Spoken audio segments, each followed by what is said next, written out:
Welcome to Library for Life.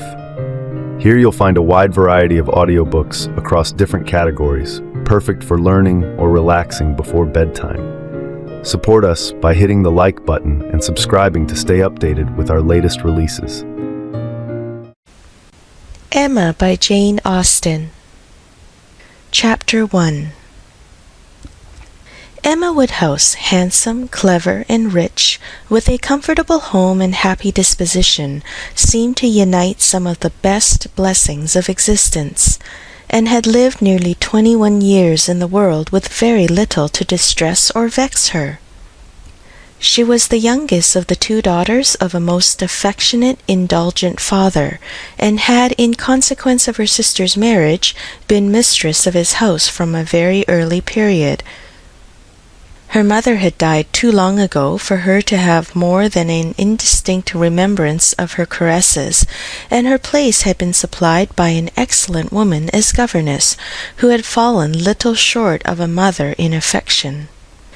16 years had Miss Taylor been in Mr. Woodhouse's family, less as a governess than as a friend, very fond of both daughters, but particularly of Emma. Between them it was more than the intimacy of sisters. Even before Miss Taylor had ceased to hold the nominal office of governess, the mildness of her temper had hardly allowed her to impose any restraint, and the shadow of her authority being now long passed away, they had been living together as friend and friend, very mutually attached, and Emma doing just what she liked, highly esteeming Miss Taylor's judgment, but directed chiefly by her own. The real evils, indeed, of Emma's situation were the power of having rather too much her own way, and a disposition to think a little too well of herself. These were the disadvantages which threatened alloy to her many enjoyments. The danger, however, was at present so unperceived that they did not by any means rank as misfortunes to her. Sorrow came, a gentle sorrow, but not at all in the shape of any disagreeable consciousness. Miss Taylor married. It was Miss Taylor's loss which first brought grief. It was on the wedding day of this beloved friend that Emma first sat in mournful thought of any continuance. The wedding over and the bride people gone, her father and herself were left to dine together, with no prospect of a third to cheer a long evening. Her father composed himself to sleep after dinner as usual, and she had then only to sit and think of what she had lost. The event had every promise of happiness for her friend. Mr. Weston was a man of unexceptionable character, easy fortune, suitable age, and pleasant manners, and there was some satisfaction in considering with what self-denying, generous friendship she had always wished and promoted the match. But it was a black morning's work for her. The want of Miss Taylor would be felt every hour of every day. She recalled her past kindness, the affection of 16 years, how she had taught and how she had played with her from 5 years old, how she had devoted all her powers to amuse and attach her in health, and how nursed her through the various illnesses of childhood. A large debt of gratitude was owing here, but the intercourse of the last 7 years, the equal footing and perfect unreserve which had soon followed Isabella's marriage, on their being left to each other, was yet a dearer, tenderer recollection. She had been a friend and companion such as few possessed, intelligent, well-informed, useful, gentle, knowing all the ways of the family, interested in all its concerns, and peculiarly interested in herself, in every pleasure, every scheme of hers, one to whom she could speak every thought as it arose, and who had such an affection for her as could never find fault. How was she to bear the change? It was true that her friend was only half a mile from them, but Emma was aware that great must be the difference between a Mrs. Weston only half a mile from them and a Miss Taylor in the house. and with all her advantages, natural and domestic, she was now in great danger of suffering from intellectual solitude. She dearly loved her father, but he was no companion for her. He could not meet her conversation, rational or playful.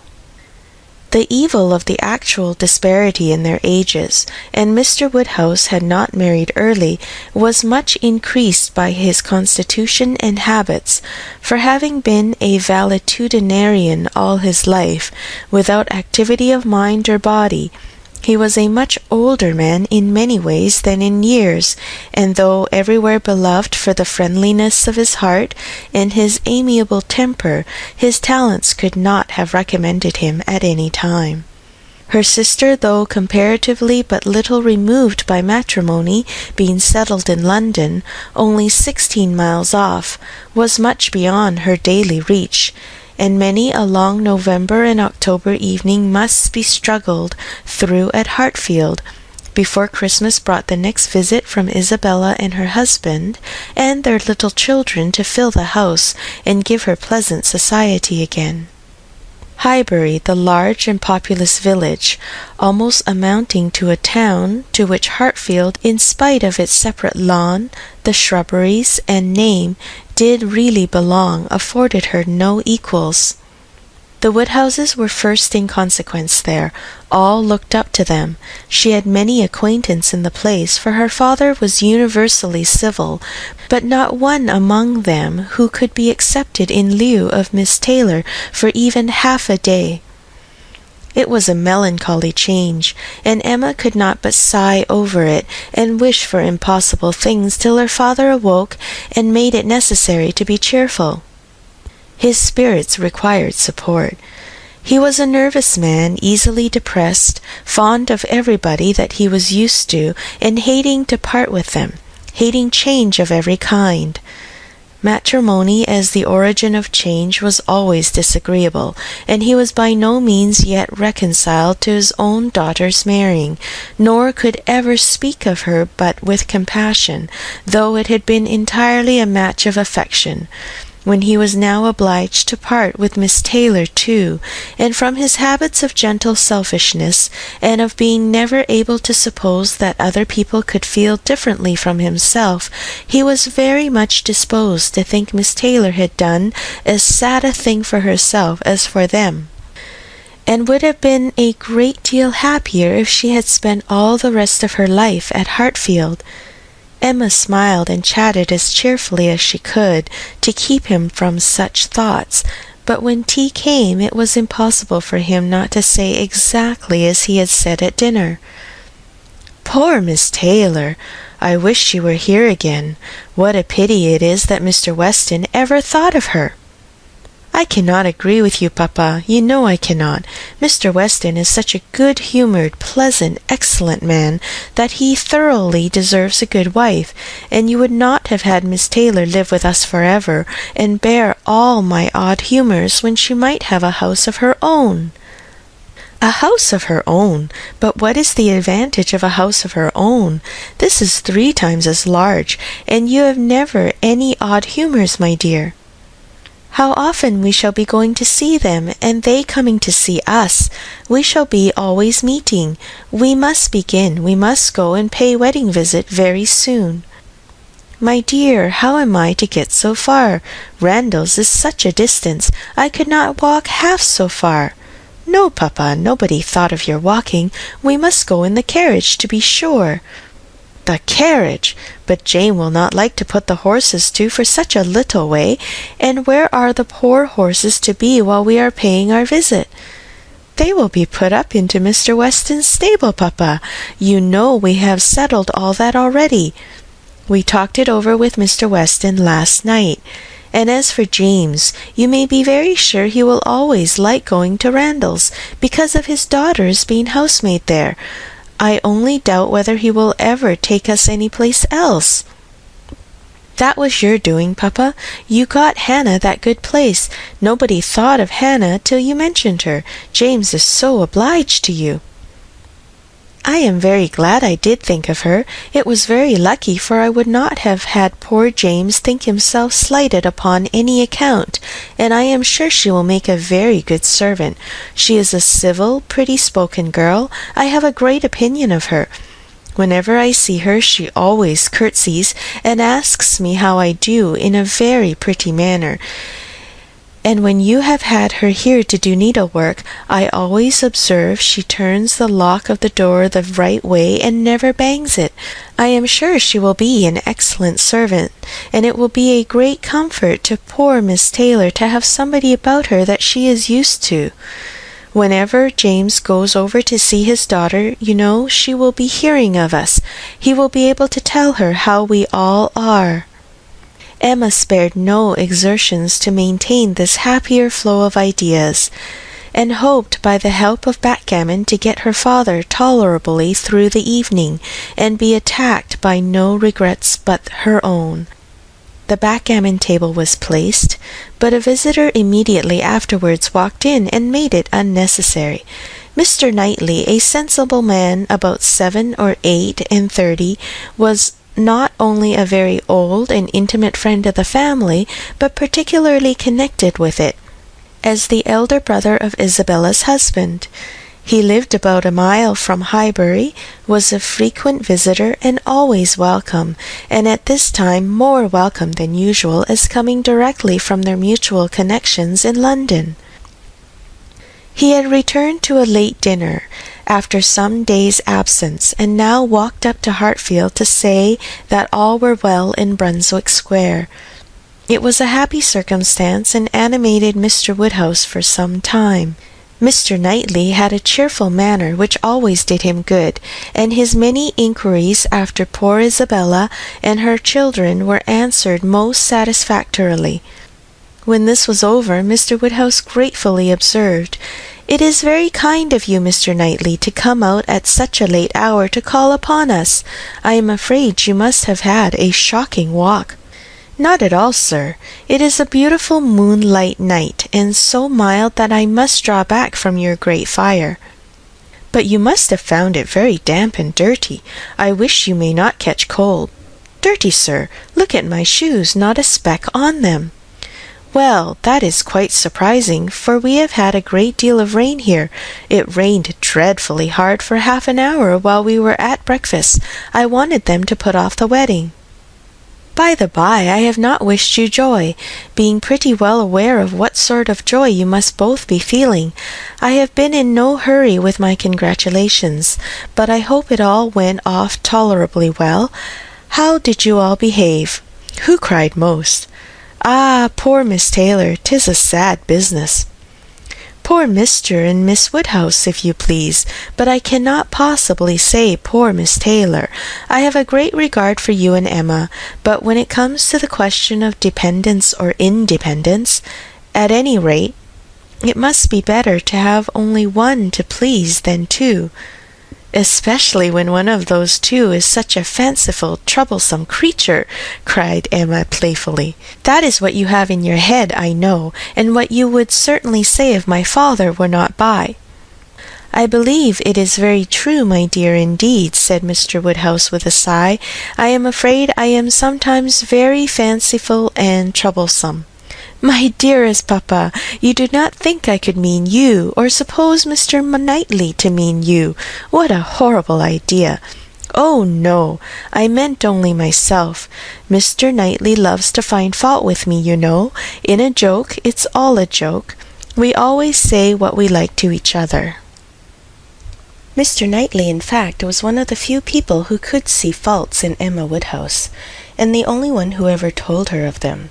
And though this was not particularly agreeable to Emma herself, she knew it would be so much less so to her father, that she would not have him really suspect such a circumstance as her not being thought perfect by everybody. "Emma knows I never flatter her," said Mr. Knightley, "but I meant no reflection on anybody. Miss Taylor has been used to have 2 persons to please. She will now have but 1. The chances are that she must be a gainer." "Well," said Emma, willing to let it pass, You want to hear about the wedding, and I shall be happy to tell you, for we all behaved charmingly. Everybody was punctual, everybody in their best looks, not a tear and hardly a long face to be seen.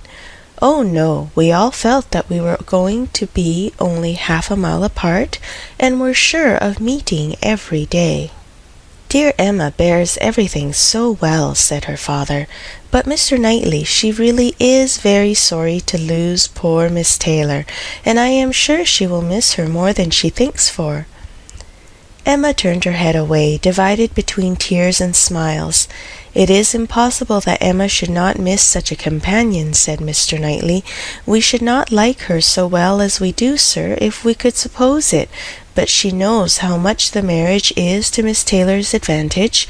She knows how very acceptable it must be at Miss Taylor's time of life to be settled in a home of her own, and how important to her to be secure of a comfortable provision, and therefore cannot allow herself to feel so much pain as pleasure.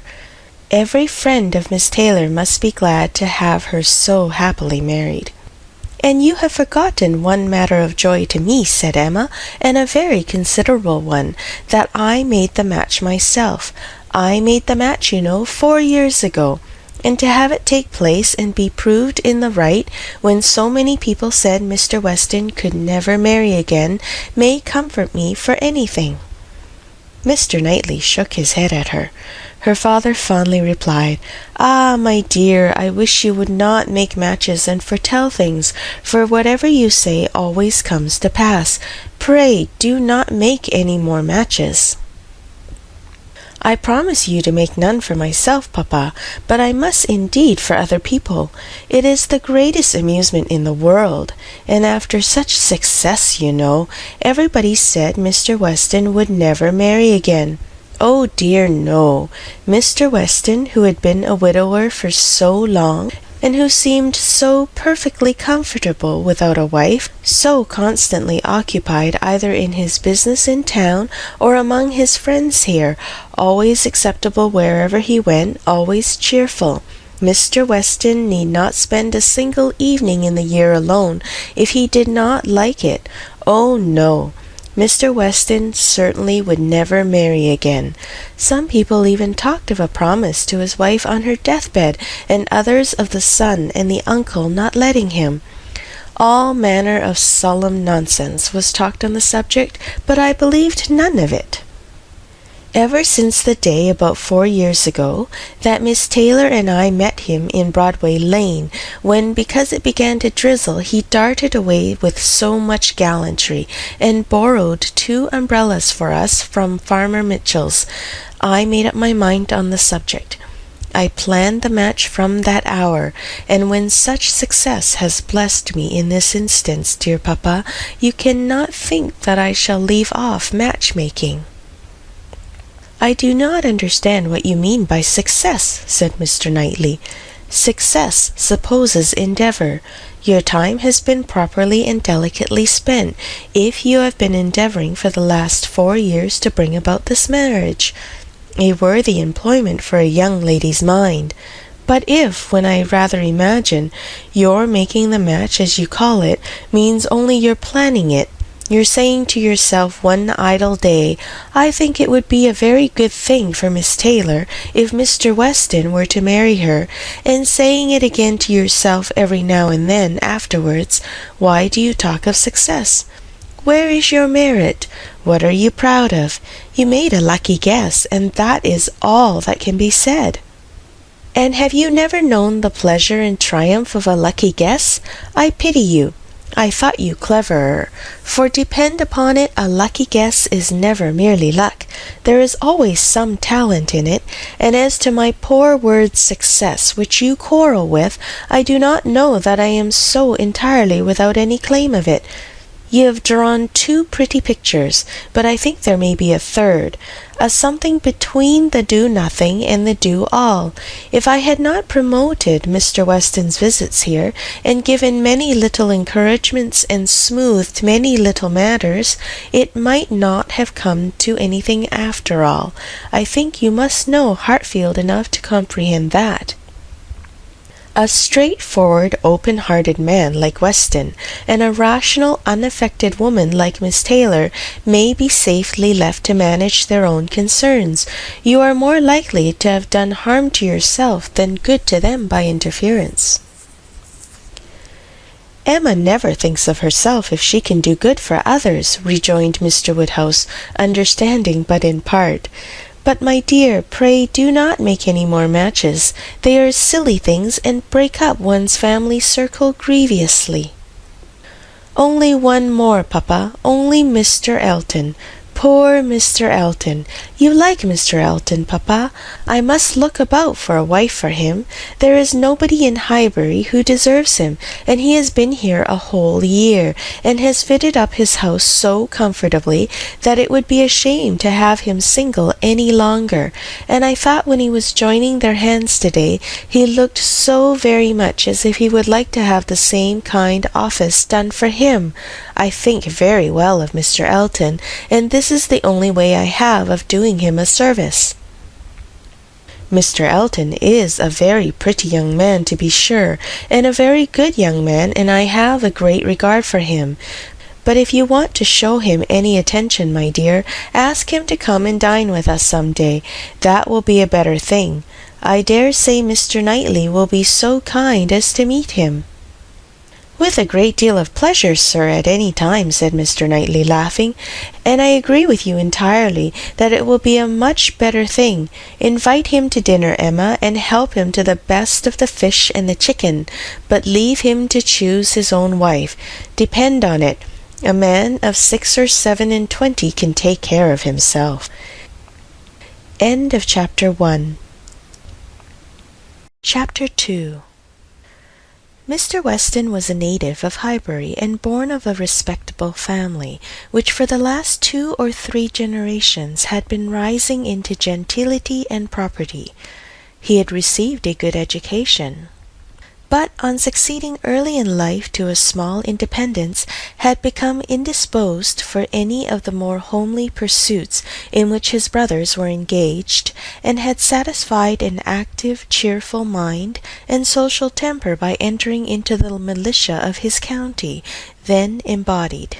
Captain Weston was a general favourite, and when the chances of his military life had introduced him to Miss Churchill, of a great Yorkshire family, and Miss Churchill fell in love with him, nobody was surprised except her brother and his wife, who had never seen him, and who were full of pride and importance, which the connection would offend. Miss Churchill, however, being of age, and with the full command of her fortune, though her fortune bore no proportion to the family estate, was not to be dissuaded from the marriage, and it took place to the infinite mortification of Mr. and Mrs. Churchill, who threw her off the due decorum. It was an unsuitable connection, and it did not produce much happiness.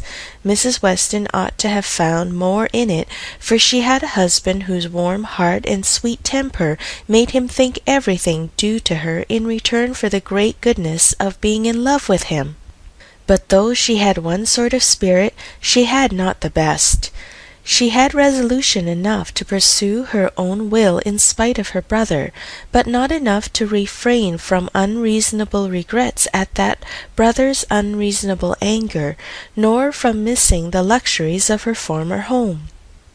They lived beyond their income, but still it was nothing in comparison to Enscombe. She did not cease to love her husband, but she wanted at once to be the wife of Captain Weston and Miss Churchill of Enscombe. Captain Weston, who had been considered, especially by the Churchills, as making such an amazing match, was proved to have much the worse of the bargain. For when his wife died after a 3 years' marriage, he was rather a poorer man than at first, and with a child to maintain. From the expense of the child, however, he was soon relieved. The boy had, with the additional softening claim of a lingering illness of his mother's, been the sort of reconciliation, and Mr. and Mrs. Churchill, having no children of their own, nor any other young creature of equal kindred to care for, offered to take the whole charge of the little Frank soon after her decease. Some scruples and some reluctance the widower father may be supposed to have felt, but as they were overcome by other considerations, the child was given up to the care and the wealth of the Churchills, and he had only his own comfort to seek and his own situation to improve as he could. A complete change of life became desirable. He quitted the militia and engaged in trade, having brothers already established in a good way in London, which afforded him a favourable opening. It was a concern which brought just employment enough. He had still a small house in Highbury, where most of his leisure days were spent, and between useful occupation and the pleasures of society, the next 18 or 20 years of his life passed cheerfully away. He had by that time realized in easy competence enough to secure the purchase of a little estate adjoining Highbury, which he had always longed for, enough to marry a woman as portionless even as Miss Taylor, and to live according to the wishes of his own friendly and social disposition. It was now some time since Miss Taylor had begun to influence his schemes, but as it was not the tyrannic influence of youth on youth, it had not shaken his determination of never settling till he could purchase Randalls, and the sale of Randalls was long looked forward to. But he had gone steadily on, and these objects in view, till they were accomplished. He had made his fortune, bought his house, and obtained his wife, and was beginning a new period of existence with every probability of greater happiness than in any yet passed through. He had never been an unhappy man. His own temper had secured him from that, even in his first marriage, but his second must show him how delightful a well-judging and truly amiable woman could be, and must give him the pleasantest proof of its being a great deal better to choose than to be chosen, to excite gratitude than to feel it. He had only himself to please in his choice. His fortune was his own, for as to Frank, it was more than being tacitly brought up as his uncle's heir. It had become so avowed an adoption as to have him assume the name of Churchill on coming of age. It was most unlikely, therefore, that he should ever want his father's assistance. His father had no apprehension of it. The aunt was a capricious woman, and governed her husband entirely, but it was not in Mr. Weston's nature to imagine that any caprice could be strong enough to affect one so dear, and as he believed so deservedly dear. He saw his son every year in London, and was proud of him, and his fond report of him as a very fine young man had made Highbury feel a sort of pride in him too. He was looked on as sufficiently belonging to the place to make his merits and prospects of a kind of common concern. Mr. Frank Churchill was one of the boasts of Highbury, and a lively curiosity to see him prevailed, though the compliment was so little returned that he had never been out there in his life. His coming to visit his father had been talked of, but never achieved. Now, upon his father's marriage, it was very generally proposed as a most proper attention that this visit should take place. There was not a dissentient voice on the subject, either when Mrs. Perry drank tea with Mrs. and Miss Bates, or when Mrs. and Miss Bates returned the visit. Now was the time for Mr. Frank Churchill to come among them, and the hope strengthened when it was understood that he had written to his new mother on the occasion. For a few days, every morning visit in Highbury included some mention of the handsome letter Mrs. Weston had received. "I suppose you have heard of the handsome letter Mr. Frank Churchill has written to Mrs. Weston. I understand it a very handsome letter indeed. Mr. Woodhouse told me of it. Mr. Woodhouse saw the letter, and he says he never saw such a handsome letter in his life." It was indeed a highly prized letter. Mrs. Weston had of course formed a very favourable idea of the young man, and such a pleasing attention was an irresistible proof of his great good sense, and a most welcome to every source and every expression of congratulation which her marriage had already secured. She felt herself a most fortunate woman, and she had lived long enough to know how fortunate she might well be thought where the only regret was for a partial separation from friends whose friendship for her had never cooled and who could ill bear to part with her. She knew that at times she must be missed, and could not think without pain of Emma's losing a single pleasure or suffering an hour's ennui from the want of her companionableness. But dear Emma was of no feeble character. She was no more equal to her situation than most girls would have been, and had sense and energy and spirits that might be hoped would bear her well and happily through its little difficulties and privations. And then there was such comfort in the very easy distance of Randalls from Hartfield, so convenient for even solitary female walking, and in Mr. Weston's disposition and circumstances, which would make the approaching season no hindrance to their spending half the evenings in the week together.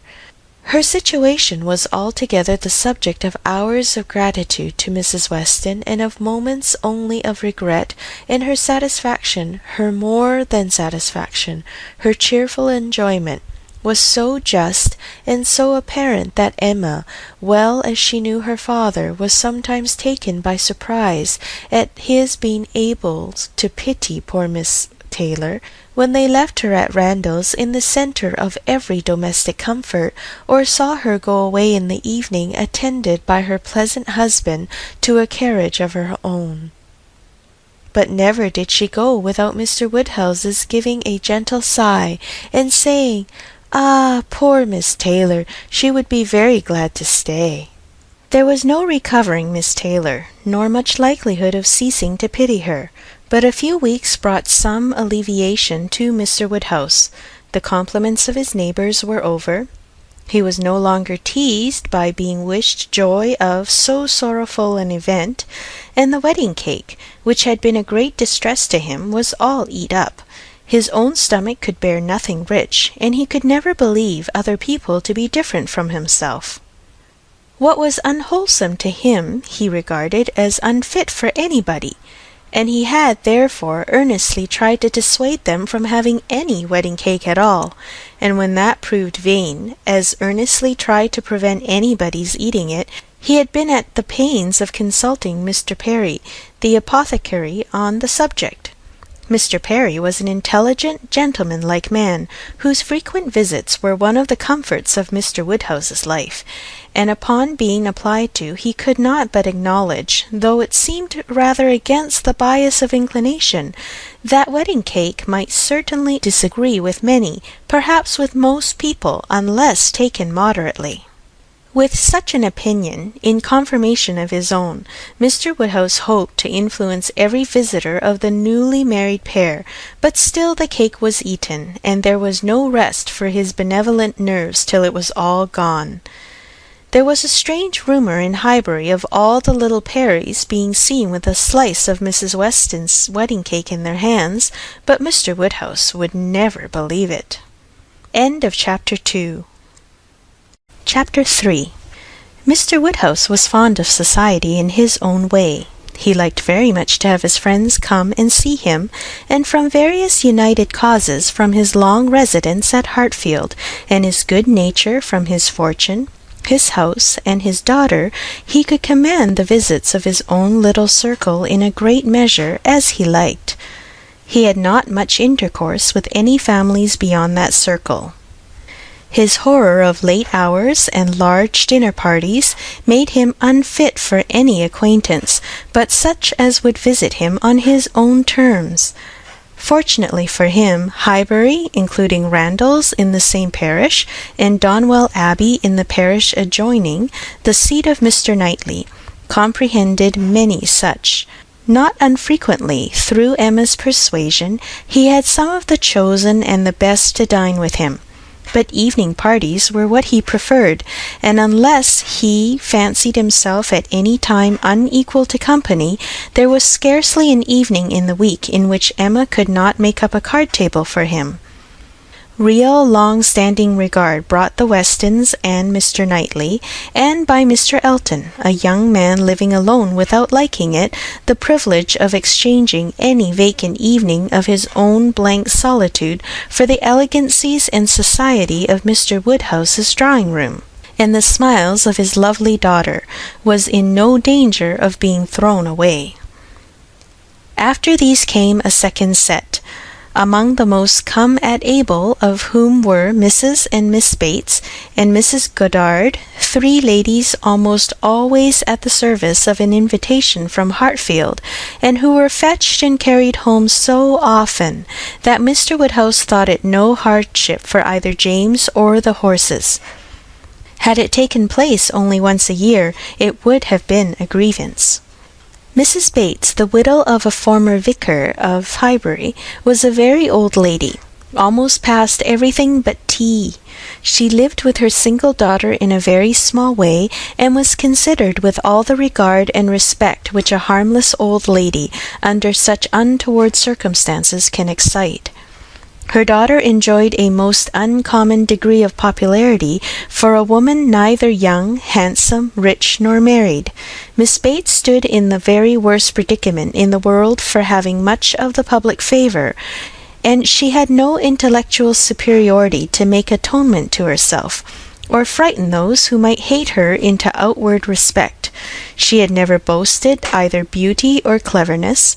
Her youth had passed without distinction, and her middle of life was devoted to the care of a failing mother, and the endeavour to make a small income go as far as possible. And yet she was a happy woman, and a woman whom no one named without goodwill. It was her own universal goodwill and contented temper which worked her. She loved everybody, was interested in everybody's happiness, quick-sighted to everybody's merits, thought herself a most fortunate creature, and surrounded with blessings in such an excellent mother, and so many good neighbours and friends, and a home that wanted for nothing. The simplicity and cheerfulness of her nature, her contented and graceful spirit, were a recommendation to everybody, and a mine of felicity to herself. She was a great talker upon little matters, which exactly suited Mr. Woodhouse, full of trivial communications and harmless gossip. Mrs. Goddard was the mistress of a school, not of a seminary or an establishment, or anything which professed, in long sentences of refined nonsense, to combine liberal acquirements with elegant morality, upon new principles and new systems, and where young ladies for enormous pay might be screwed out of health and into vanity, but a real honest old-fashioned boarding school, where a reasonable quantity of accomplishments were sold at a reasonable price, and where girls might be sent to be out of the way and scramble themselves into a little education without any danger of coming back prodigies. Mrs. Goddard's school was in high repute, and very deservedly, for Highbury was reckoned a particularly healthy spot. She had an ample house and garden, gave the children plenty of wholesome food, let them run about a great deal in the summer, and in winter dressed their chilblains with her own hands. It was no wonder that a train of 20 young couple now walked after her to church. She was a plain, motherly kind of woman, who had worked hard in her youth, and now thought herself entitled to the occasional holiday of a tea visit, and having formerly owed much to Mr. Woodhouse's kindness, felt his particular claim on her to leave her neat parlour hung around with fancy work whenever she could, and win or lose a few sixpences by his fireside. These were the ladies whom Emma found herself very frequently able to collect, and happy was she for her father's sake in the power, though, as far as she herself concerned, it was no remedy for the absence of Mrs. Weston. She was delighted to see her father look comfortable, and very much pleased with herself for contriving things so well, but the quiet prosings of 3 such women made her feel that every evening so spent was indeed one of the long evenings she had fearfully anticipated. As she sat one morning looking forward to exactly such a close of the present day, a note was brought from Mrs. Goddard requesting in most respectful terms to be allowed to bring Miss Smith with her, a most welcome request, for Miss Smith was a girl of 17 who Emma knew very well by sight and had long felt an interest in on account of her beauty. A very gracious invitation was returned, and the evening no longer dreaded by the fair mistress of the mansion. Harriet Smith was the natural daughter of somebody. Somebody had placed her several years back at Mrs. Goddard's school, and somebody had lately raised her from the condition of scholar to that of parlour boarder. This was all that was generally known of her history. She had no visible friends but what had been acquired in Highbury, and was now just returned from a long visit in the country to some young ladies who had been at school there with her. She was a very pretty girl, and her beauty happened to be of a sort which Emma particularly admired. She was short, plump, and fair, with a fine bloom, blue eyes, light hair, regular features, and a look of great sweetness, and before the end of the evening Emma was as much pleased with her manners as her person, and quite determined to continue the acquaintance. She was not struck by anything remarkably clever in Miss Smith's conversation, but she found her altogether very engaging, not inconveniently shy, not unwilling to talk, and yet so far from pushing, showing so proper and becoming a deference, seeming so pleasantly grateful for being admitted to Hartfield, and so artlessly impressed by the appearance of everything in so superior a style to which she had been used to, that she must have good sense and deserve encouragement. Encouragement should be given. Those soft blue eyes and all those natural graces should not be wasted on the inferior society of Highbury and its connections. The acquaintance she had already formed were unworthy of her. The friends from whom she had just parted, though very good sort of people, must be doing her harm. They were a family of the name Martin, whom Emma knew well by character as renting a large farm of Mr. Knightley, and residing in the parish of Donwell, very creditably she believed. She knew Mr. Knightley thought highly of them, but they must be coarse and unpolished, and very unfit to be the intimates of a girl who wanted only a little more knowledge and elegance to be quite perfect. She would notice her. She would improve her. She would detach her from her bad acquaintance and introduce her into good society. She would form her opinions and her manners. It would be an interesting and certainly a very kind undertaking, highly becoming her own situation in life, her leisure and powers. She was so busy in admiring those soft blue eyes, in talking and listening, and forming all these schemes in the in-betweens, that the evening flew away at a very unusual rate, and the supper table, which always closed such parties, and for which she had been used to sit and watch the due time, was all set out and ready, and moved forwards to the fire before she was aware, with an alacrity beyond the common impulse of a spirit, which yet was never indifferent to the credit of doing everything well and attentively, with the real good-will of a mind delighted with its own ideas, did she then do all the honours of the meal, and helped and recommended the minced chicken and scalloped oysters with an urgency which she knew would be acceptable to the early hours and civil scruples of their guests. Upon such occasions poor Mr. Woodhouse's feelings were in sad warfare. He loved to have the cloth laid, but it had been the fashion of his youth, but his conviction of suppers being very unwholesome made him rather sorry to see anything put on it, and while his hospitality would have welcomed his visitors to everything, his care for their health made him grieve that they should eat. Such another small basin of thin gruel as his own was all that he could, with thorough self-approbation, recommend, though he might constrain himself while the ladies were comfortably clearing the nicer things to say. Mrs. Bates, let me propose your venturing on one of these eggs. An egg boiled very soft is not unwholesome. Surly recommended boiling an egg better than anybody. I would not recommend an egg boiled by anybody else, but you need not be afraid they are very small. You see, one of our small eggs will not hurt you. Miss Bates, let Emma help you to a little bite of tart, a very little bit. Ours are all apple tarts. You need not be afraid of unwholesome preserves here. I do not advise the custard. Mrs. Goddard, what say you to half a glass of wine, a small half-glass, put into a tumbler of water? I do not think it could disagree with you." Emma allowed her father to talk, but supplied her visitors in a much more satisfactory style, and on the present evening had particular pleasure in sending them away happy.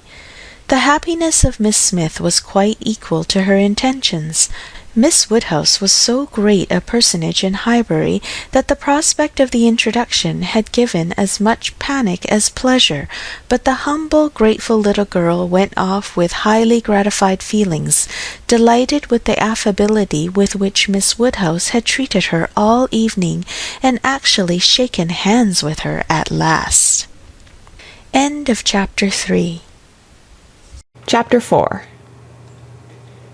Harriet Smith's intimacy at Hartfield was soon a settled thing. Quick and decided in her ways, Emma lost no time in inviting, encouraging, and telling her to come very often, and as their acquaintance increased, so did their satisfaction in each other. As a walking companion, Emma had very early foreseen how useful she might find her. In that respect, Mrs. Weston's loss had been important. Her father never went beyond the shrubbery, where 2 divisions of the ground sufficed him for his long walk, or his short, as the year varied. And since Mrs. Weston's marriage, her exercise had been too much confined. She had ventured once alone to Randalls, but it was not pleasant, and a Harriet Smith, therefore, one whom she could summon at any time to a walk, would be a valuable addition to her privileges. But in every respect, as she saw more of her, she approved her, and was confirmed in all her kind designs. Harriet certainly was not clever, but she had a sweet, docile, grateful disposition, and was totally free from conceit, and only desiring to be guided by anyone she looked up to. Her early attachment to herself was very amiable, and her inclination for good company, and power of appreciating what was elegant and clever, showed that there was no want of taste, though strength of understanding must not be expected. Altogether she was quite convinced of Harriet Smith's being exactly the young friend she wanted, exactly the something which her home required.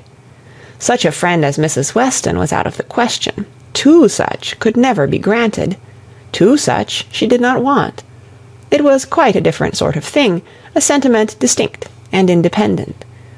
Mrs. Weston was the object of a regard which had its basis in gratitude and esteem. Harriet would be loved as one to whom she could be useful. For Mrs. Weston there was nothing to be done. For Harriet, everything. Her first attempts at usefulness were an endeavour to find out who were the parents, but Harriet could not tell. She was ready to tell everything in her power, but on this subject questions were vain. Emma was obliged to fancy what she liked, but she could never believe that in the same situation she should not have discovered the truth. Harriet had no penetration. She had been satisfied to hear and believe just what Mrs. Goddard chose to tell her, and looked no farther. Mrs. Goddard, and the teachers, and the girls, and the affairs of the school in general, formed naturally a great part of the conversation, and but for her acquaintance with the Martins of Abbey Mill Farm, it must have been the whole. But the Martins occupied her thoughts a good deal. She had spent 2 very happy months with them, and now loved to talk of the pleasures of her visit, and describe the many comforts and wonders of the place. Emma encouraged her talkativeness, amused by such a picture of another set of beings, and enjoying the youthful simplicity which could speak with so much exultation of Mrs. Martin's having 2 parlours, 2 very good parlours, indeed, one of them quite as large as Mrs. Goddard's drawing-room.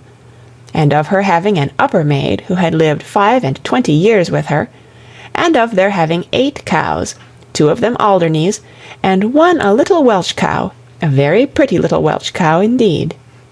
And of Mrs. Martin saying, as she was so fond of it, it should be called her cow, and of their having a very handsome summer-house in their garden, where some day next year they were all to drink tea, a very handsome summer-house, large enough to hold 12 people.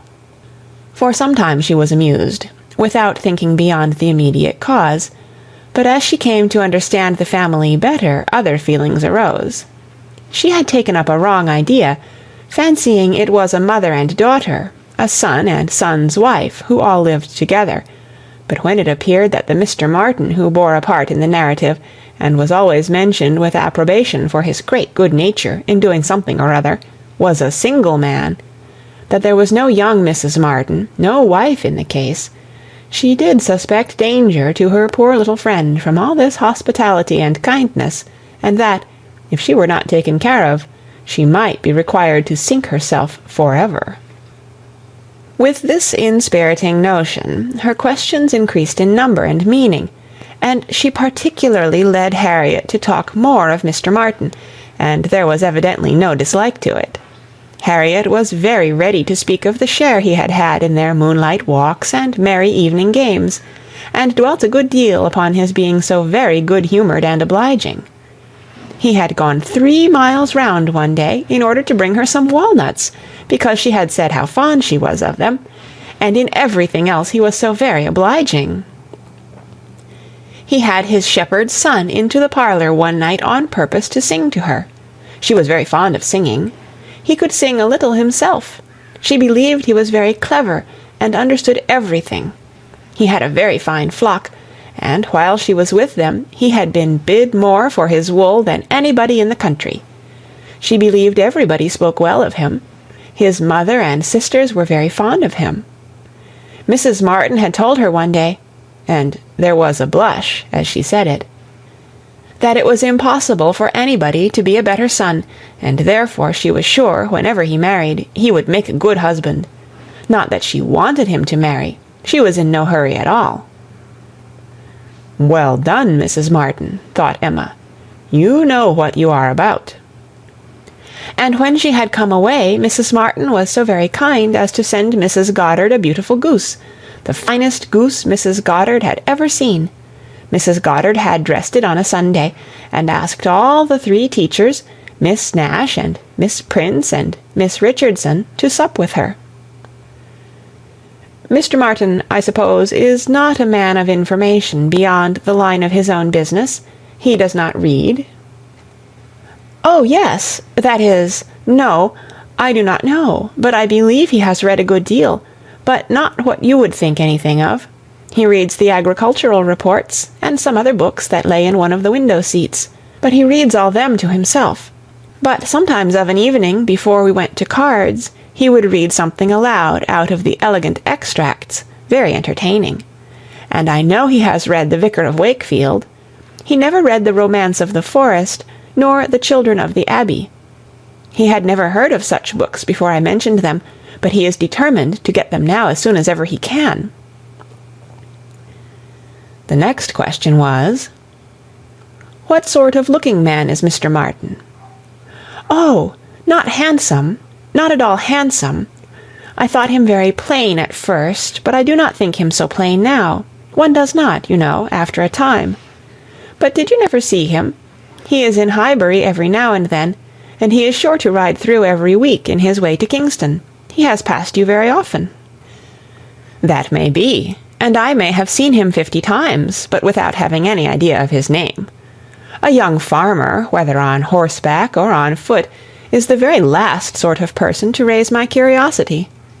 The yeomanry are precisely the order of people with whom I feel I can have nothing to do. A degree or 2 lower, and a creditable appearance might interest me. I might hope to be useful to their families in some way or other. But a farmer can need none of my help, and is therefore, in one sense, as much above my notice as in every other he is below it. To be sure, oh yes, it is not likely you should ever have observed him, but he knows you very well indeed, I mean by sight." I have no doubt of his being a very respectable young man. I know indeed that he is so, and as such wish him well. What do you imagine his age to be?" "He was 24, the 8th of last June, and my birthday is the 23rd, just a fortnight and a day's difference, which is very odd." "Only 24. That is too young to settle. His mother is perfectly right not to be in a hurry. They seem very comfortable as they are, and if she were to take any pains to marry him, she would probably repent it. 6 years hence, if he could meet with a good sort of young woman in the same rank as his own, with a little money, it might be very desirable." "6 years hence! Dear Miss Woodhouse, he would be 30 years old." "Well, and that is as early as most men can afford to marry, who are not born to an independence. Mr. Martin, I imagine, has his fortune entirely to make, cannot be at all beforehand with the world. Whatever money he might come into when his father died, whatever his share of the family property, it is, I dare say, all afloat, all employed in his stock, and so forth, and though with diligence and good luck he may be rich in time, it is next to impossible that he should have realized anything yet." "To be sure, so it is, but they live very comfortably. They have no indoors man, else they do not want for anything, and Mrs. Martin talks of taking a boy another year." "I wish you may not get into a scrape, Harriet, whenever he does marry. I mean, as to being acquainted with his wife, for though his sisters, from a superior education, are not to be altogether objected to, it does not follow that he might marry anybody at all fit for you to notice. The misfortune of your birth ought to make you particularly careful as to your associates. There can be no doubt of your being a gentleman's daughter, and you must support your claim to that station by everything within your own power, or there will be plenty of people who would take pleasure in degrading you." "Yes, to be sure, I suppose there are. But while I visit at Hartfield, and you are so kind to me, Miss Woodhouse, I am not afraid of what anybody can do." "You understand the force of influence pretty well, Harriet, but I would have you so firmly established in good society as to be independent even of Hartfield and Miss Woodhouse. I want to see you permanently well connected, and to that end it will be advisable to have as few odd acquaintances as may be. And, therefore, I say that if you should still be in this country when Mr. Martin marries, I wish you may not be drawn in by your intimacy with the sisters to be acquainted with the wife, who will probably be some mere farmer's daughter, without education." "To be sure, yes. Not that I think Mr. Martin would ever marry anybody but what had had some education, and been very well brought up. However, I do not mean to set up my opinion against yours, and I am sure I shall not wish for the acquaintance of his wife. I shall always have a great regard for the Miss Martins, especially Elizabeth, and should be very sorry to give them up, for they are quite as well educated as me. But if he marries a very ignorant, vulgar woman, certainly I had better not visit her, if I can help it." Emma watched her through the fluctuations of this speech, and saw no alarming symptoms of love.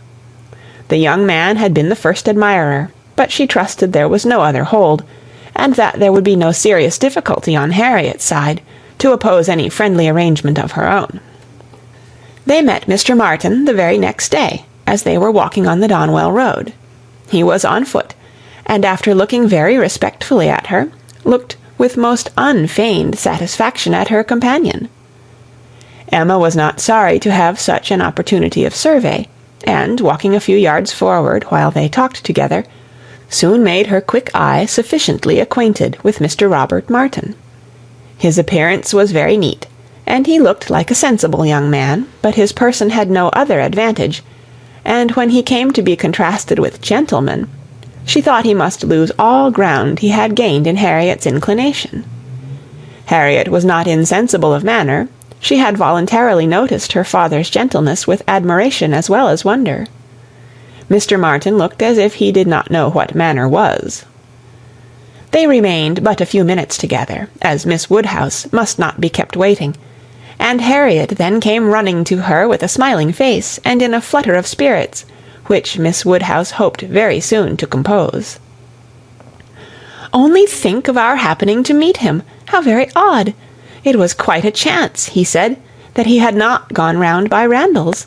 He did not think we ever walked this road. He thought we walked towards Randalls most days. He has not been able to get the Romance of the Forest yet. He was so busy the last time he was at Kingston that he quite forgot it, but he goes again tomorrow. So very odd we should happen to meet. Well, Miss Woodhouse, is he like what you expected? What do you think of him? Do you think him so very plain?" "He is very plain, undoubtedly, remarkably plain, but that is nothing compared with his entire want of gentility. I had no right to expect much, and I did not expect much, but I had no idea that he could be so very clownish, so totally without air. I had imagined him, I confess, a degree or two nearer gentility." "To be sure," said Harriet, in a mortified voice, "he is not so genteel as real gentlemen." "I think, Harriet, since your acquaintance with us, you have been repeatedly in the company of some such very real gentlemen, that you must yourself be struck with the difference in Mr. Martin. At Hartfield you have had very good specimens of well-educated, well-bred men.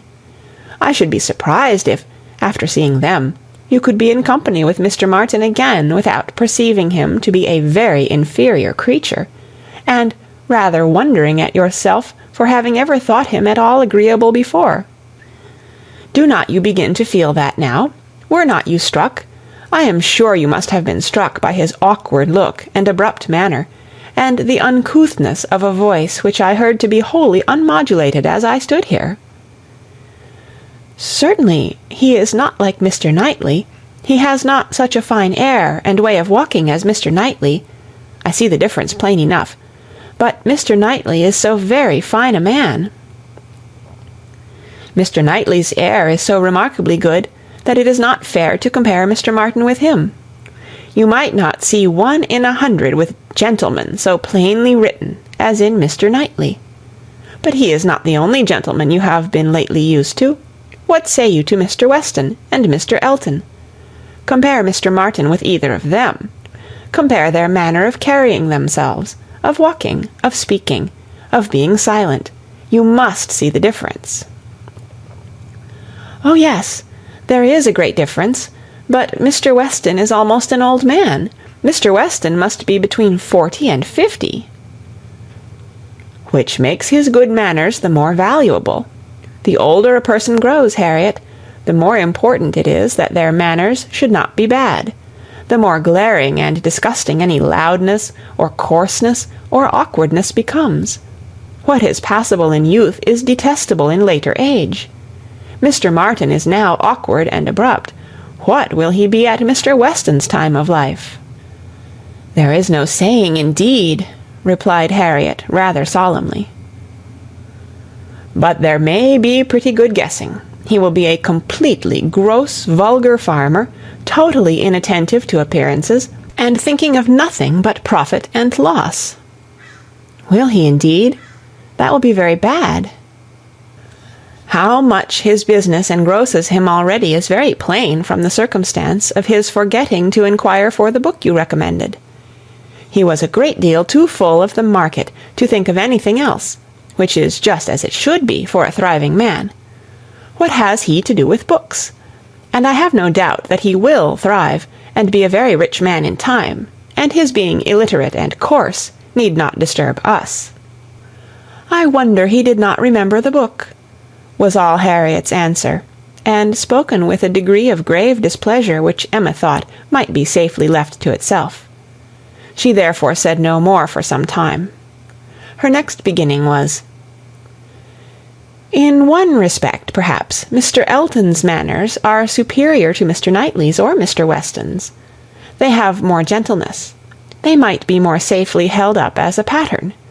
There is an openness, a quickness, almost a bluntness in Mr. Weston, which everybody likes in him, because there is so much good humour with it, but that would not do to be copied. Neither would Mr. Knightley's downright, decided, commanding sort of manner, though it suits him very well.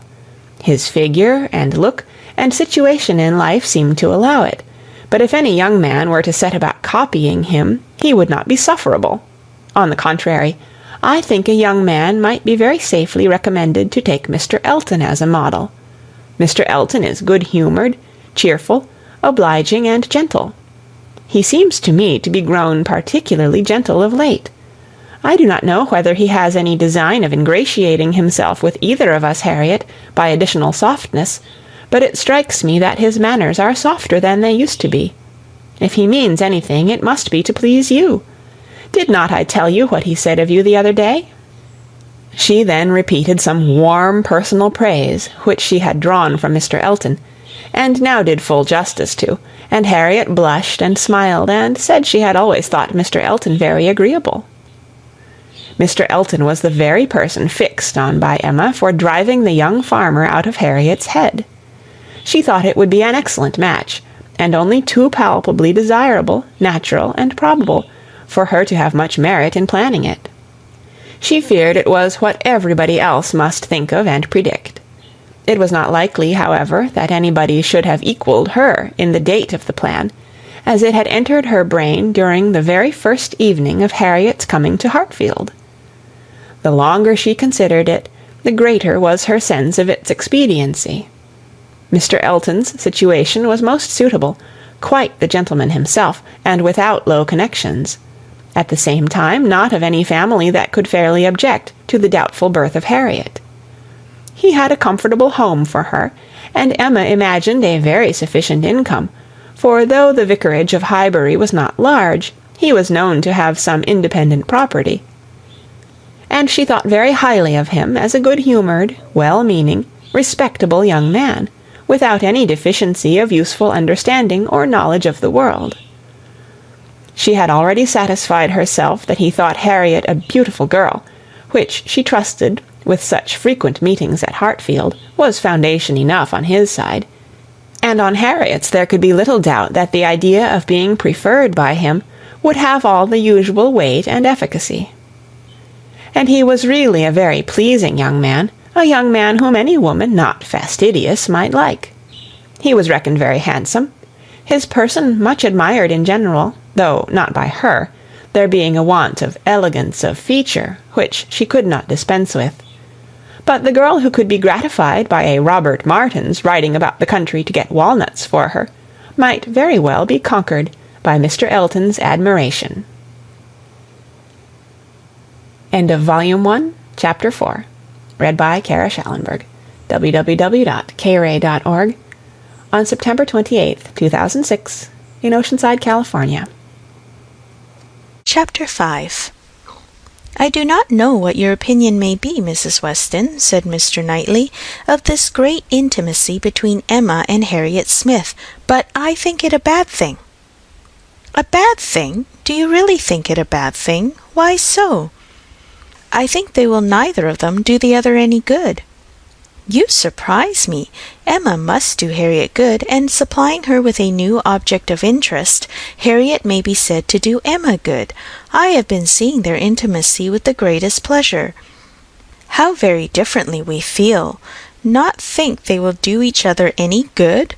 This will certainly be the beginning of one of our quarrels about Emma, Mr. Knightley." "Perhaps you think I am come on purpose to quarrel with you, knowing Weston to be out, and that you must still fight your own battle. Mr. Weston would undoubtedly support me if he were here, for he thinks exactly as I do on the subject.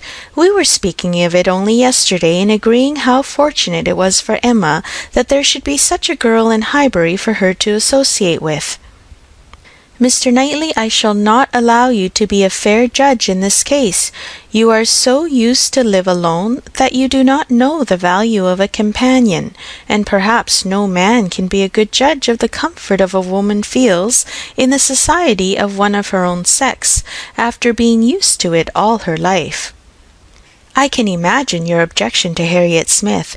She is not the superior young woman which Emma's friends ought to be, but on the other hand, as Emma wants to see her better informed, it will be an inducement to her to read more herself. They will read together. She means it, I know. Emma has been meaning to read more ever since she was 12 years old. I have seen a great many lists of her drawing up at various times of books that she meant to read regularly through, and very good lists they were, very well chosen and very neatly arranged, sometimes alphabetically and sometimes by some other rule. The list she drew up when she was only 14, I remember thinking it did her judgment so much credit that I preserved it some time. And I dare say she may have made out a very good list now, but I have done with expecting any course of steady reading from Emma. She will never submit to anything requiring industry and patience, and a subject of the fancy to the understanding.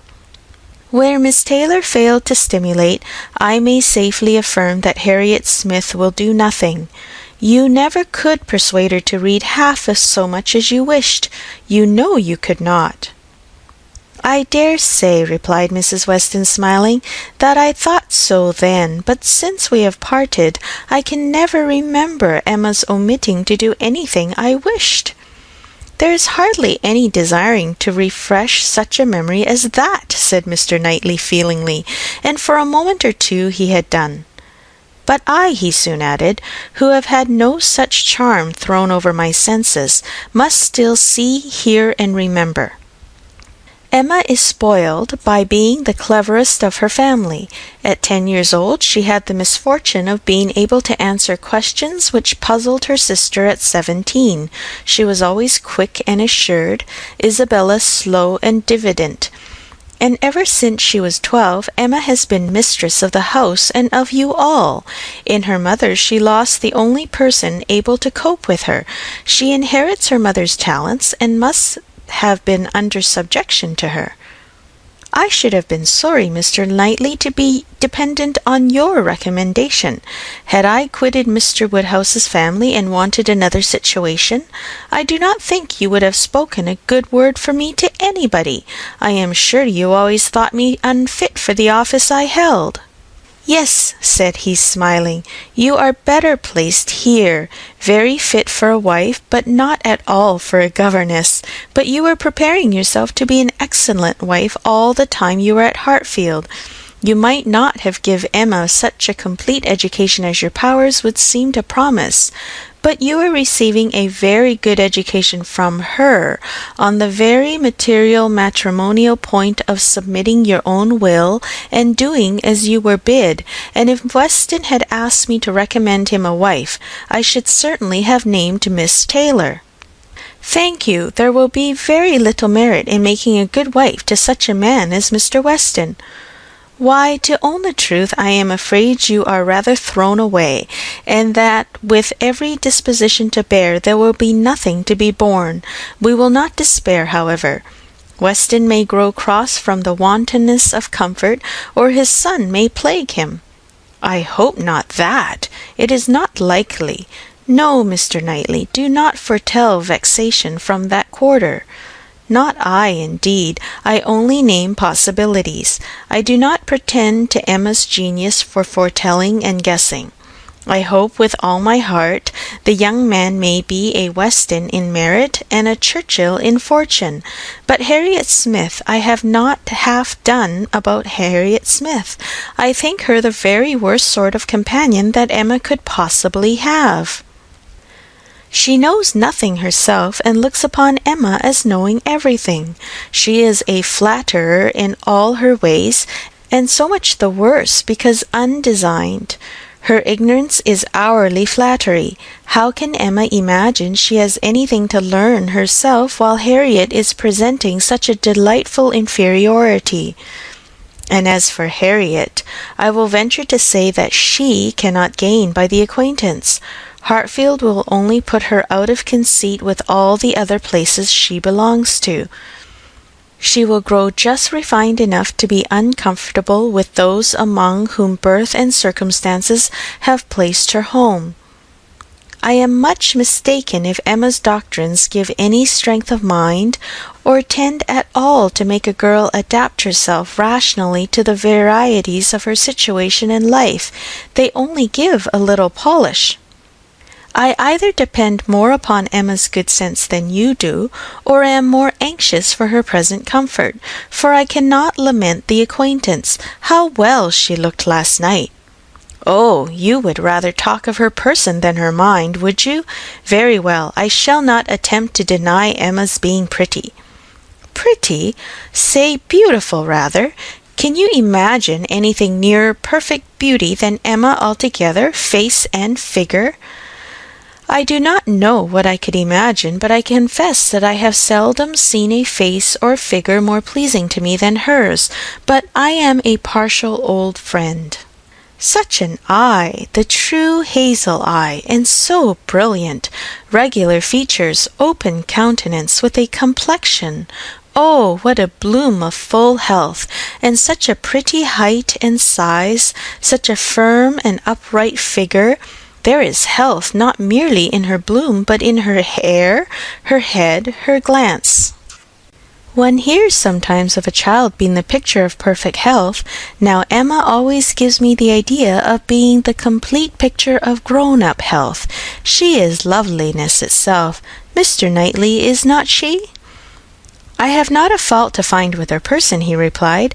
I think her all you describe. I love to look at her, and I will add this praise, that I do not think her personally vain.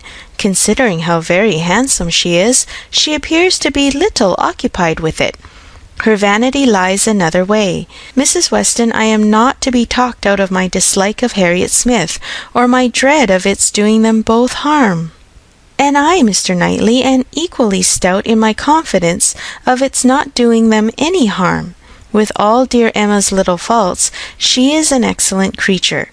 Where shall we see a better daughter, or a kinder sister, or a truer friend? No, no, she has qualities which may be trusted. She will never lead any one really wrong. She will make no lasting blunder. Where Emma errs once, she is in the right 100 times. Very well, I will not plague you any more. Emma shall be an angel, and I will keep my spleen to myself till Christmas brings John and Isabella. John loves Emma with a reasonable, and therefore not a blind affection, and Isabella always thinks as he does, except when he is not quite frightened enough about the children. I am sure of having their opinions with me. I know that you all love her really too well to be unjust or unkind, but excuse me, Mr. Knightley, if I take the liberty, I consider myself, you know, as having somewhat of the privilege of speech that Emma's mother might have had, the liberty of hinting that I do not think any possible good can arise from Harriet Smith's intimacy being made a matter of much discussion among you. Pray excuse me. But supposing any little inconvenience may be apprehended from the intimacy, it cannot be expected that Emma, accountable to nobody but her father, who perfectly approves the acquaintance, should put an end to it so long as it is a source of pleasure to herself. It has been so many years my province to give advice, that you cannot be surprised, Mr. Knightley, at this little remains of office. Not at all, cried he. I am very much obliged to you for it. It is very good advice, and it shall have a better fate than your advice has often found, for it shall be attended to. Mrs. John Knightley is easily alarmed, and might be made unhappy about her sister. Be satisfied, said he, I will not raise any outcry. I will keep my ill humour to myself. I have a very sincere interest in Emma. Isabella does not seem more my sister, has never excited a greater interest. Perhaps hardly so great. There is an anxiety, a curiosity in what one feels for Emma. I wonder what will become of her. So do I, said Mrs. Weston gently, very much. She always declares she will never marry, which of course means just nothing at all, but I have no idea that she has yet ever seen a man she cared for. It would not be a bad thing for her to be very much in love with a proper object. I should like to see Emma in love, and in some doubt of a return. It would do her good. But there is nobody hereabouts to attach her, and she goes so seldom from home. "There does indeed seem as little to tempt her to break her resolution at present," said Mrs. Weston, "as can well be, and while she is so happy at Hartfield, I cannot wish her to be forming any attachment which would be creating such difficulties on poor Mr. Woodhouse's account. I do not recommend matrimony at present to Emma, though I mean no slight to the state, I assure you." Part of her meaning was to conceal some favourite thoughts of her own and Mr. Weston's on the subject, as much as possible. There were wishes at Randalls respecting Emma's destiny, but it was not desirable to have them suspected, and the quiet transition which Mr. Knightley soon afterwards made to "What does Weston think of the weather? Shall we have rain?" convinced her that he had nothing more to say or surmise about Hartfield. End of Chapter 5. Chapter 6. Emma could not feel a doubt of having given Harriet's fancy a proper direction, and raised the gratitude of her young vanity to a very good purpose, for she found her decidedly more sensible than before of Mr. Elton's being a remarkably handsome man, with most agreeable manners, and as she had no hesitation in following up the assurance of his admiration by agreeable hints, she was soon pretty confident of creating as much liking on Harriet's side as there could be any occasion for. She was quite convinced of Mr. Elton's being in the fairest way of falling in love, if not in love already. She had no scruple with regard to him. He talked of Harriet and praised her so warmly that she could not suppose anything wanting which a little time would not add. His perception of the striking improvement of Harriet's manner since her introduction at Hartfield was not one of the least agreeable proofs of his growing attachment. "You have given Miss Smith all that she required," said he. "You have made her graceful and easy. She was a beautiful creature when she came to you, but in my opinion the attractions you have added are infinitely superior to what she received from nature. I am glad you think I have been useful to her, but Harriet only wanted drawing out and receiving a few, very few hints. She had all the natural grace of sweetness of temper and artlessness in herself. I have done very little." "If it were admissible to contradict a lady," said the gallant Mr. Elton, "I have perhaps given her a little more decision of character, have taught her to think on points which had not fallen in her way before." "Exactly so. That is what principally strikes me. So much superadded decision of character. Skilful has been the hand. Great has been the pleasure, I am sure. I never met with a disposition more truly amiable. I have no doubt of it. And it was spoken with a sort of sighing animation, which had a vast deal of the lover. She was not less pleased another day with the manner in which he seconded a sudden wish of hers to have Harriet's picture. "Did you ever have your likeness taken, Harriet?" said she. "Did you ever sit for your picture?" Harriet was on the point of leaving the room, and only stopped to say, with a very interesting naivete, "Oh, dear no, never." No sooner was she out of sight than Emma exclaimed, "What an exquisite possession a picture of her would be! I would give any money for it. I almost long to attempt her likeness myself. You do not know it, I dare say, but 2 or 3 years ago I had a great passion for taking likenesses, and attempted several of my friends, and was thought to have a tolerable eye in general, but from one cause or another I gave it up in disgust. But really I could almost venture, if Harriet would sit to me. It would be such a delight to have her picture." "Let me entreat you," cried Mr. Elton. "It would indeed be a delight. Let me entreat you, Miss Woodhouse, to exercise so charming a talent in favour of your friend. I know what your drawings are. How could you suppose me ignorant? Is not this room rich in specimens of your landscapes and flowers? And has not Mrs. Weston some inimitable figure pieces in her drawing-room at Randalls? Yes, good man, thought Emma. But what has all that to do with taking likenesses? You know nothing of drawing. Don't pretend to be in raptures about mine. Keep your raptures for Harriet's face. Well, if you give me such kind encouragement, Mr. Elton, I believe I shall try what I can do. Harriet's features are very delicate, which makes a likeness difficult, and yet there is a peculiarity in the shape of the eye and the lines about the mouth which one ought to catch. Exactly so. The shape of the eye and the lines about the mouth. I have not a doubt of your success. Pray, pray, attempt it. As you will do it, it will indeed, to use your own words, be an exquisite possession. But I am afraid, Mr. Elton, Harriet will not like to sit. She thinks so little of her own beauty. Did not you observe her manner of answering me? How completely it meant, why should my picture be drawn? Oh, yes, I observed it, I assure you. It was not lost on me, but still I cannot imagine she would not be persuaded. Harriet was soon back again, and the proposal almost immediately made, and she had no scruples which could stand many minutes against the earnest pressing of both the others.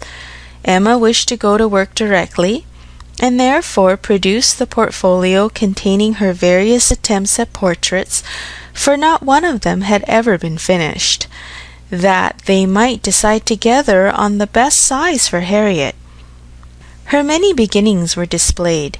Miniatures, half-lengths, whole lengths, pencil, crayon, and watercolors had all been tried in turn. She had always wanted to do everything, and had made more progress both in drawing and music than many might have done with so little labor as she would ever submit to.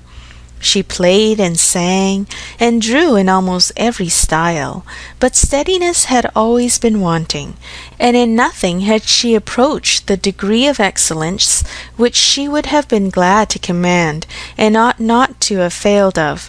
She was not much deceived as to her own skill either as an artist or a musician, but she was not unwilling to have others deceived, or sorry to know her reputation for accomplishment often higher than it deserved. There was merit in every drawing, in the least finished, perhaps the most.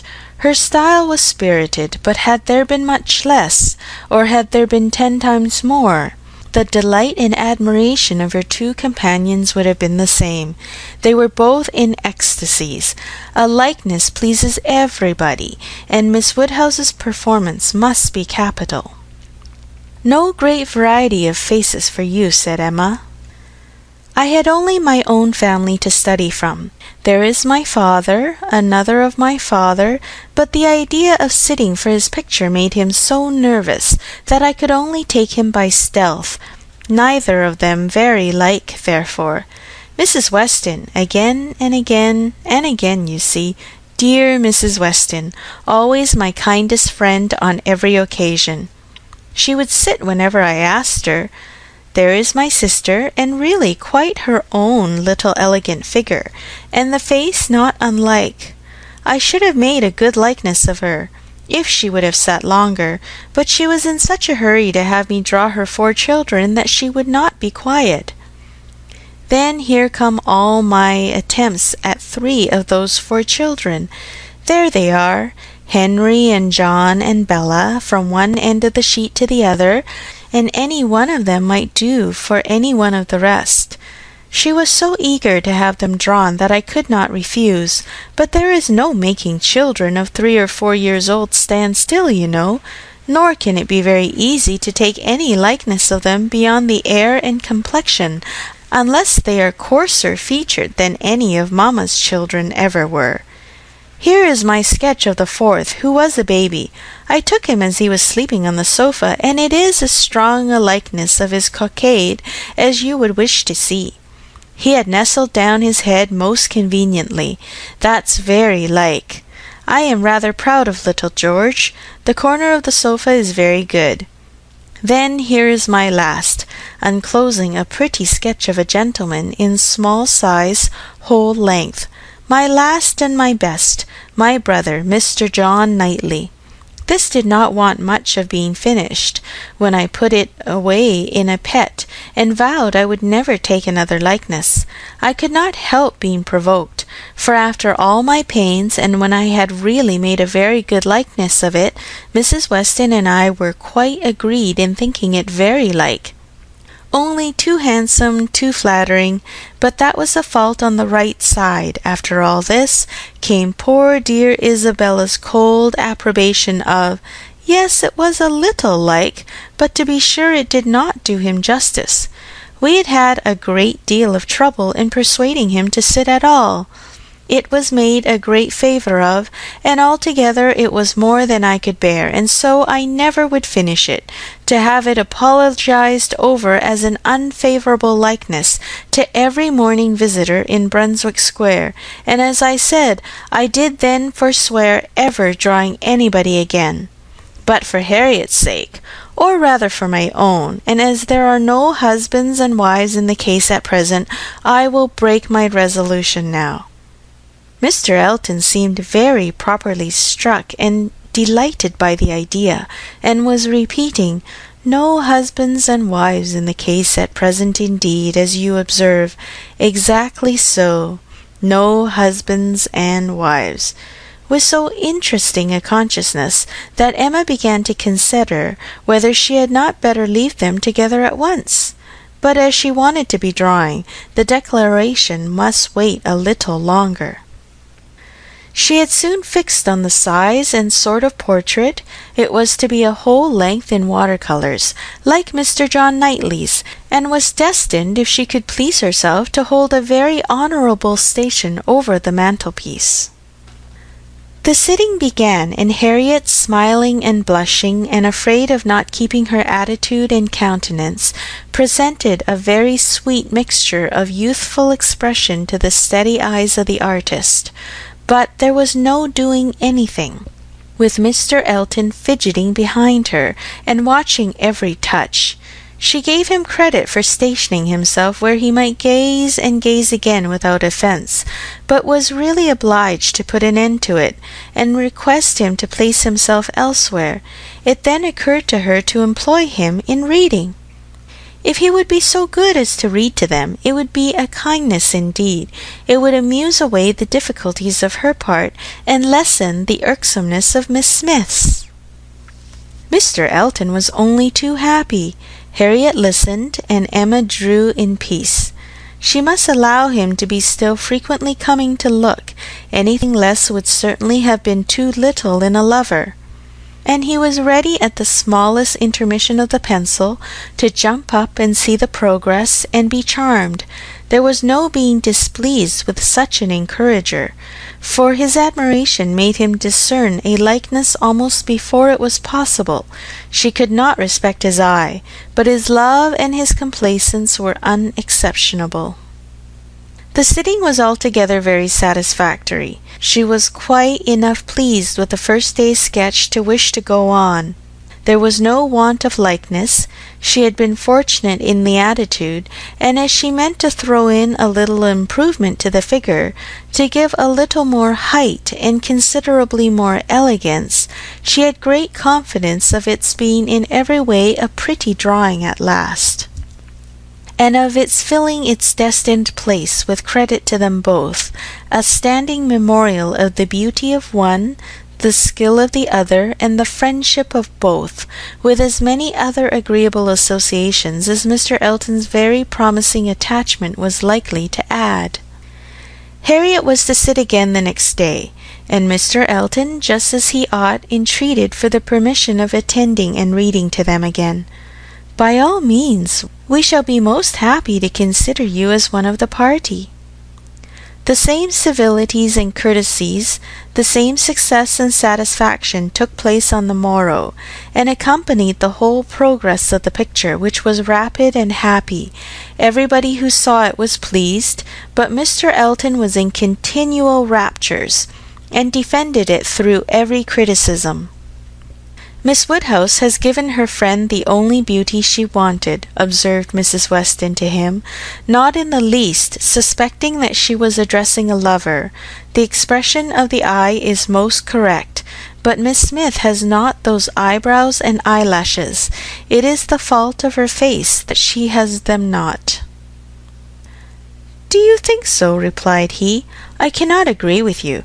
It appears to me a perfect resemblance in every feature. I never saw such a likeness in my life. We must allow for the effect of shades, you know."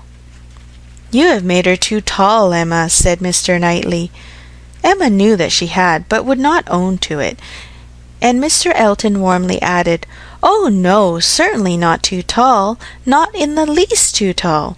Consider she is sitting down, which naturally presents a different, which in short gives exactly the idea, and the proportions must be preserved, you know. Proportions, foreshortening, oh no. It gives one exactly the idea of such a height as Miss Smith's, exactly so indeed."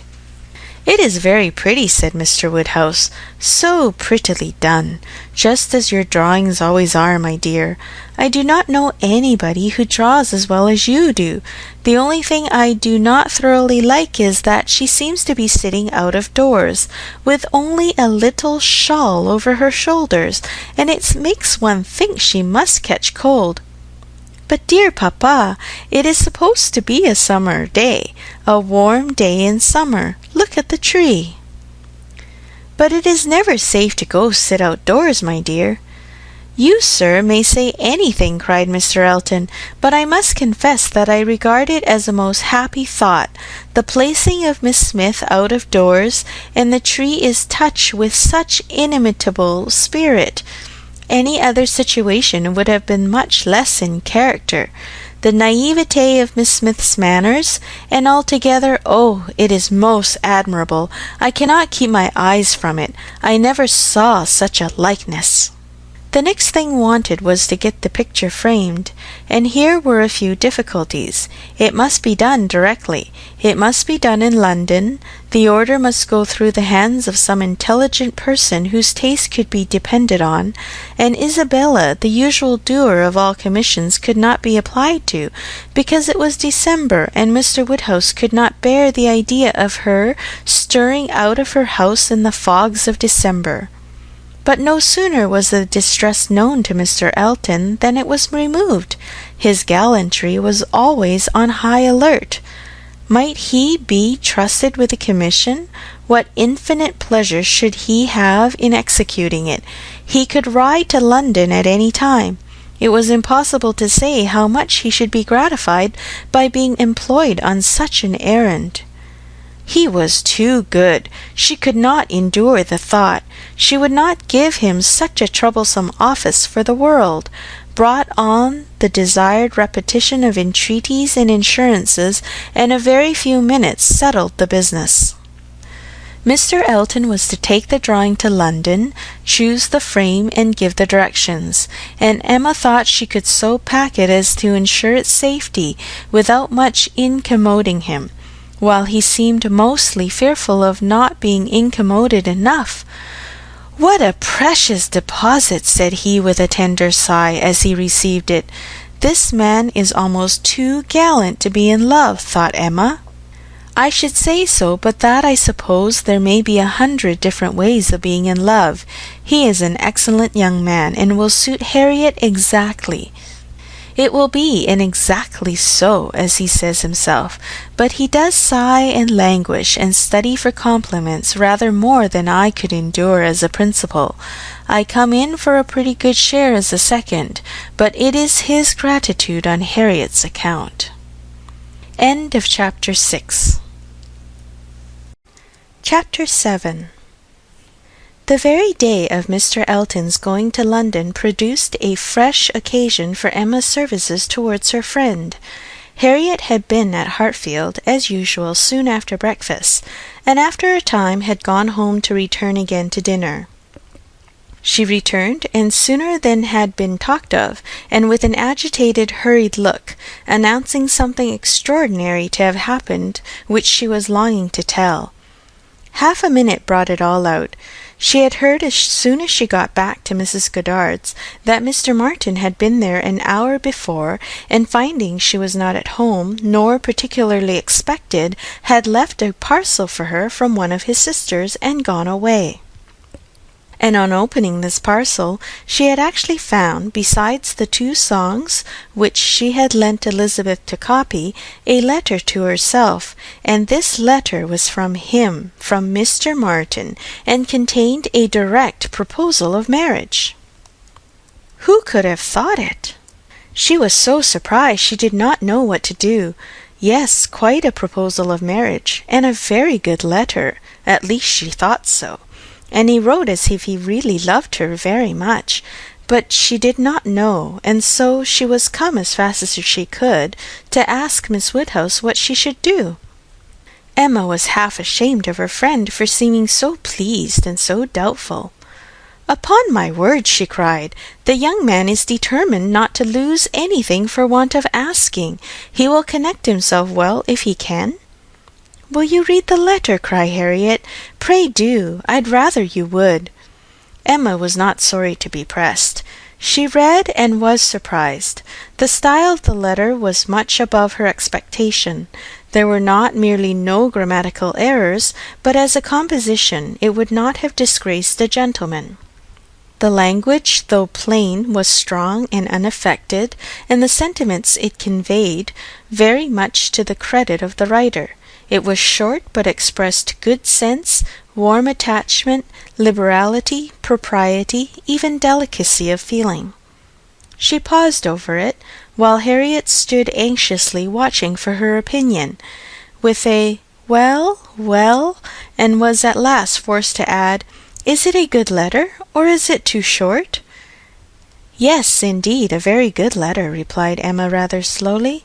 "So good a letter, Harriet, that, everything considered, I think one of his sisters must have helped him.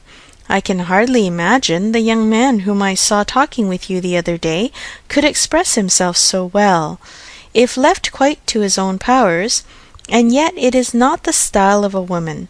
No, certainly it is too strong and concise, not diffuse enough for a woman. No doubt he is a sensible man, and I suppose may have a natural talent for, thinks clearly and strongly, and when he takes a pen in hand, his thoughts naturally find proper words. It is so with some men. Yes, I understand the sort of mind, vigorous, decided, with sentiments to a certain point, not coarse. A better written letter, Harriet, returning it, than I had expected." "Well," said the still waiting Harriet, "well, and what shall I do?" "What shall you do? In what respect? Do you mean with regard to this letter?" "Yes." "But what are you in doubt of? You must answer it, of course, and speedily." "Yes, but what shall I say? Dear Miss Woodhouse, do advise me." "Oh, no, no! The letter had much better be all your own. You will express yourself very properly, I am sure. There is no danger of your not being intelligible, which is the first thing. Your meaning must be unequivocal, no doubts or demurs, and such expressions of gratitude and concern for the pain you are inflicting as propriety requires will present themselves unbidden to your mind, I am persuaded. You need not be prompted to write with the appearance of sorrow for his disappointment." "You think I ought to refuse him, then?" said Harriet, looking down. "Ought to refuse him? My dear Harriet, what do you mean? Are you in any doubt as to that? I thought, but I beg your pardon, perhaps I have been under a mistake. I certainly have been misunderstanding you, if you feel in doubt as to the purport of your answer. I have imagined you were consulting me only as to the wording of it." Harriet was silent. With a little reserve of manner, Emma continued, "You mean to return a favourable answer, I collect?" "No, I do not. That is, I do not mean. What shall I do? What would you advise me to do? Pray, dear Miss Woodhouse, tell me what I ought to do." "I shall not give you any advice, Harriet. I will have nothing to do with it. This is a point which you must settle with your feelings." "I had no notion that he liked me so very much," said Harriet, contemplating the letter. For a little while Emma persevered in her silence, but beginning to apprehend the bewitching flattery of that letter might be too powerful, she thought it best to say, "I lay it down as a general rule, Harriet, that if a woman doubts as to whether she should accept a man or not, she certainly ought to refuse him. If she can hesitate as to yes, she ought to say no directly. It is not a state to be safely entered into with doubtful feelings, with half a heart. I thought it my duty as a friend and older than yourself to say thus much to you, but do not imagine that I want to influence you. Oh, no, I am sure you are a great deal too kind to, but if you would just advise me what I had best do. No, no, I do not mean that. As you say, one's mind ought to be quite made up. One should not be hesitating. It is a very serious thing. It will be safer to say no, perhaps. Do you think I had better say no?" "Not for the world," said Emma, smiling graciously, "would I advise you either way. You must be the best person to judge your own happiness. If you prefer Mr. Martin to every other person, if you think him the most agreeable man you have ever been in company with, why should you hesitate? You blush, Harriet. Does anybody else occur to you at this moment under such a definition? Harriet, Harriet, do not deceive yourself. Do not be run away with by gratitude and compassion. At this moment, whom are you thinking of?" The symptoms were favorable. Instead of answering, Harriet turned away confused, and stood thoughtfully by the fire, and though the letter was still in her hand, it was now mechanically twisted about without regard. Emma waited the result with impatience, but not without strong hopes. At last, with some hesitation, Harriet said, "Miss Woodhouse, as you will not give me your opinion, I must do as well as I can by myself, and I have now quite determined, and really almost made up my mind to refuse Mr. Martin. Do you think I am right?" "Perfectly, perfectly right, my dearest Harriet. You are doing just what you ought. While you were at all in suspense, I kept my feelings to myself, but now that you are so completely decided, I have no hesitation in approving. Dear Harriet, I give myself joy of this. It would have grieved me to lose your acquaintance, which must have been the consequence of your marrying Mr. Martin. While you were in the smallest degree wavering, I said nothing about it because I would not influence, but it would have been the loss of a friend to me. I could not have visited Mrs. Robert Martin of Abbey Mill Farm. Now I am as secure of you forever." Harriet had not surmised her own danger, but the idea of it struck her forcibly. "You could not have visited me," she cried, looking aghast. "No, to be sure you could not. But I never thought of that before. That would have been too dreadful." "What an escape! Dear Miss Woodhouse, I would not give up the pleasure and honour of being intimate with you for anything in the world. Indeed, Harriet, it would have been a severe pang to lose you, but it must have been. You would have thrown yourself out of all good society. I must have given you up. Dear me, how should I ever have borne it? It would have killed me never to come to Hartfield any more. Dear affectionate creature, you banished to Abbey Mill Farm, you confined to the society of the illiterate and vulgar all your life. I wonder how the young man could have the assurance to ask it. He must have a pretty good opinion of himself." "I do not think he is conceited either in general," said Harriet, her conscience opposing such censure. "At least he is very good-natured, and I shall always feel much obliged to him, and have a great regard for, but that is quite a different thing from. And you know, though he may like me, it does not follow that I should, and certainly I must confess that since my visiting here I have seen people, and if one comes to compare them, persons and manners, there is no comparison at all. One is so very handsome and agreeable. However, I do really think Mr. Martin is a very amiable young man, and have a great opinion of him, and his being so attached to me, and his writing such a letter. But as to leaving you, it is what I would not do upon any consideration. Thank you, my own sweet little friend. We will not be parted.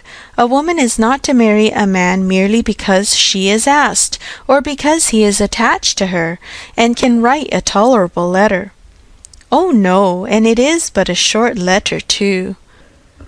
Emma felt the bad taste of her friend, but let it pass with a very true, and it would be a small consolation to her, for the clownish manner which might be offending her every hour of the day, to know that her husband could write a good letter. Oh, yes, very. Nobody cares for a letter. The thing is, to be always happy with pleasant companions. I am quite determined to refuse him. But how shall I do? What shall I say? Emma assured her there would be no difficulty in the answer, and advised its being written directly, which was agreed to in the hope of her assistance.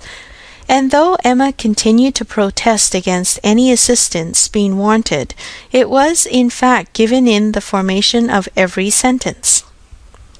The looking over his letter again, in replying to it, had such a softening tendency that it was particularly necessary to brace her up with a few decisive expressions, and she was so very much concerned at the idea of making him unhappy, and the thought so much of what his mother and sisters would think and say, and was so anxious that they should not fancy her ungrateful, that Emma believed if the young man had come in her way at that moment, he would have been accepted after all. This letter, however, was written and sealed and sent. The business was finished and Harriet safe. She was rather low all the evening, but Emma could allow her amiable regrets, and sometimes relieved them by speaking of her own affection, sometimes by bringing forward the idea of Mr. Elton. "I shall never be invited to Abbey Mill again," was said in rather a sorrowful tone. "Nor if you were, could I ever bear to part with you, my Harriet.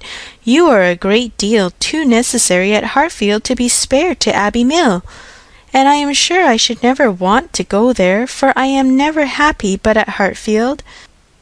Some time afterwards it was, "I think Mrs. Goddard would be very much surprised if she knew what had happened. I am sure Miss Nash would, for Miss Nash thinks her own sister very well married, and it is only a linen draper. One should be sorry to see greater pride or refinement in the teacher of a school, Harriet. I dare say Miss Nash would envy you such an opportunity of being married. Even this conquest would appear valuable in her eyes. As to anything superior for you, I suppose she is quite in the dark. The attentions of a certain person can hardly be among the tittle-tattle of Highbury yet. Hitherto I fancy you and I are the only people to whom his looks and manners have explained themselves." Harriet blushed and smiled, and said something about wondering that people should like her so much. The idea of Mr. Elton was certainly cheering, but still after a time she was tender-hearted again towards the rejected Mr. Martin. "Now he has got my letter," said she softly. "I wonder what they are all doing, whether his sisters know. If he is unhappy, they will be unhappy too. I hope he will not mind it so very much." "Let us think of those among our absent friends who are more cheerfully employed," cried Emma.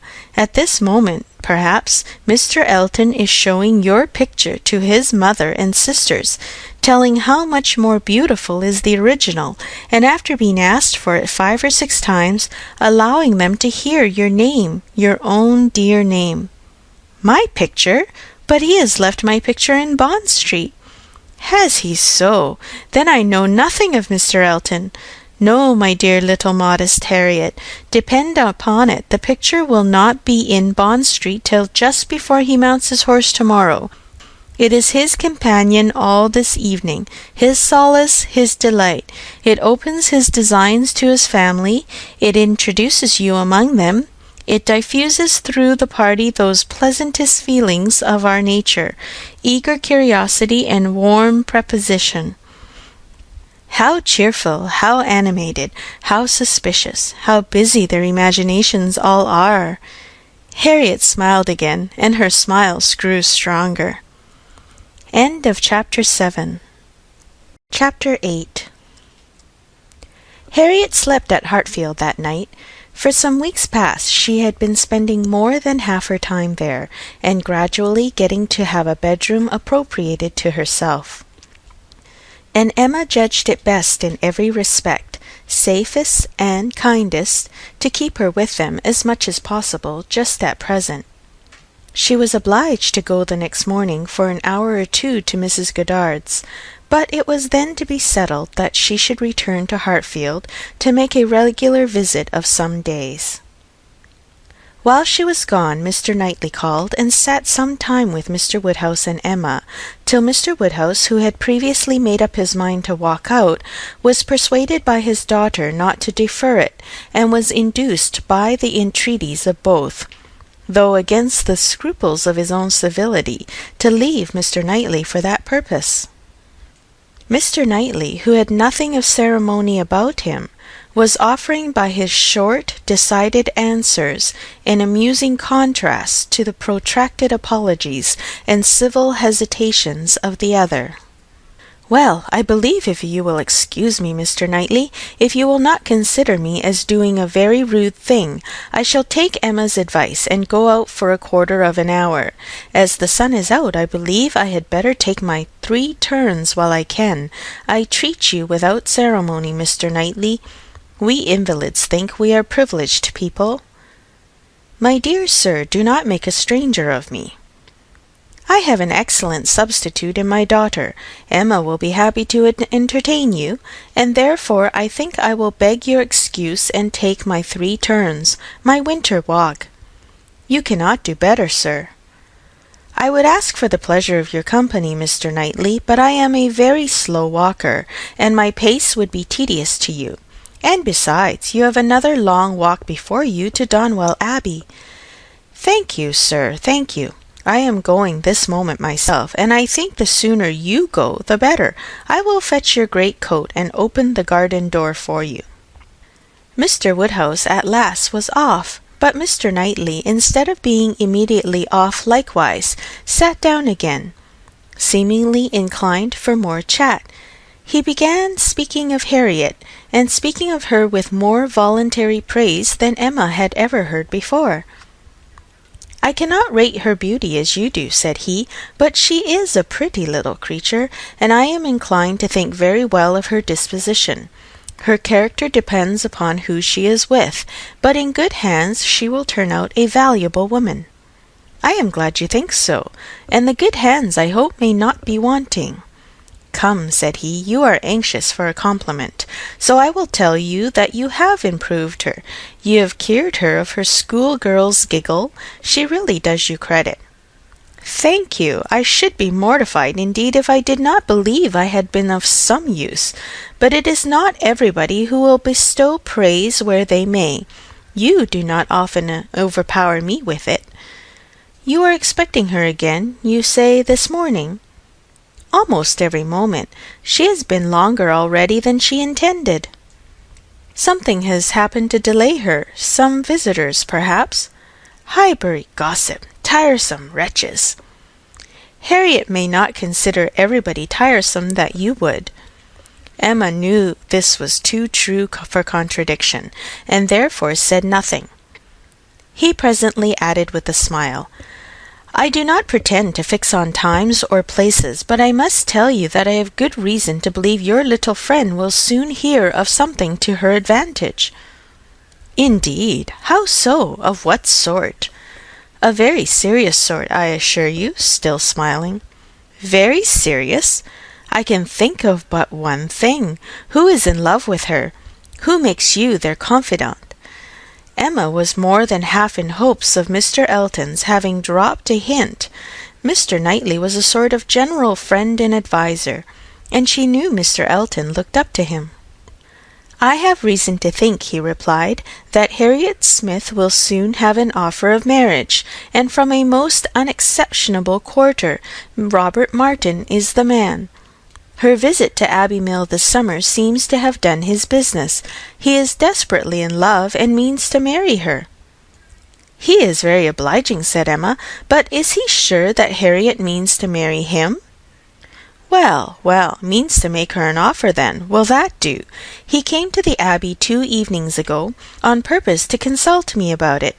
He knows I have a thorough regard for him and all his family, and I believe considers me as one of his best friends. He came to ask me whether I thought it would be imprudent in him to settle so early, whether I thought her too young. In short, whether I approved his choice altogether, having some apprehension perhaps of her being considered, especially since you're making so much of her, as in line of society above him. I was very much pleased with all that he said. I never hear better sense from anyone than Robert Martin. He speaks to the purpose, open, straightforward, and very well judging. He told me everything, his circumstances and plans, and what they all propose doing in the event of his marriage. He is an excellent young man, both as son and brother. I had no hesitation in advising him to marry. He proved to me that he could afford it, and that being the case, I was convinced he could not do better. I praised the fair lady too, and altogether sent him away very happy. If he had never esteemed my opinion before, he would have thought highly of me then, and, I dare say, left the house thinking me the best friend and counsellor man ever had. This happened the night before last. Now, as we may fairly suppose, he would not allow much time to pass before he spoke to the lady, and as he does not appear to have spoken yesterday, it is not unlikely that he should be at Mrs. Goddard's to-day, and she may be detained by a visitor without thinking him at all a tiresome wretch. "Pray, Mr. Knightley," said Emma, who had been smiling to herself through a great part of this speech, "how do you know that Mr. Martin did not speak yesterday?" "Certainly," replied he, surprised, "I do not absolutely know it, but it may be inferred. Was she not the whole day with you?" "Come," said she, "I will tell you something in return for what you have told me. He did speak yesterday. That is, he wrote and was refused." This was obliged to be repeated before it could be believed, and Mr. Knightley actually looked red with surprise and displeasure, as he stood up in tall indignation and said, "Then she is a greater simpleton than I ever believed her. What is the foolish girl about?" "Oh, to be sure," cried Emma, "it is always incomprehensible to a man that a woman should ever refuse an offer of marriage. A man always imagines a woman to be ready for anybody who asks her. Nonsense, a man does not imagine any such thing. But what is the meaning of this? Harriet Smith refuse Robert Martin? Madness, if it is so, but I hope you are mistaken." "I saw her answer. Nothing could be clearer." "You saw her answer? You wrote her answer too. Emma, this is your doing. You persuaded her to refuse him. And if I did, which however I am far from allowing, I should not feel that I have done wrong. Mr. Martin is a very respectable young man, but I cannot admit him to be Harriet's equal, and am rather surprised indeed that he should have ventured to address her. By your account he does seem to have had some scruples. It is a pity that they were ever got over."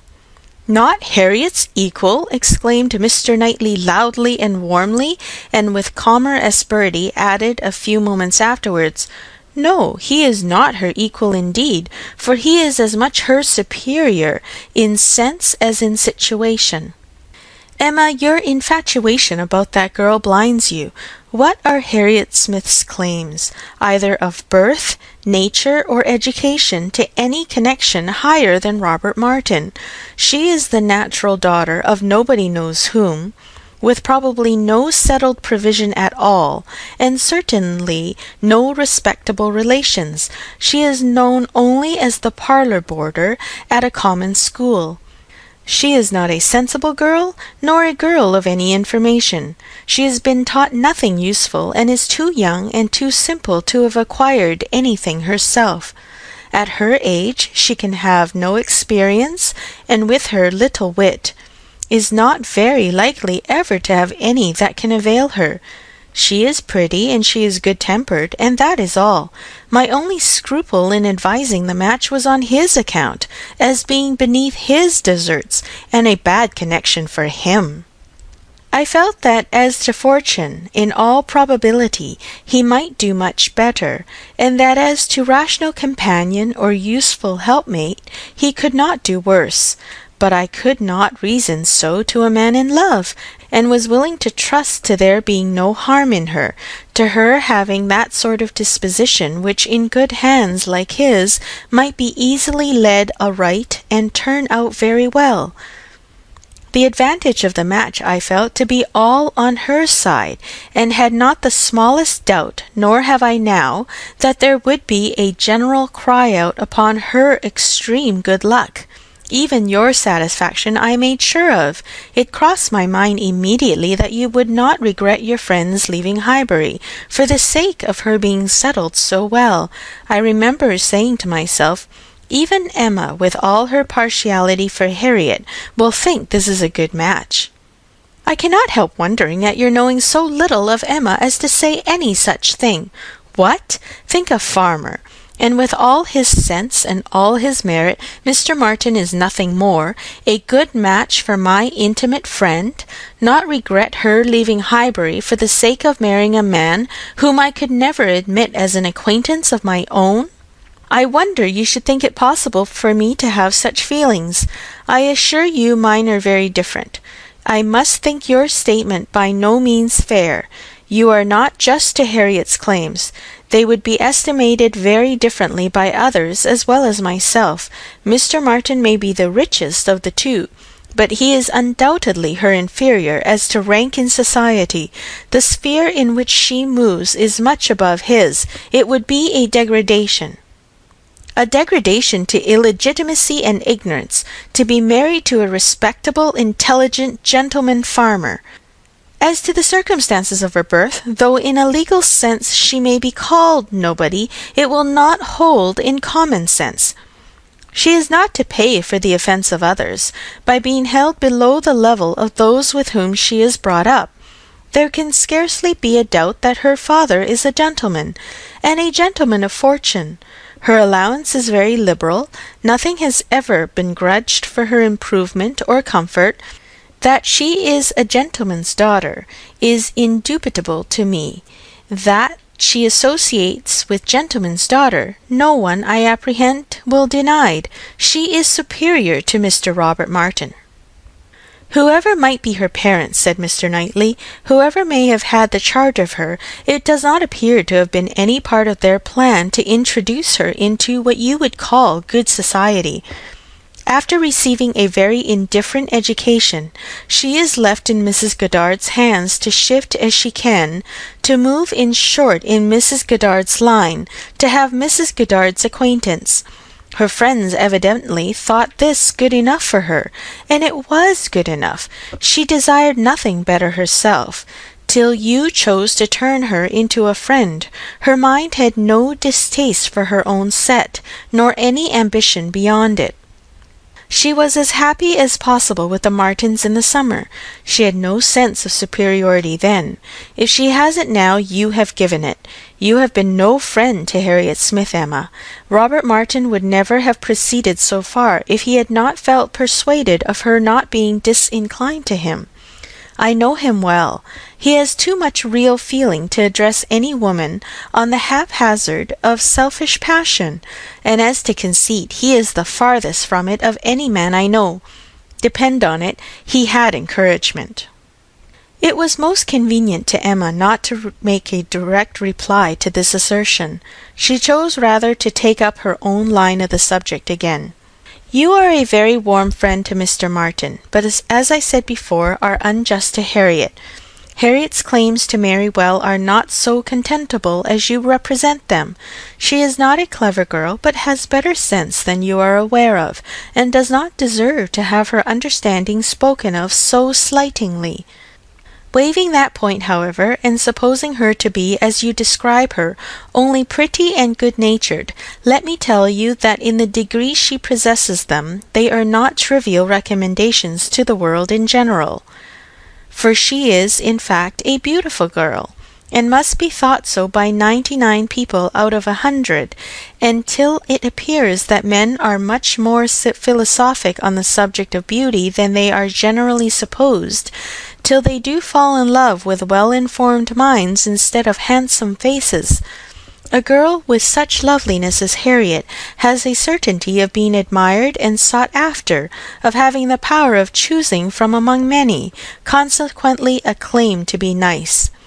Her good nature, too, is not so very slight a claim, comprehending as it does real, thorough sweetness of temper and manner, a very humble opinion of herself, and a great readiness to be pleased with other people. I am very much mistaken if your sex in general would not think such beauty and such temper the highest claims a woman could possess. Upon my word, Emma, to hear you abusing the reason you have is almost enough to make me think so too. Better be without sense than misapply it as you do. To be sure, cried she playfully, I know that is the feeling of you all.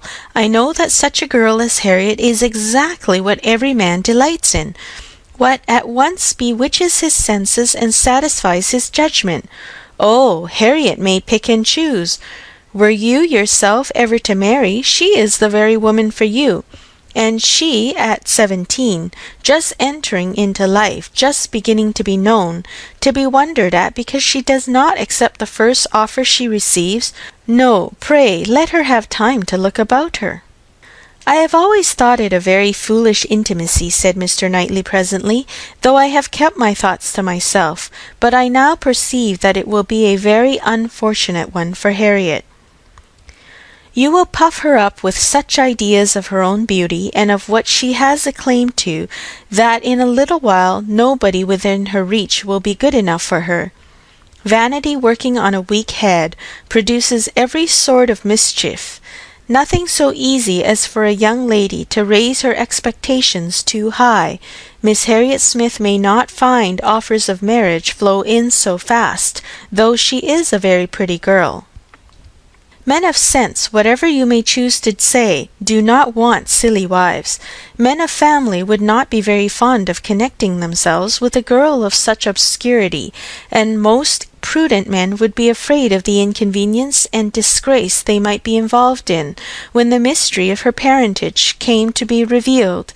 Let her marry Robert Martin, and she is safe, respectable, and happy forever.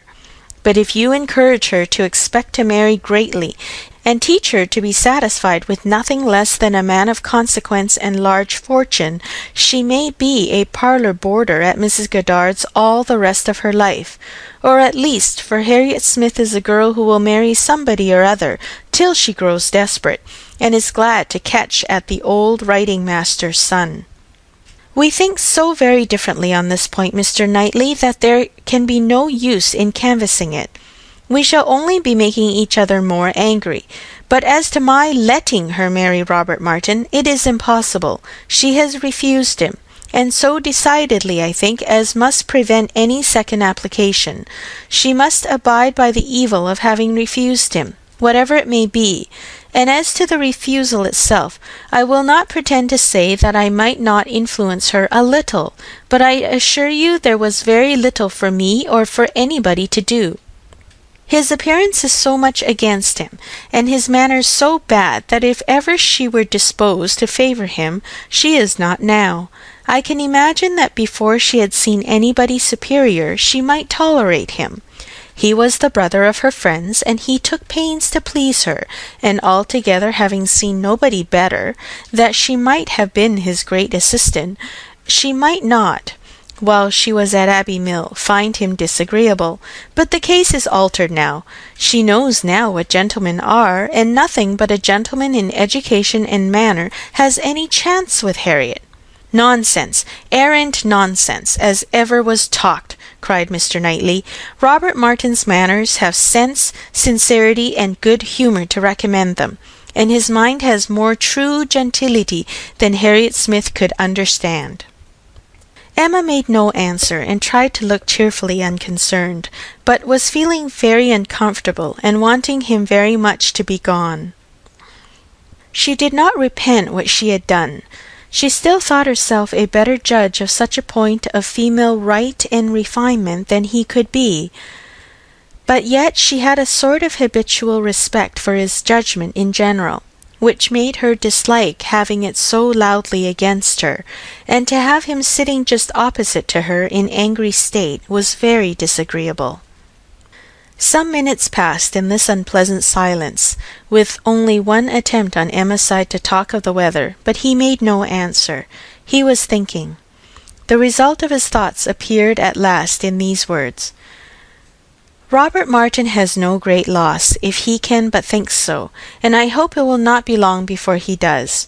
Your views for Harriet are best known to yourself, but as you make no secret of your love of matchmaking, it is fair to suppose that views and plans and projects you have, and as a friend I shall just hint to you that if Elton is the man, I think it will be all labour in vain." Emma laughed and disclaimed. He continued: "Depend on it, Elton will not do. Elton is a very good sort of man, and a very respectable vicar of Highbury, but not at all likely to make an imprudent match. He knows the value of a good income as well as anybody. Elton may talk sentimentally, but he will act rationally. He is as well acquainted with his own claims as you can be with Harriet's. He knows that he is a very handsome young man, and a great favourite wherever he goes, and from his general view of talking in unreserved moments, when there are only men present, I am convinced that he does not mean to throw himself away. I have heard him speak with great animation of a large family of young ladies that his sisters are intimate with, who have all 20,000 pounds apiece." "I am very much obliged to you," said Emma, laughing again. "If I had set my heart on Mr. Elton's marrying Harriet, it would have been very kind to open my eyes, but at present I only want to keep Harriet to myself. I have done with matchmaking, indeed. I could never hope to equal my own doings at Randalls. I shall leave off while I am well." "Good morning to you," said he, rising and walking off abruptly.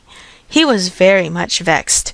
He felt the disappointment of the young man, and was mortified to have been the means of promoting it by the sanction he had given, and the part which he was persuaded Emma had taken in the affair was provoking him exceedingly. Emma remained in a state of vexation too, but there was more indistinctness in the cause of hers than in his.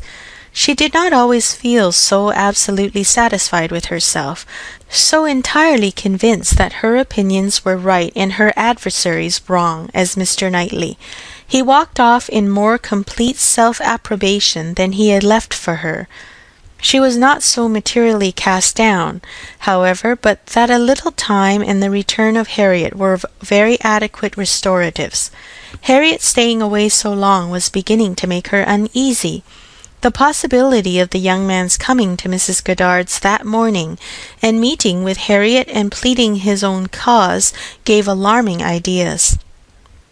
The dread of such a failure after all became the prominent uneasiness, and when Harriet appeared and in very good spirits, and without having any such reason to give for her long absence, she felt a satisfaction which settled her with her own mind, and convinced her that let Mr. Knightley think or say what he would, she had done nothing which woman's friendship and woman's feelings would not justify.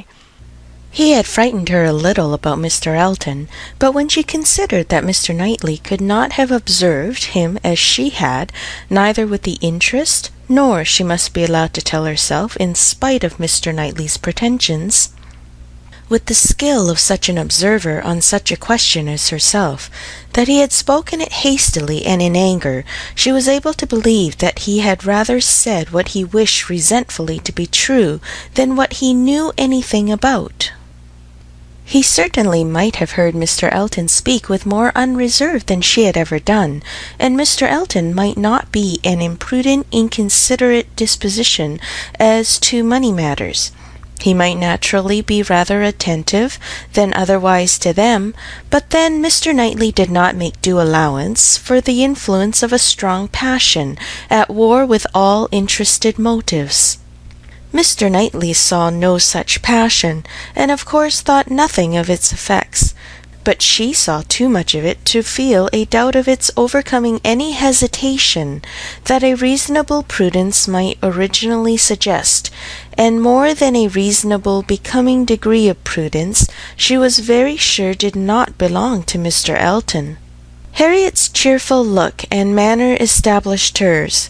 She came back, not to think of Mr. Martin, but to talk of Mr. Elton. Miss Nash had been telling her something, which she repeated immediately with great delight. Mr. Perry had been to Mrs. Goddard's to attend a sick child, and Miss Nash had seen him, and he had told Miss Nash that as he was coming back yesterday from Clayton Park he had met Mr. Elton, and found to his great surprise that Mr. Elton was actually on his road to London, and not meaning to return till the morrow, though it was the whist club night, which he had never been known to miss before. And Mr. Perry had remonstrated with him about it, and told him how shabby it was in him, their best player, to absent himself, and tried very much to persuade him to put off his journey only one day, but it would not do. Mr. Elton had been determined to go, and had said in a very particular way indeed that he was going on business which he would not put off for any inducement in the world, and something about a very enviable commission, and being the bearer of something exceedingly precious. Mr. Perry could not quite understand him, but he was very sure there must be a lady in the case, and he told him so, and Mr. Elton only looked very conscious and smiling, and rode off in great spirits. Miss Nash had told her all about this, and had talked a great deal more about Mr. Elton, and said, looking so very significantly at her, that she did not pretend to understand what his business might be, but she only knew that any woman whom Mr. Elton could prefer, she should think the luckiest woman in the world. For beyond a doubt Mr. Elton had not his equal for beauty or agreeableness. End of Chapter 8. Chapter 9. Mr. Knightley might quarrel with her, but Emma could not quarrel with herself. He was so much displeased that it was longer than usual before he came to Hartfield again. And when they did meet, his grave look showed that she was not forgiven. She was sorry, but could not repent. On the contrary, her plans and proceedings were more and more justified and endeared to her by the general appearances of the next few days. The picture, elegantly framed, came safely to hand soon after Mr. Elton's return, and being hung over the mantelpiece of the common sitting-room, he got up to look at it, and sighed out his half-sentences of admiration, just as he ought. And as for Harriet's feelings, they were visibly forming themselves into as strong and steady an attachment as her youth and sort of mind admitted. Emma was soon perfectly satisfied of Mr. Martin's being no otherwise remembered than as he furnished a contrast with Mr. Elton, of the utmost advantage to the latter. Her views of improving her little friend's mind by a great deal of useful reading and conversation had never yet led to more than a few first chapters and the intention of going on tomorrow. It was much easier to chat than to study, much pleasanter to let her imagination range and work at Harriet's fortune than to be labouring to enlarge her comprehension or exercise it on sober facts. And the only literary pursuit which engaged Harriet at present, the only mental provision she was making for the evening of life, was the collecting and transcribing all the riddles of every sort that she could meet with, into a thin quarto of hot-pressed paper, made up by her friend, and ornamented with ciphers and trophies. In this age of literature, such collections on a very grand scale are not uncommon. Miss Nash, head teacher at Mrs. Goddard's, had written out at least 300, and Harriet, who had taken the first hint of it from her, hoped, with Miss Woodhouse's help, to get a great many more. Emma assisted with her invention, memory, and taste, and as Harriet wrote a very pretty hand, it was likely to be an arrangement of the first order, in form as well as quantity. Mr. Woodhouse was almost as much interested in the business as the girls, and tried very often to recollect something worth their putting in. So many clever riddles as there used to be when he was young. He wondered he could not remember them, but he hoped he should in time, and it always ended in Kitty, a fair but frozen maid. His good friend Perry, too, whom he spoke to on the subject, did not at present recollect anything of the riddle kind, but he had desired Perry to be upon the watch, and as he went about so much something he thought might come from that quarter. It was by no means his daughter's wish that the intellects of Highbury in general should be put under requisition. Mr. Elton was the only one whose assistance she asked. He was invited to contribute any really good enigmas, charades, or conundrums that he might recollect, and she had the pleasure of seeing him most intently at work with his recollections, and at the same time, as she could not perceive, most earnestly careful that nothing ungallant, nothing that did not breathe a compliment to the sex should pass his lips. They owed to him their 2 or 3 politest puzzles, and the joy and exultation with which at last he recalled and rather sentimentally recited that last well-known charade. My first doth affliction denote, which my second is destined to feel, and my whole is the best antidote, that affliction to soften and heal, made her feel quite sorry to acknowledge that they had transcribed it some pages ago already. "Why will you not write one yourself for us, Mr. Elton?" said she. "That is the only security for its freshness, and nothing could be easier to you." Oh no, he had never written, hardly ever, anything of the kind in his life. The stupidest fellow! He was afraid not even Miss Woodhouse, he stopped a moment, or Miss Smith could inspire him. The very next day, however, produced some proof of inspiration. He called for a few moments just to leave a piece of paper on the table containing, as he said, a charade, which a friend of his had addressed to a young lady, the object of his admiration, but which, from his manner, Emma was immediately convinced must be his own. "I do not offer it for Miss Smith's collection," said he. "Being my friend's, I have no right to expose it in any degree to the public eye, but perhaps you may not dislike looking at it." The speech was more to Emma than to Harriet, which Emma could understand. There was a deep consciousness about him, and he found it easier to meet her eye than her friend's. He was gone the next moment, after another moment's pause. "Take it," said Emma, smiling, and pushing the paper towards Harriet. "It is for you. Take your own." But Harriet was in a tremor and could not touch it, and Emma, never loath to be first, was obliged to examine it herself. Charade. My first displays the wealth and pomp of kings, lord of the earth, their luxury and ease. Another view of man my second brings. Behold him there, the monarch of the seas. But united, what reverse we have! Man's boasted power and freedom all are flown. Lord of the earth and sea, he bends a slave, and woman, lovely woman, reigns alone. Thy ready wit the word will soon supply. May its approval beam in that soft eye. She cast her eye over it, pondered, caught the meaning, read it through again to be quite certain, and quite mistress of the lines, and then, passing it to Harriet, sat happily smiling and saying to herself, while Harriet was puzzling over the paper in all the confusion of hope and dullness, "Very well, Mr. Elton, very well indeed. I have read worse charades. Courtship is a very good hint. I give you credit for it. This is feeling your way. This is saying very plainly, Pray, Miss Smith, give me leave to pay my addresses to you. Approve my charade and my intentions in the same glance. May its approval beam in that soft eye. Harriet, exactly. Soft is the very word for her eye. Of all epithets, the justest that could be given. Thy ready wit the word will soon supply. Harriet's ready wit? All the better. A man must be very much in love indeed to describe her so. Ah, Mr. Knightley, I wish you had the benefit of this.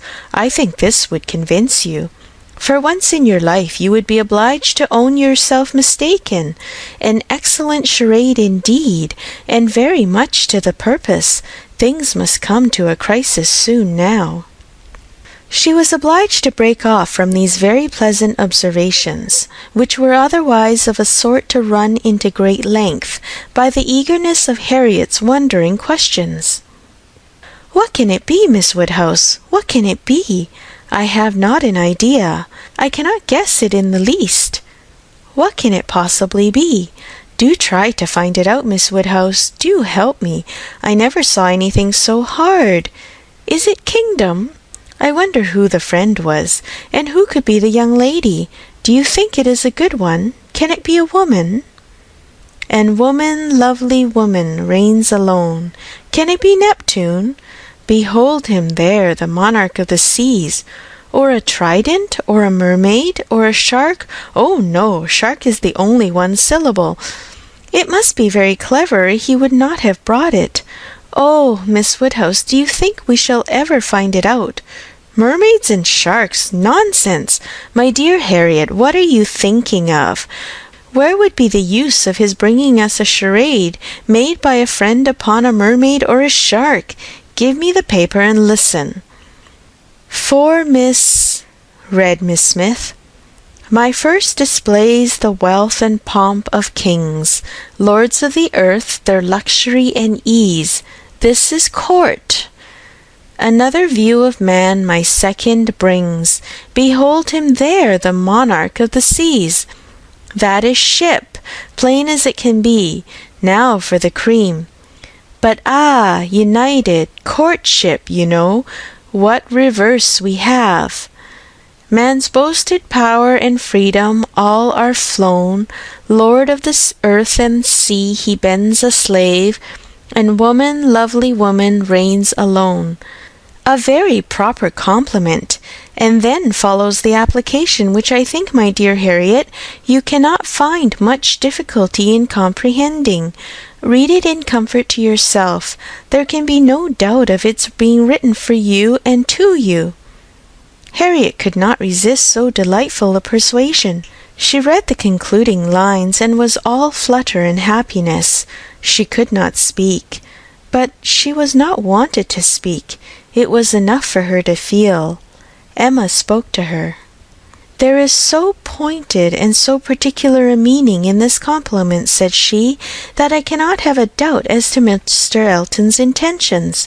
You are his object, and you will soon receive the completest proof of it. I thought it must be so. I thought I could not be so deceived. But now it is clear. The state of his mind is as clear and decided as my wishes on the subject have been ever since I knew you.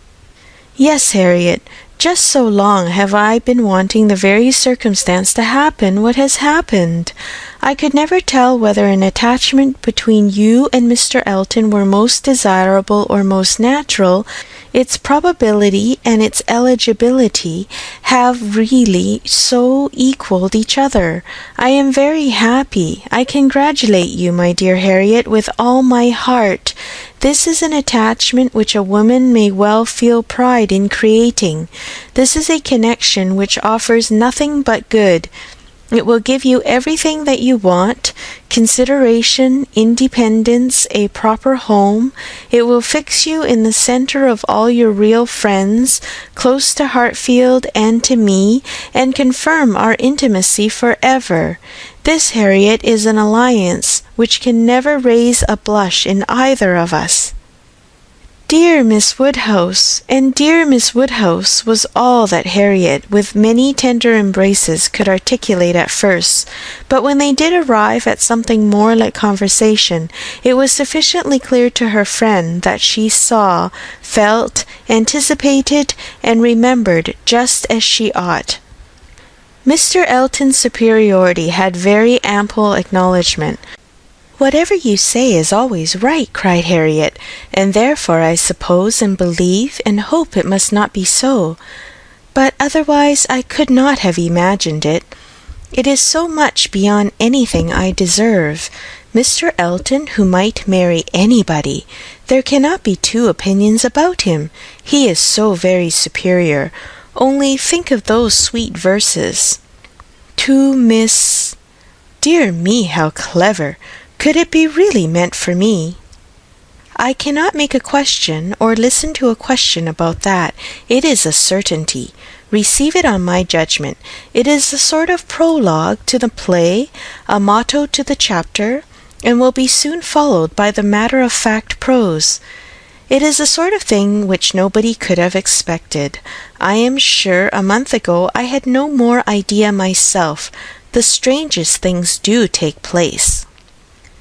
When Miss Smiths and Mr. Eltons get acquainted, they do indeed, and really it is strange.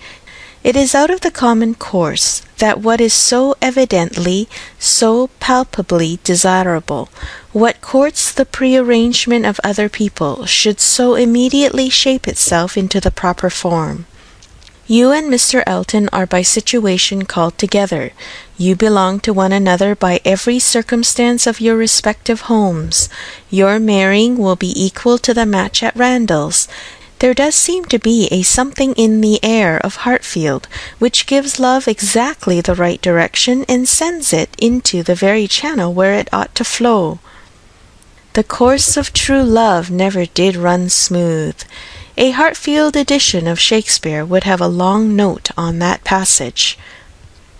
That Mr. Elton should really be in love with me of all people, who did not know him to speak him at Michaelmas, and he the very handsomest man that ever was, and a man that everybody looks up to, quite like Mr. Knightley. His company so sought after that everybody says he need not eat a single meal by himself if he does not choose it, that he has more invitations than there are days in the week. And so excellent in the church. Miss Nash has put down all the texts he has ever preached from since he first came to Highbury. Dear me, when I look back to the first time I saw him, how little did I think! The two abbots and I ran into the front room and peeped through the blind when we heard he was going by. And Miss Nash came and scolded us away, and stayed to look through herself. However, she called me back presently and let me look too, which was very good-natured, and how beautiful we thought he looked! He was arm in arm with Mr. Cole. This is an alliance which whatever your friends may be, must be agreeable to them, provided at least they have common sense. And we are not to be addressing our conduct to fools. If they are anxious to see you happily married, here is a man whose amiable character gives every assurance of it. If they wish to have you settled in the same country and circle which they have chosen to place you in, here it will be accomplished, and if their only object is that you should, in the common phrase, be well married, here is the comfortable fortune, the respectful establishment, the rise in the world which must satisfy them. Yes, very true. How nicely you talk. I love to hear you. You understand everything. You and Mr. Elton are one as clever as the other. This charade, if I had studied a 12-month, I could never have made anything like it. I thought he meant to try his skill by his manner of declining it yesterday. I do think it is, without exception, the best charade I ever read. I never read one more to the purpose, certainly. It is as long again as almost all we have had before. I do not consider its length as particularly in its favour. Such things in general cannot be too short. Harriet was too intent on the lines to hear. The most satisfactory comparisons were rising in her mind. "It is one good thing," said she presently, her cheeks in a glow, "to have very good sense in a common way, like everybody else, and if there is anything to say, to sit down and write a letter, and say just what you must in a short way, and another to write verses and charades like this." Emma could not have desired a more spirited rejection of Mr. Martin's prose. "Such sweet lines," continued Harriet, "these two last. But how shall I ever be able to return the paper, or say I have found it out? Oh, Miss Woodhouse, what can we do about that?" "Leave it to me. You do nothing. He will be here this evening, I dare say, and then I will give it back, and some nonsense or other shall pass between us, and you shall not be committed. Your soft eyes shall choose their own time for beaming. Trust to me." "Oh, Miss Woodhouse, what a pity that I must not write this beautiful charade into my book! I am sure I have not got one half so good. Leave out the two last lines, and there is no reason why you should not write it into your book." "Oh, but those two lines are—" "The best of all, granted. For private enjoyment, and for private enjoyment keep them. They are not at all the less written, you know, because you divide them. The couplet does not cease to be, nor does its meaning change, but take it away and all appropriation ceases, and a very pretty gallant charade remains, fit for any collection. Depend upon it, he would not like to have the charade slighted, much better than his passion. A poet in love must be encouraged in both capacities, or neither. Give me the book, I shall write it down, and then there can be no possible reflection on you." Harriet submitted, though her mind could hardly separate the parts, so as to feel quite sure that her friend were not writing down a declaration of love. It seemed too precious an offering for any degree of publicity. "I shall never let that book go out of my hands," said she. "Very well," replied Emma, "a most natural feeling, and the longer it lasts the better I shall be pleased. But here is my father coming. You will not object to my reading the charade to him. It will be giving him so much pleasure. He loves anything of the sort, and especially anything that pays woman a compliment. He has the tenderest spirit of gallantry towards us all. You must let me read it to him." Harriet looked grave. "My dear Harriet, you must not refine too much upon the charade. You will betray your feelings improperly if you are too conscious and too quick, and appear to affix more meaning, or even quite all the meaning which may be affixed to it. Do not be overpowered by such a little tribute of admiration. If he had been anxious for secrecy, he would not have left the paper while I was by, but he rather pushed it towards me than towards you. Do not let us be too solemn on the business. He has encouragement enough to proceed without our sighing out our souls over the charade." "Oh, no, I hope I shall not be ridiculous about it. Do as you please." Mr. Woodhouse came in, and very soon led to the subject again, by the recurrence of his very frequent inquiry of, "Well, my dears, how does your book go on? Have you got anything fresh?" "Yes, papa, we have something to read you, something quite fresh. A piece of paper was found on the table this morning, dropped, we suppose, by a fairy, containing a very pretty charade, and we have just copied it in." She read it to him, just as he liked to have anything read, slowly and distinctly, and 2 or 3 times over, with explanations of every part as she proceeded, and he was very much pleased, and, as she had foreseen, especially struck with a complimentary conclusion. "Ay, that's very just indeed. That's very properly said. Very true. Woman, lovely woman. It is such a pretty charade, my dear, that I can easily guess what fairy brought it. Nobody could have written so prettily but you, Emma." Emma only nodded and smiled. After a little thinking and a very tender sigh, he added, Ah, it is no difficulty to see who you take after. Your dear mother was so clever at all those things. If I had but her memory, but I can remember nothing, not even the particular riddle which you have heard me mention. I can only recollect the first stanza, and there are several. Kitty, a fair but frozen maid, kindled a flame I yet deplore. The hoodwinked boy I called to aid, though of his near approach afraid, so fatal to my suit before. And that is all that I can recollect of it, but it is very clever all the way through. But I think, my dear, you said you had got it. Yes, papa, it is written out in our second page. We copied it from the elegant extracts. It is Garrick's, you know. Ay, very true. I wish I could recollect more of it. Kitty, a fair but frozen maid.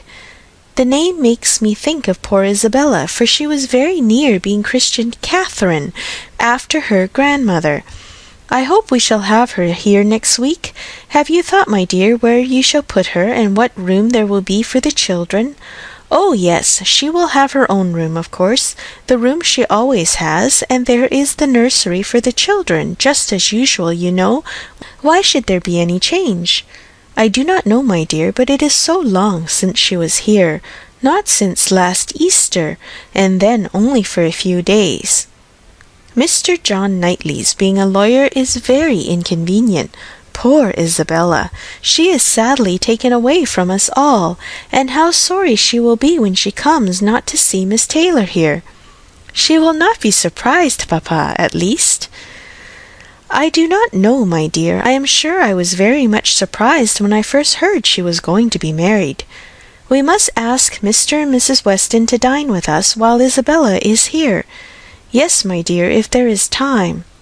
But, in a very depressed tone, she is coming only for a week. There will not be time for anything. It is unfortunate that they cannot stay longer, but it seems a case of necessity. Mr. John Knightley must be in town again on the 28th, and we ought to be thankful, papa, that we are going to have the whole of the time they can give to the country, that 2 or 3 days are not to be taken out for the Abbey. Mr. Knightley promises to give up his claim this Christmas, though you know it is longer since they were with him than with us. It would be very hard indeed, my dear, if poor Isabella were to be anywhere but at Hartfield. Mr. Woodhouse could never allow for Mr. Knightley's claims on his brother, or anybody's claims on Isabella except his own. He sat musing a little while, and then said, "But I do not see why poor Isabella shall be obliged to go back so soon, though he does. I think, Emma, I shall try and persuade her to stay longer with us. She and the children might stay very well." "Ah, papa, that is what you never have been able to accomplish, and I do not think you ever will. Isabella cannot bear to stay behind her husband." This was too true for contradiction. Unwelcome as it was, Mr. Woodhouse could only give a submissive sigh, and as Emma saw his spirits affected by the idea of his daughter's attachment to her husband, she immediately led to such a branch of the subject as much raised them. "Harriet must give us as much of her company as she can while my brother and sister are here. I am sure she will be pleased with the children. We are very proud of the children, are we not, papa? I wonder which she will think the handsomest, Henry or John? Ay, I wonder which she will. Poor little dears, how glad they will be to come. They are very fond of being at Hartfield, Harriet." "I dare say they are, sir. I am sure I do not know who is not. Henry is a fine boy, but John is very like his mamma. Henry is the eldest. He is named after me, not after his father. John the second is named after his father. Some people are surprised, I believe, that the eldest was not, but Isabella would have him called Henry, which I thought very pretty of her. and he is a very clever boy indeed. They are all remarkably clever, and they have so many pretty ways. They will come and stand by my chair and say, 'Grandpapa, can you give me a bit of string?' And once Henry asked me for a knife, but I told him knives were only for grandpapas. I think their father is too rough with them very often." "He appears rough to you," said Emma, "because you are so very gentle yourself, but if you could compare him with other papas, you will not think him rough. He wishes his boys to be active and hardy, and if they misbehave, can give them a certain sharp word now and then. But he is an affectionate father. Certainly Mr. John Knightley is an affectionate father. The children are all fond of him." And then their uncle comes in and tosses them up to the ceiling in a very frightful way. "But they like it, papa. There is nothing they like so much. It is such enjoyment to them that if their uncle did not lay down the rule of their taking turns, whichever began would never give way to the other." "Well, I cannot understand it." "That is the case with us all, papa. One half of the world cannot understand the pleasures of the other." Later in the morning, and just as the girls were going to separate in preparation for the regular 4 o'clock dinner, the hero of this charade walked in again. Harriet turned away, but Emma could receive him with the usual smile, and her quick eye soon discerned in his the consciousness of having made a push, of having thrown a die, and she imagined he was come to see whether he might turn up. His ostensible reason, however, was to ask whether Mr. Woodhouse's party could be made up in the evening without him, or whether he should be in the smallest degree necessary at Hartfield. If he were, everything else must give way. But otherwise his friend Cole had been saying so much about his dining with him, had made such a point of it, that he had promised him conditionally to come. Emma thanked him, but could not allow of his disappointing his friend on their account. Her father was sure of his rubber. He re-urged, she re-declined, and he seemed then about to make his bow, when taking the paper from the paper, she returned it. "Oh, here is the charade you were so obliging as to leave with us. Thank you for the sight of it. We admired it so much that I have ventured to write it into Miss Smith's collection. Your friend will not take it amiss, I hope. Of course I have not transcribed beyond the first 8 lines." Mr. Elton certainly did not very well know what to say. He looked rather doubtingly, rather confused, said something about honour, glanced at Harriet and at Emma, then seeing the book open on the table, took it up and examined it very attentively. With the view of passing off an awkward moment, Emma smilingly said, "You must make my apologies to your friend, but so good a charade must not be confined to 1 or 2. He may be sure of every woman's approbation while he writes with such gallantry." "I have no hesitation in saying," replied Mr. Elton, though hesitating a good deal while he spoke, "I have no hesitation in saying, at least if my friend feels at all as I do, I have not the smallest doubt that, could he see his little effusion honoured as I see it," looking at the book again and replacing it on the table, "he would consider it as the proudest moment of his life." After the speech he was gone as soon as possible. Emma could not think it too soon, for with all his good and agreeable qualities, there was a sort of parade in his speeches which was very apt to incline her to laugh. She ran away to indulge the inclination, leaving the tender and the sublime of pleasures to Harriet's share. End of Chapter 9. Chapter 10. Though now the middle of December, there had yet been no weather to prevent the young ladies from tolerably regular exercise, and on the morrow Emma had a charitable visit to pay to a poor sick family, who lived a little way out of Highbury. Their road to this detached cottage was down Vicarage Lane, a lane leading at right angles from the broad though irregular main street of the place, and as may be inferred containing the blessed abode of Mr. Elton. A few inferior dwellings were first to be passed, and then about a quarter of a mile down the lane rose the vicarage.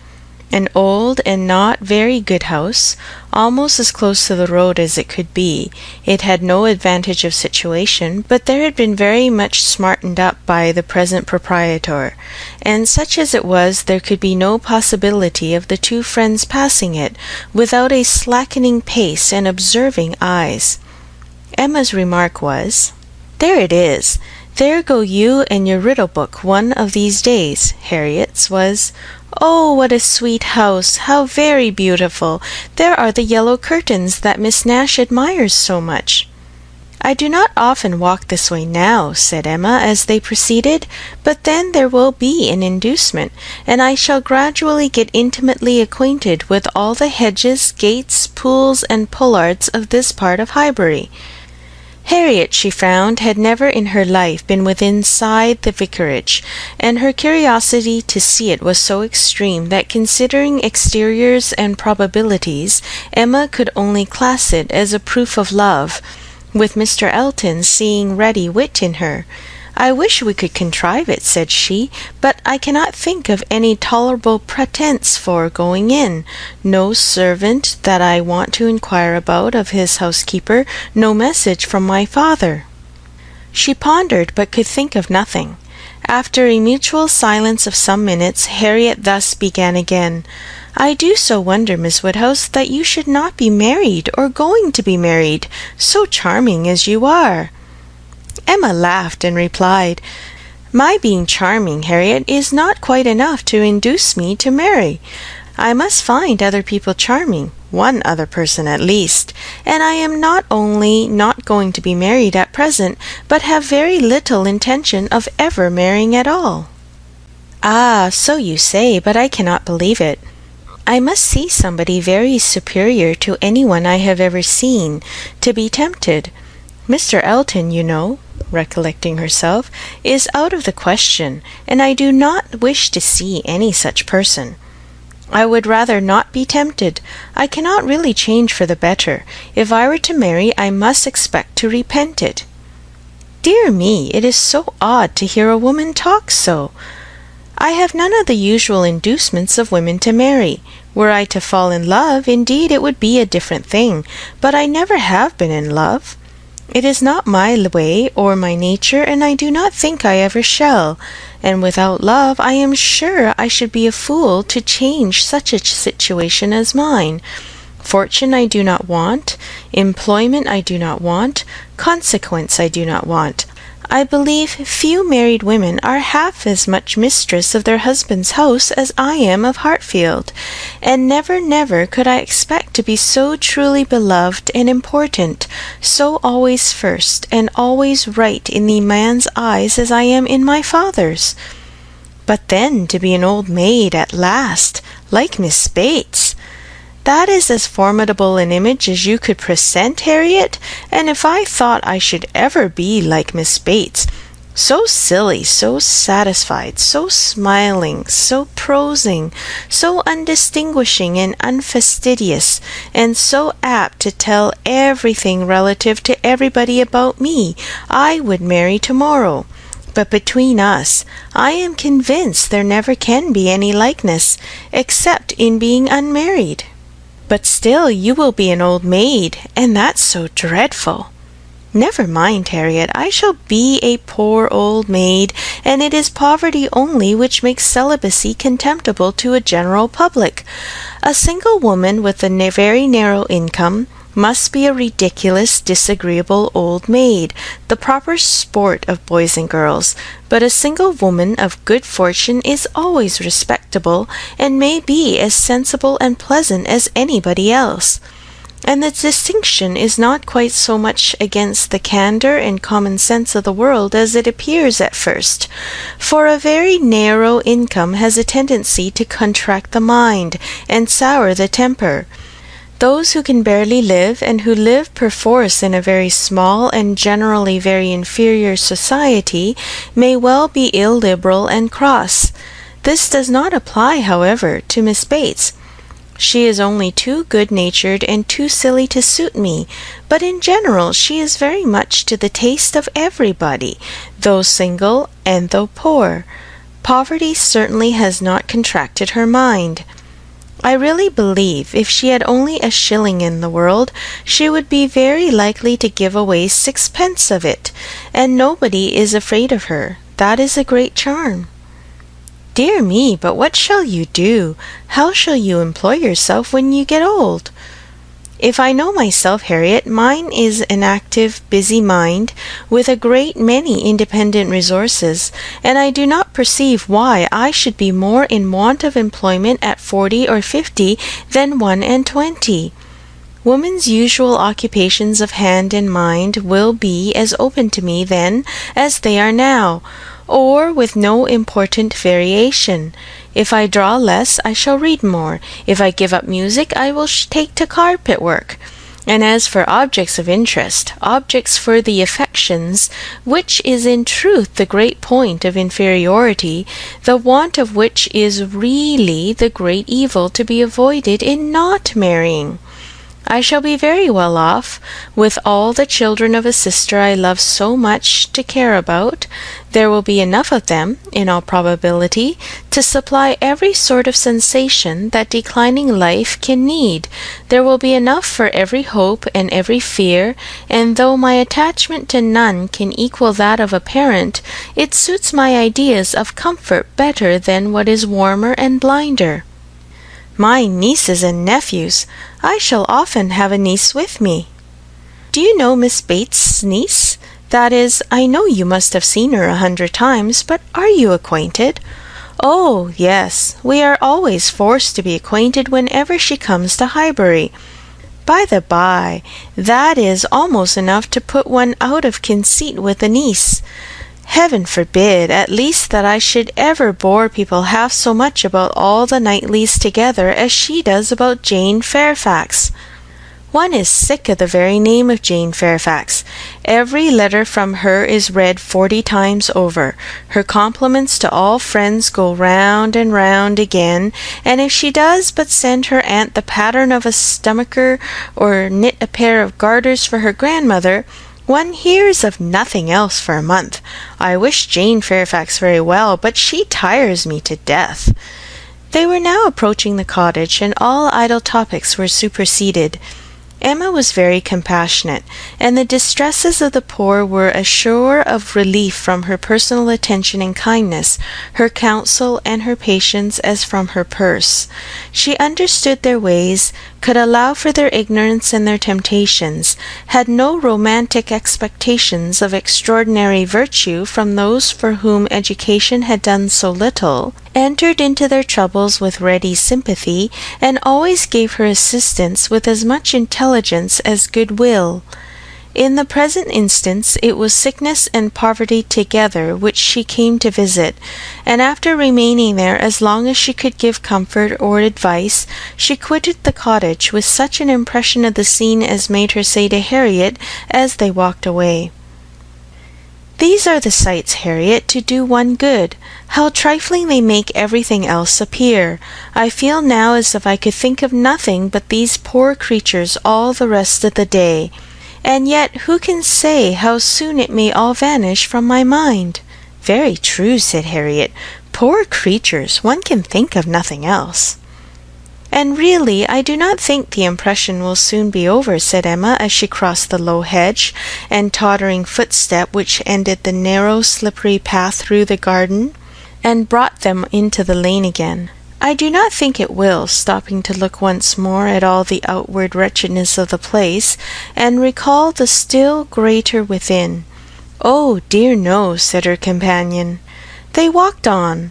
The lane made a slight bend, and when that bend was passed, Mr. Elton was immediately in sight, and so near as to give Emma time only to say farther, "Ah, Harriet, here comes a very sudden trial of our stability in good thoughts. Well," smiling, "I hope it may be allowed that if compassion has produced exertion and relief to the sufferers, it has done all that is truly important. If we feel for the wretched enough to do all we can for them, the rest is empty sympathy, only distressing to ourselves." Harriet could just answer, "Oh, dear, yes," before the gentleman joined them. The wants and sufferings of the poor family, however, were the subject on meeting. He had been going to call on them. His visit he would now defer, but they had a very interesting parley about what could be done and should be done. Mr. Elton then turned back to accompany them. "To fall in with each other on such an errand as this," thought Emma, "to meet in a charitable scheme, this will bring a great increase of love on each side. I should not wonder if it were to bring on the declaration, 'It must, if I were not here. I wish I were anywhere else.'" Anxious to separate herself from them as far as she could, she soon afterwards took possession of a narrow footpath, a little raised on one side of the lane, leaving them together in the main road. But she had not been there 2 minutes when she found that Harriet's habits of dependence and imitation were bringing her up too, and that in short they would both be soon after her. This would not do. She immediately stopped, under pretence of having some alteration to make in the lacing of her half-boot, and stooping down in complete occupation of the footpath, begged them to have the goodness to walk on, and she would follow in half a minute. They did as they were desired, and by the time she judged it reasonable to have done with her boot, she had the comfort of farther delay in her power being overtaken by a child from the cottage, setting out according to orders with her pitcher, to fetch broth from Hartfield.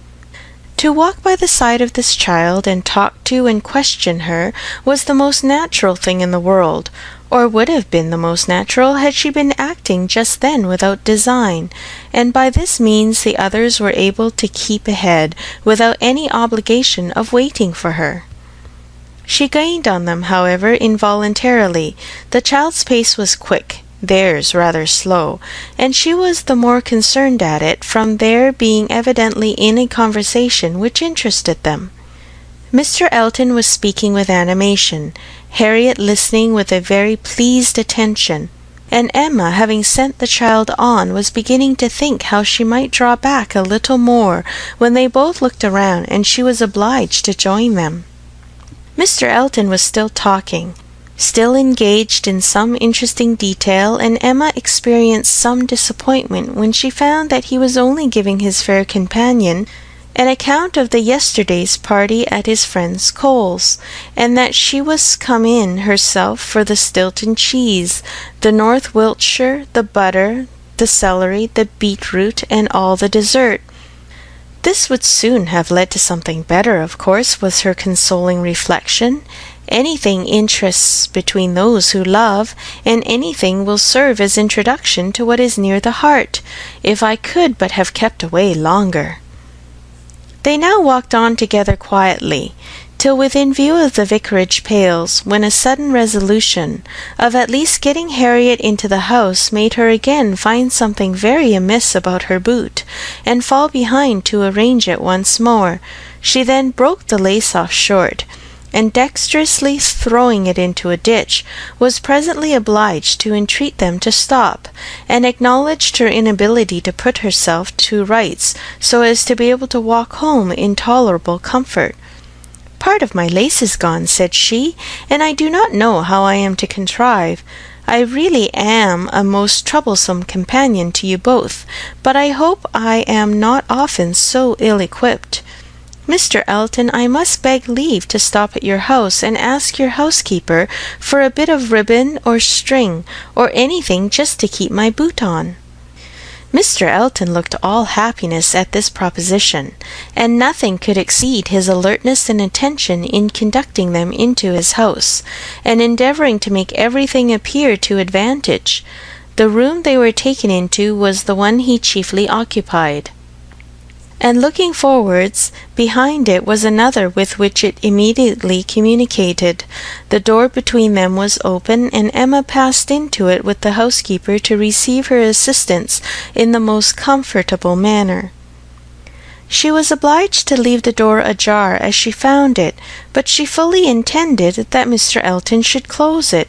It was not closed, however, it still remained ajar. But by engaging the housekeeper in incessant conversation, she hoped to make it practical for him to choose his own subject in the adjoining room. For 10 minutes she could hear nothing but herself. It could be protracted no longer. She was then obliged to be finished and make her appearance.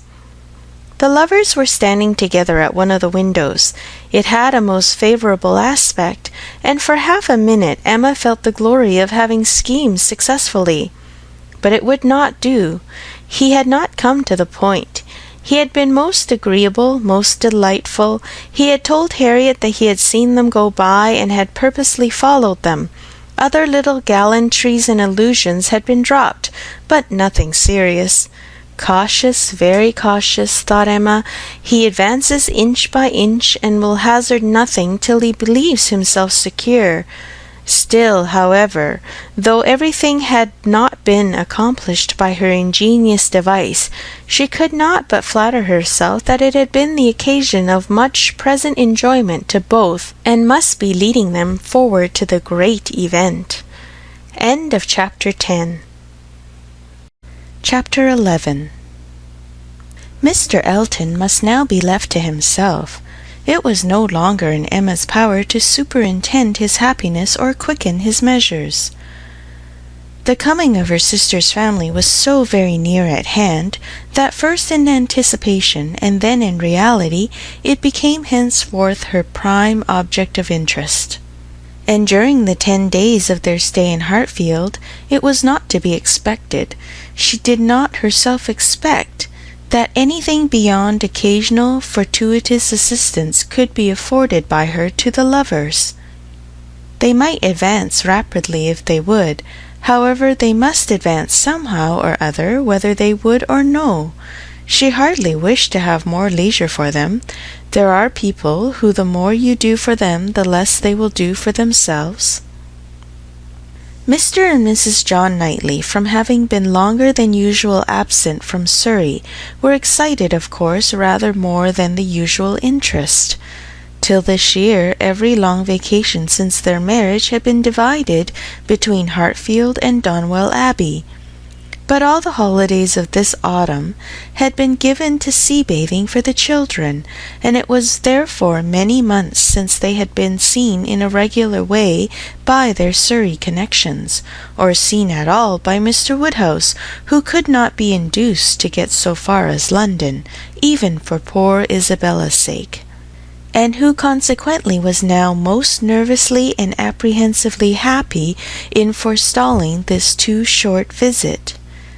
He thought much of the evils of the journey for her, and not a little of the fatigues of his own horses and coachman, who were to bring them some of the party the last half of the way. But his alarms were needless, the 16 miles being happily accomplished, and Mr. and Mrs. John Knightley, their 5 children, and a competent number of nursery maids, all reaching Hartfield in safety. The bustle and joy of such an arrival, the many to be talked to, welcomed, encouraged, and variously dispersed and disposed of, produced a noise and confusion which his nerves could not have borne under any other cause, nor have endured much longer even for this. But the ways of Hartfield and the feelings of her father were so respected by Mrs. John Knightley, that in spite of maternal solicitude for the immediate enjoyment of her little ones, and for their having instantly all the liberty and attendance, all the eating and drinking and sleeping and playing, which they could possibly wish for, without the smallest delay, the children were never allowed to be long a disturbance to him, either in themselves or in any restless attendance on them. Mrs. John Knightley was a pretty, elegant little woman, of gentle, quiet manners, and a disposition remarkably amiable and affectionate, wrapped up in her family. a devoted wife, a doting mother, and so tenderly attached to her father and sister that but for these higher ties a warmer love might have seemed impossible. She could never see a fault in any of them. She was not a woman of strong understanding or any quickness, and with this resemblance of her father, she inherited also much of his constitution, was delicate in her own health, over careful of that of her children, had many fears and many nerves, and was as fond of her own Mr. Wingfield in town as her father could be of Mr. Perry. They were alike, too, in a general benevolence of temper and a strong habit of regard for every old acquaintance. Mr. John Knightley was a tall, gentlemanlike, and very clever man, riding in his profession, domestic and respectable in his private character, but with reserved manners which prevented his being generally pleasing, and capable of being sometimes out of humour. He was not an ill-tempered man, not so often unreasonably cross as to deserve such a reproach, but his temper was not his great perfection, and indeed with such a worshipping wife it was hardly possible that any natural defects in it should not be increased. The extreme sweetness of her temper must hurt his. He had all the clearness and quickness of mind which she wanted, and he could sometimes act an ungracious or say a severe thing. He was not a great favourite with his fair sister-in-law. Nothing wrong in him escaped her. She was quick in feeling the little injuries to Isabella, which Isabella never felt herself. Perhaps she might have passed over more had his manners been flattering to Isabella's sister, but they were only those of a calmly kind brother and friend, without praise and without blindness, but hardly any degree of personal compliment could have made her regardless of that greatest fault in all in her eyes which he sometimes fell into, the want of respectful forbearance towards her father. There he had not always the patience that could have been wished. Mr. Woodhouse's peculiarities and fidgetiness were sometimes provoking him to a rational remonstrance or sharp retort equally ill bestowed. It did not often happen, for Mr. John Knightley had really a great regard for his father-in-law, and generally a strong sense of what was due to him, but it was too often for Emma's charity, especially as there was all the pain of apprehension frequently to be endured, though the offence came not. The beginning, however, of every visit displayed none but the properest feelings, and this being of necessity so short, might be hoped to pass away in unsullied cordiality.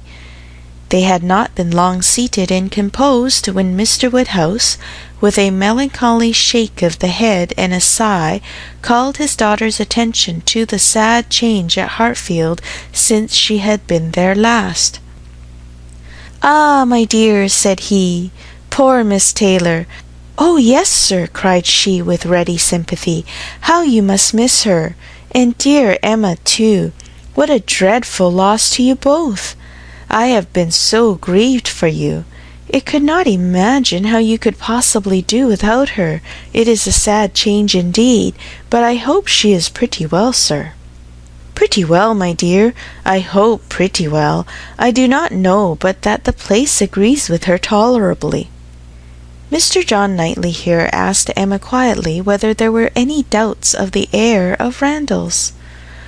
"Oh, no, none in the least. I never saw Mrs. Weston better in my life, never looking so well. Papa is only speaking his own regret." "Very much to the honour of both," was the handsome reply. "And do you see her, sir, tolerably often?" asked Isabella in the plaintive tone which just suited her father. Mr. Woodhouse hesitated. "Not near so often, my dear, as I could wish." "Oh, papa, we have missed seeing them but one entire day since they married. Either in the morning or evening of every day, excepting one, have we seen either Mr. Weston or Mrs. Weston, and generally both, either at Randalls or here, and as you may suppose, Isabella, most frequently here. They are very, very kind in their visits. Mr. Weston is really as kind as herself. Papa, if you speak in that melancholy way, you will be giving Isabella a false idea of us all. Everybody must be aware that Miss Taylor must be missed, but everybody ought also to be assured that Mr. and Mrs. Weston do really prevent our missing her by any means to the extent we ourselves anticipated, which is the exact truth." "Just as it should be," said Mr. John Knightley, "and just as I hoped it was from your letters. Her wish of showing you attention could not be doubted, and his being a disengaged and social man makes it all easy. I have been always telling you, my love, that I had no idea of the change being so very material to Hartfield as you apprehended, and now you have Emma's account. I hope you will be satisfied." "Why, to be sure," said Mr. Woodhouse. "Yes, certainly. I cannot deny that Mrs. Weston, poor Mrs. Weston, does come and see us pretty often, but then she is always obliged to go away again. It would be very hard upon Mr. Weston if she did not, papa. You quite forget poor Mr. Weston." "I think, indeed," said John Knightley pleasantly, "that Mr. Weston has some little claim. You and I, Emma, will venture to take the part of the poor husband. I being a husband, and you not being a wife, the claims of the man may very likely strike us with equal force. As for Isabella, she has been married long enough to see the convenience of putting all the Mr. Westons aside as much as she can." "Me, my love!" cried his wife, hearing and understanding only in part. "Are you talking about me? I am sure nobody ought to be, or can be, a greater advocate for matrimony than I am, and if it had not been for the misery of her leaving Hartfield, I should never have thought of Miss Taylor but as the most fortunate woman in the world. And as to slighting Mr. Weston, that excellent Mr. Weston, I think there is nothing he does not deserve. I believe he is one of the very best-tempered men ever existed. Excepting yourself and your brother, I do not know his equal for temper. I shall never forget his flying Henry's kite for him that very windy day last Easter, and ever since his particular kindness last September 12th in writing that note at 12 o'clock at night, on purpose to assure me that there was no scarlet fever at Cobham. I have been convinced there could not be a more feeling heart nor a better man in existence. If anybody can deserve him, it must be Miss Taylor." "Where is the young man?" said Mr. John Knightley. "Has he been here on this occasion, or has he not?" "He has not been here yet," replied Emma. "There was a strong expectation of his coming soon after the marriage, but it ended in nothing, and I have not heard him mentioned lately." "But you should tell them of the letter, my dear," said her father. "He wrote a letter to poor Mrs. Weston, to congratulate her, and a very proper, handsome letter it was. She showed it to me. I thought it very well done of him indeed. Whether it was his own idea, you know, one cannot tell. He is but young, and his uncle, perhaps—" "My dear papa, he is 23. You forget how time passes." 23! Is he indeed? Well, I could not have thought it. And he was but 2 years old when he lost his poor mother. Well, time does fly indeed, and my memory is very bad. However, it was an exceedingly good letter, and gave Mr. and Mrs. Weston a great deal of pleasure. I remember it was written from Weymouth, and dated September 28th, and began, 'My dear Madam,' but I forget how it went on, and it was signed F. C. Weston Churchill. I remember that perfectly." "How very pleasing and proper of him!" cried the good-hearted Mrs. John Knightley. "I have no doubt of his being a most amiable young man, but how sad it is that he should not live at home with his father! There is something so shocking in a child's being taken away from his parents and natural home. I could never comprehend how Mr. Weston could part with him. To give up one's child! I really never could think well of anybody who proposed such a thing to anybody else."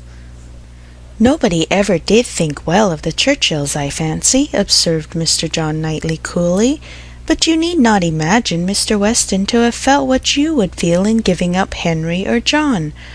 Mr. Weston is rather an easy, cheerful tempered man than a man of strong feelings. He takes things as he finds them, and makes enjoyment of them somehow or other, depending, I suspect, much more upon what is called society for his comforts, that is, upon the power of eating and drinking, and playing whist with his neighbours 5 times a week, than upon family affection or anything that home affords." Emma could not like what bordered on a reflection on Mr. Weston, and half a mind to take it up, but she struggled and let it pass. She would keep the peace if possible, and there was something honourable and valuable in the strong domestic habits, the all-sufficiency of home to himself, whence resulted her brother's disposition to look down on the common rate of social intercourse, and those to whom it was important. It had a high claim to forbearance. End of Chapter 11. Chapter 12. Mr. Knightley was to dine with them, rather against the inclination of Mr. Woodhouse, who did not like that any one should share with him in Isabella's first day.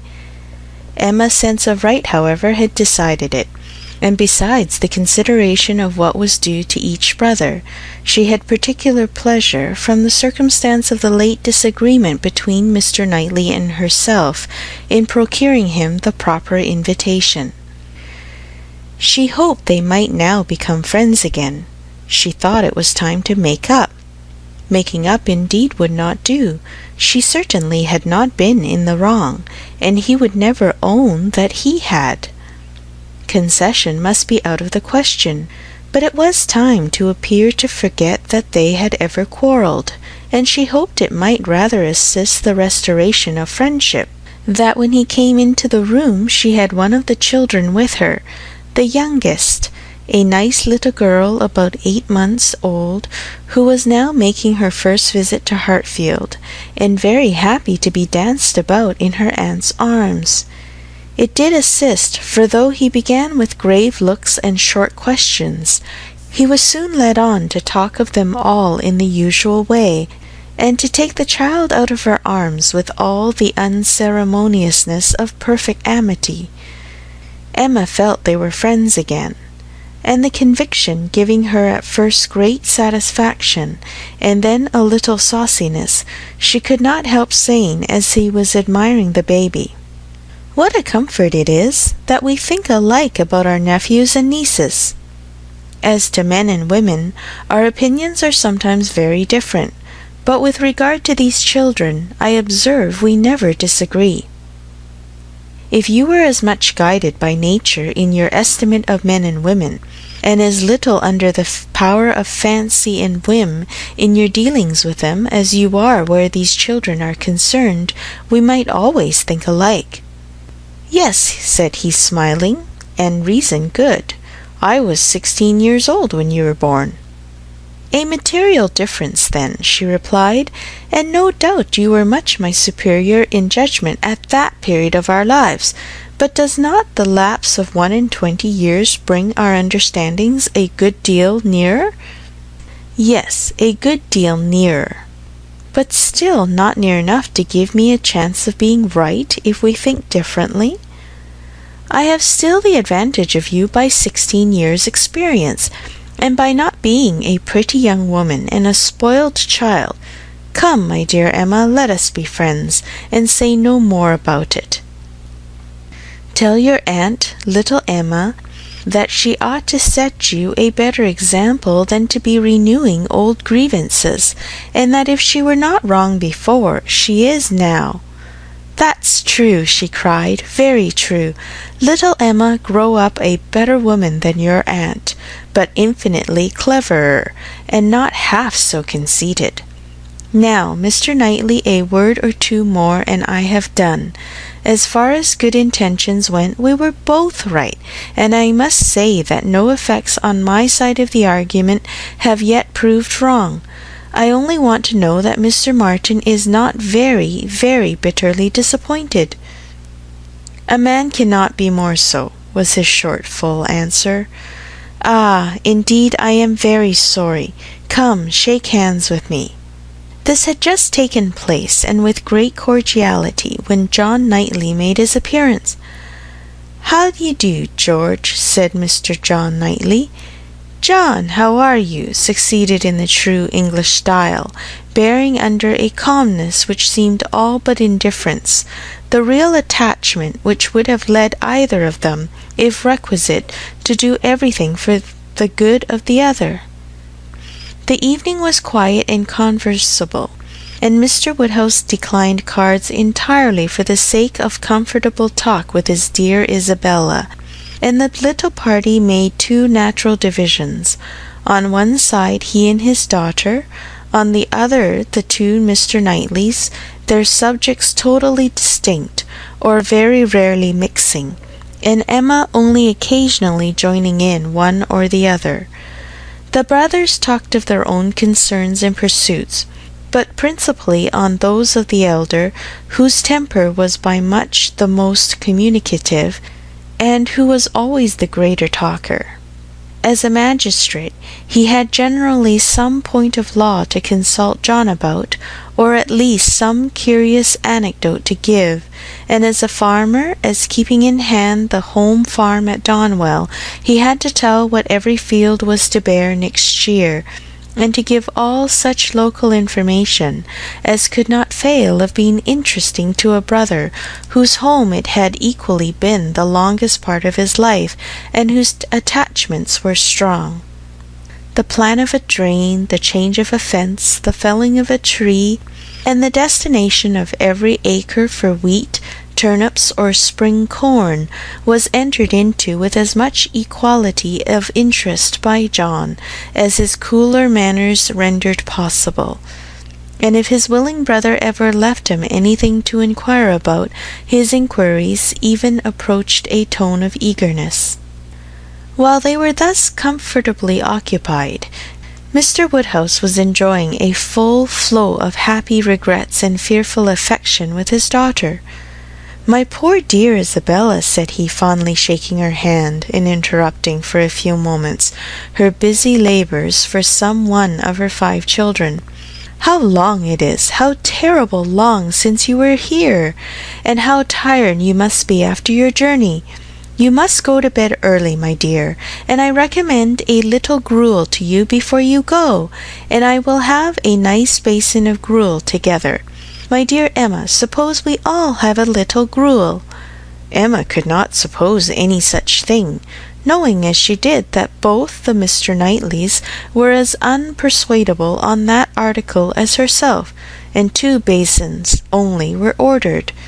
After a little more discourse in praise of gruel, with some wondering at its not being taken every evening by everybody, he proceeded to say with an air of grave reflection, "It was an awkward business, my dear, your spending the autumn at Southend instead of coming here. I never had much opinion of the sea air." "Mr. Wingfield most strenuously recommended it, sir, or we should not have gone. He recommended it for all the children, but particularly for the weakness in little Bella's throat, both sea air and bathing." "Ah, my dear, but Perry had many doubts about the sea doing her any good, and as to myself, I have been long perfectly convinced, though perhaps I never told you so before, that the sea is very rarely of use to anybody. I am sure it almost killed me once." "Come, come," cried Emma, feeling this to be an unsafe subject. I must beg you not to talk of the sea. It makes me envious and miserable. I have never seen it. Southend is prohibited, if you please. My dear Isabella, I have not heard you make one inquiry about Mr. Perry yet, and he never forgets you. Oh, good Mr. Perry, how is he, sir? Why, pretty well, but not quite well. Poor Perry is bilious, and he has not time to take care of himself. He tells me he has not time to take care of himself, which is very sad, but he is always wanted all round country.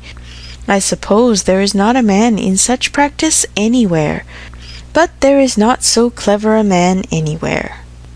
And Mrs. Perry and the children, how are they? Do the children grow? I have a great regard for Mr. Perry.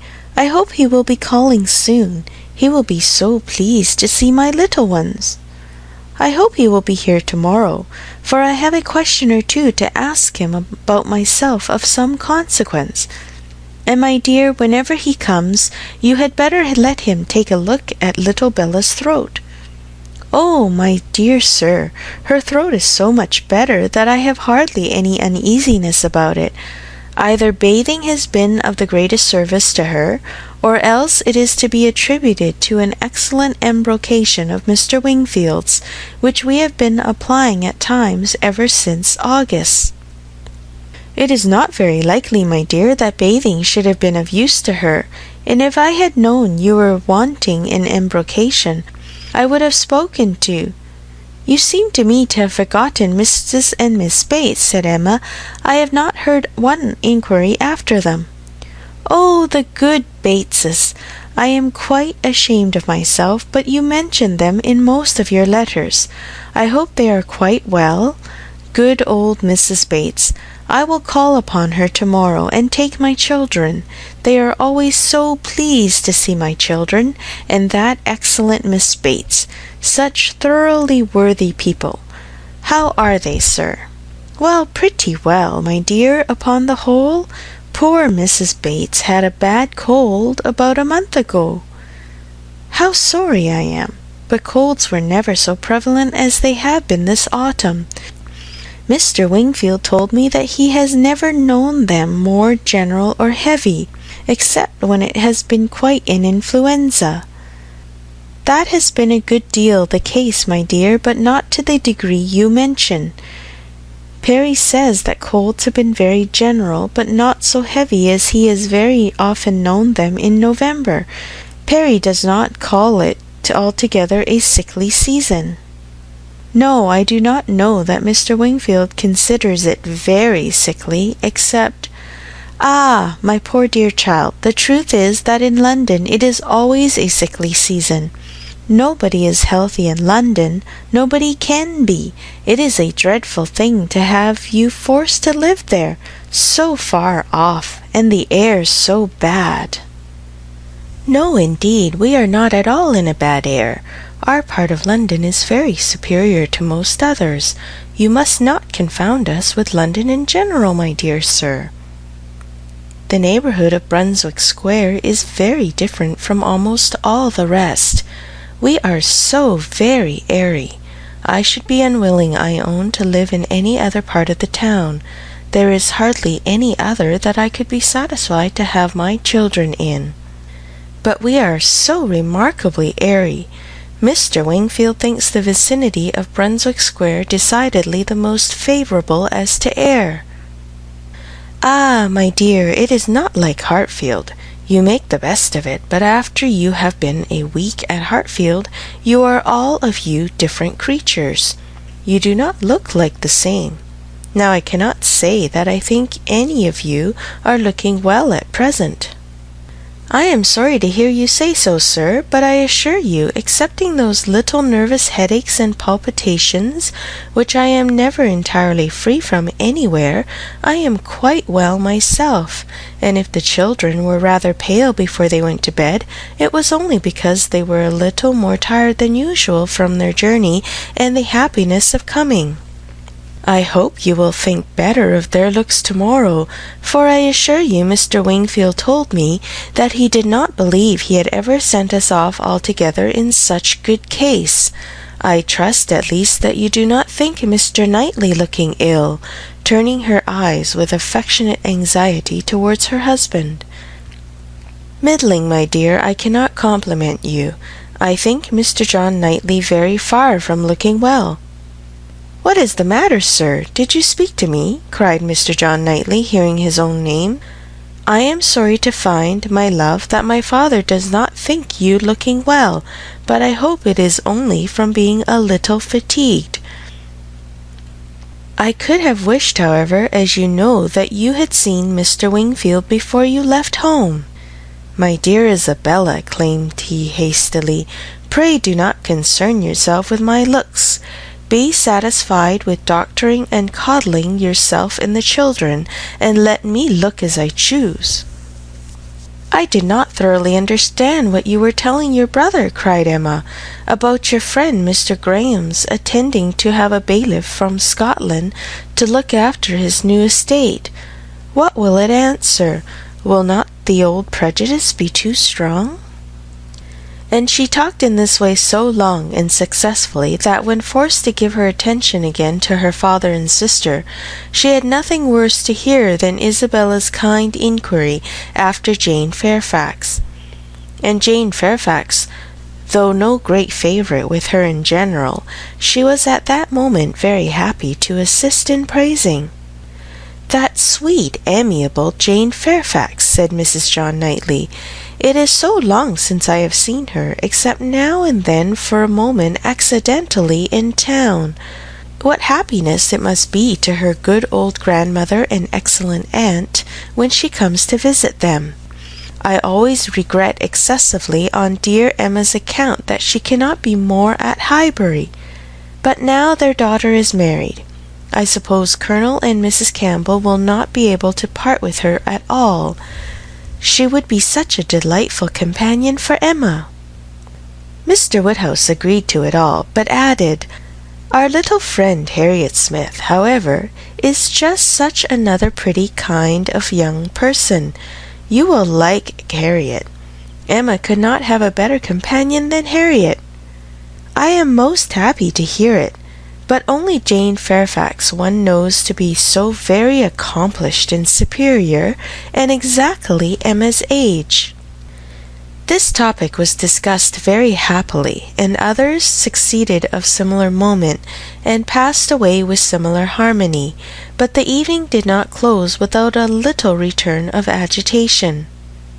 The gruel came and supplied a great deal to be said, much praise and many comments, undoubting decisions of its wholesomeness for every constitution, and pretty severe philippics upon the many houses where it was never met with tolerable, but unfortunately among the failures which the daughter had to instance, the most recent and therefore most prominent was in her own cook at Southend, a young woman hired for the same time, who never had been able to understand what she meant by a basin of nice, smooth gruel, thin but not too thin. Often as she had wished for and ordered it, she had never been able to get anything tolerable. Here was a dangerous opening. "Ah," said Mr. Woodhouse, shaking his head and fixing his eyes on her with tender concern. The ejaculation in Emma's ear expressed, "Ah, there is no end of sad consequences of your going to Southend. It does not bear talking of." And for a little while she hoped he would not talk of it, but then a silent rumination might suffice to restore him to the relish of his own smooth gruel. After an interval of some minutes, however, he began with, "I shall always be very sorry that you went to the sea this autumn instead of coming here." "But why should you be sorry, sir? I assure you it did the children a great deal of good. And moreover, if you must go to the sea, it had better not have been to Southend. Southend is an unhealthy place. Perry was surprised to hear you had fixed upon Southend." I know there is such an idea with many people, but indeed it is quite a mistake, sir. We all had our health perfectly well there, never found the least inconvenience from the mud, and Mr. Wingfield says it is entirely a mistake to suppose the place unhealthy, and I am sure he may be depended on, for he thoroughly understands the nature of the air, and his own brother and family have been there repeatedly. You should have gone to Cromer, my dear, if you went anywhere. Perry was a week at Cromer once, and he holds it to be the best of all the sea-bathing places. A fine open sea, he says, and very pure air. And by what I understand, you might have had lodgings there quite away from the sea, a quarter of a mile off, very comfortable. You should have consulted Perry. But, my dear sir, the difference of the journey, only consider how great it would have been, 100 miles, perhaps, instead of 40. Ah, my dear, as Perry says, where health is at stake, nothing else should be considered, and if one is to travel, there is not much to choose between 40 miles and 100. Better not move at all, better stay in London altogether than travel 40 miles to get into worse air. This is just what Perry said. It seemed to him a very ill-judged measure. Emma's attempts to stop her father had been in vain, and when he had reached such a point as this, she could not wonder at her brother-in-law's breaking out. "Mr. Perry," said he, in a voice of very strong displeasure, "would do well to keep his opinion till it is asked for. Why does he make it any business of his to wonder at what I do, at my taking my family to one part of the coast or another? I may be allowed, I hope, the use of my judgment as well as Mr. Perry. I want his directions no more than his drugs."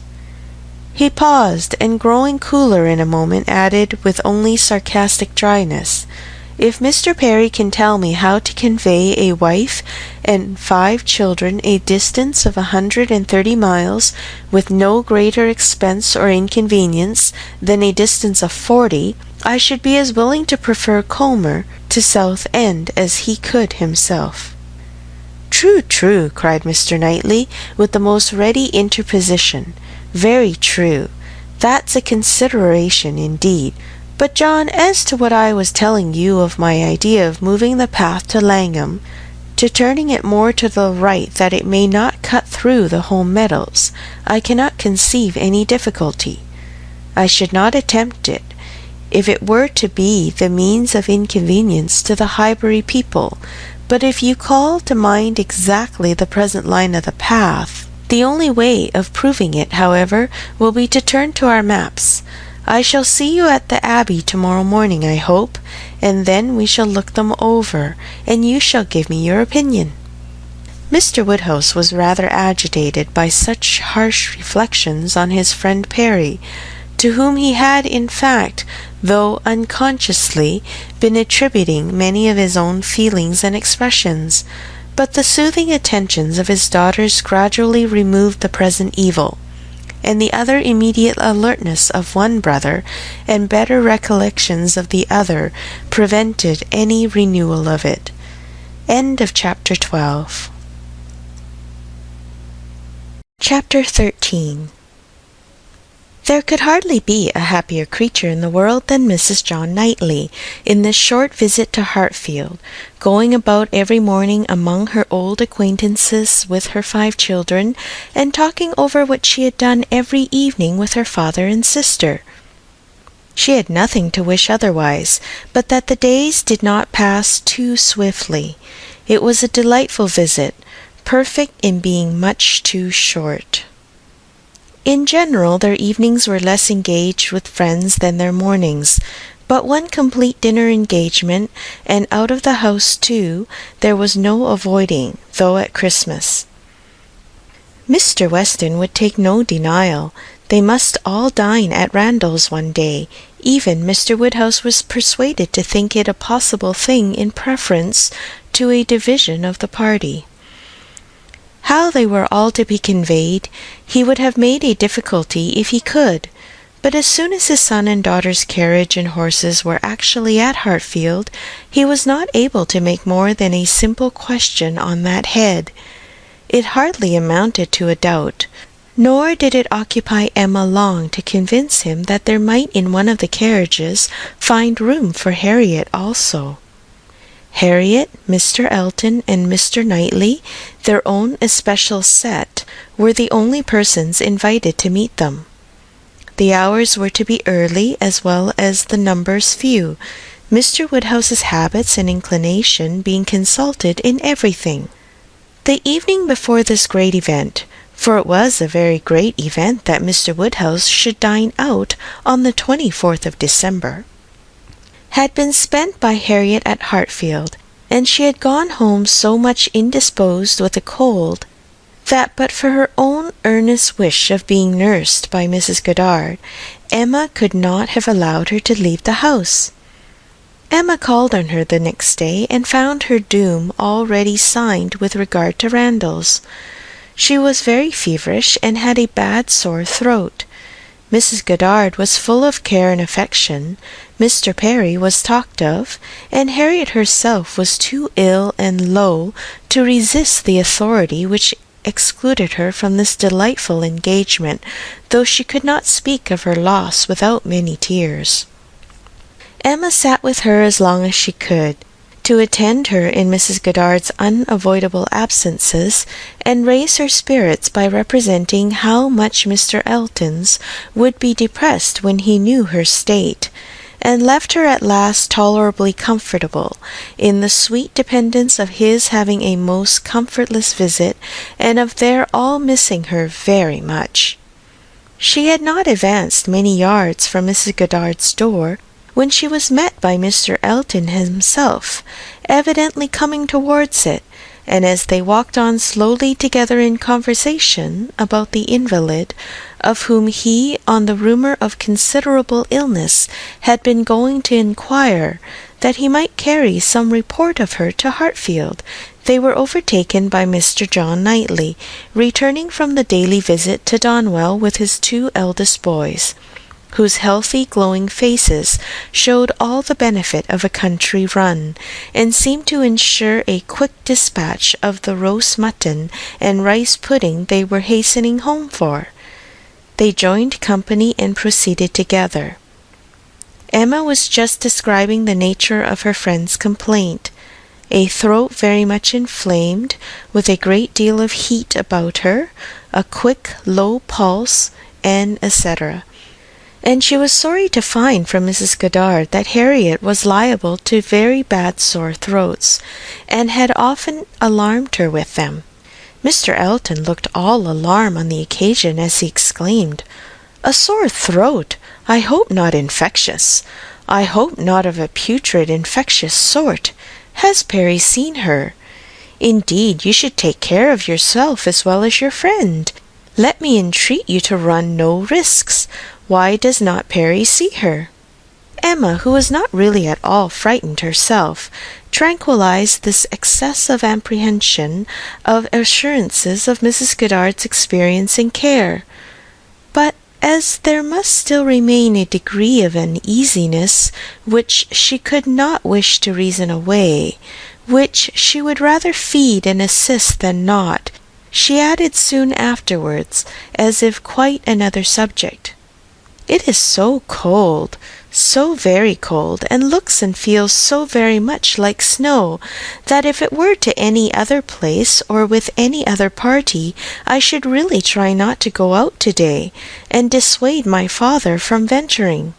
But as he has made up his mind, and does not seem to feel the cold himself, I do not like to interfere, as I know it would be so great a disappointment to Mr. and Mrs. Weston. But upon my word, Mr. Elton, in your case, I should certainly excuse myself. You appear to me a little hoarse already, and when you consider what demand of voice and fatigues tomorrow will bring, I think it would be no more than common prudence to stay at home and take care of yourself to-night."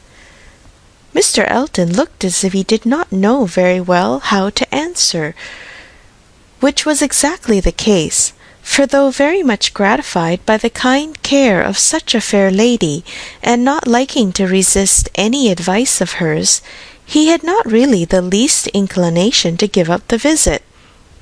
But Emma, too eager and busy in her own previous conceptions and views to hear him impartially, or to see him with clear vision, was very well satisfied with his muttering acknowledgment of its being very cold, certainly, very cold, and walked on, rejoicing in having extricated him from Randalls, and secured him the power of sending to inquire after Harriet every hour of the evening. "You do quite right," said she. "We will make your apologies to Mr. and Mrs. Weston." But hardly had she so spoken when she found her brother was civilly offering a seat in his carriage if the weather were Mr. Elton's only objection, and Mr. Elton actually accepted the offer with much prompt satisfaction. It was a done thing. Mr. Elton was to go, and never had his broad, handsome face expressed more pleasure than at this moment. Never had his smile been stronger, nor his eyes more exulting than when he next looked at her. "Well," said she to herself, "this is most strange. After I had got him off so well, to choose to go into company, and leave Harriet ill behind? Most strange indeed. But there it is. I believe in many men, especially single men, such an inclination, such a passion for dining out. A dinner engagement is so high in the class of their pleasures, their enjoyments, their dignities, almost their duties, that anything gives way to it, and this must be the case with Mr. Elton. A most valuable, amiable, pleasing young man, undoubtedly, and very much in love with Harriet, but still he cannot refuse an invitation. He must dine out wherever he is asked. What a strange thing love is! He can see ready wit in Harriet, but will not dine alone for her." Soon afterwards Mr. Elton quitted them, and she could not but do him the justice of feeling that there was a great deal of sentiment in his manner of naming Harriet at parting. In the tone of his voice, while assuring her that he should call at Mrs. Goddard's for news of her fair friend, the last thing before he prepared for the happiness of meeting her again, when he hoped to be able to give a better report, and he sighed and smiled himself off in a way that left the balance of approbation much in his favour. After a few minutes of entire silence between them, John Knightley began with, "I never in my life saw a man more intent on being agreeable than Mr. Elton. It is downright labour to him where ladies are concerned. With men he can be rational and unaffected, but when he has ladies to please, every feature works." "Mr. Elton's manners are not perfect," replied Emma, "but where there is a wish to please, one ought to overlook, and one does overlook a great deal. Where a man does his best with only moderate powers, he will have the advantage over negligent superiority. There is such perfect good temper and good will in Mr. Elton as one cannot but value." "Yes," said Mr. John Knightley presently, with some slyness, "he seems to have a great deal of good will towards you." "Me!" she replied with a smile of astonishment. "Are you imagining me to be Mr. Elton's object?" "Such an imagination has crossed me, I own, Emma, and if it never occurred to you before, you may as well take it into consideration now. Mr. Elton in love with me? What an idea!" "I do not say it is so, but you will do well to consider whether it is or not, and to regulate your behaviour accordingly. I think your manners to him encouraging. I speak as a friend, Emma. You had better look about you and ascertain what you do and what you mean to do." "I thank you, but I assure you you are quite mistaken. Mr. Elton and I are very good friends, and nothing more." And she walked on, amusing herself in the consideration of the blunders which often arise from a partial knowledge of circumstances, of the mistakes which people of high pretensions to judgment are forever falling into, and not very well pleased with her brother for imagining her blind and ignorant, and in want of counsel. He said no more. Mr. Woodhouse had so completely made up his mind to the visit that in spite of the increasing coldness he seemed to have no idea of shrinking from it, and set forward at last most punctually with his eldest daughter in his own carriage, with less apparent consciousness of the weather than either of the others, too full of the wonder of his own going and the pleasure it was going to afford at Randalls to see that it was cold, and too well wrapped up to feel it.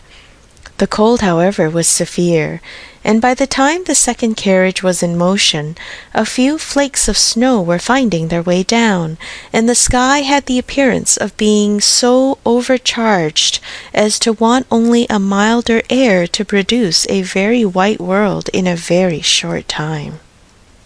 Emma soon saw that her companion was not in the happiest humour. The preparing and the going abroad in such weather, with the sacrifice of his children after dinner, were disagreeables at least, which Mr. John Knightley did not by any means like. He anticipated nothing in the visit that could be at all worth the purchase, and the whole of their drive to the vicarage was spent by him in expressing his discontent. A man, said he, must have a very good opinion of himself when he asks people to leave their own fireside and encounter such a day as this for the sake of coming to see him. He must think himself a most agreeable fellow. I could not do such a thing. It is the greatest absurdity. Actually snowing at this moment. The folly of not allowing people to be comfortable at home, and the folly of people's not staying comfortably at home when they can. If we were obliged to go out such an evening as this, by any call of duty or business, what a hardship we should deem it, and here we are, probably with rather thinner clothing than usual, setting forward voluntarily without excuse, in defiance of the voice of nature, which tells man in everything given to this view, or his feelings, to stay at home himself and keep all under shelter that he can. Here we are setting forward to spend 5 dull hours in another man's house, with nothing to say or to hear that was not said and heard yesterday, and may not be said and heard again to-morrow, going in dismal weather, to return probably in worse, 4 horses and 4 servants taken out for nothing but to convey 5 idle, shivering creatures into colder rooms and worse company than they might have had at home. Emma did not find herself equal to give the pleased assent, which no doubt he was in the habit of receiving, to emulate the "very true, my love," which must have been usually administered by his travelling companion.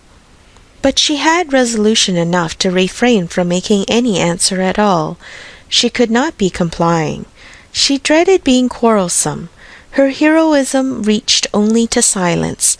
She allowed him to talk and arrange the glasses, and wrapped herself up without opening her lips.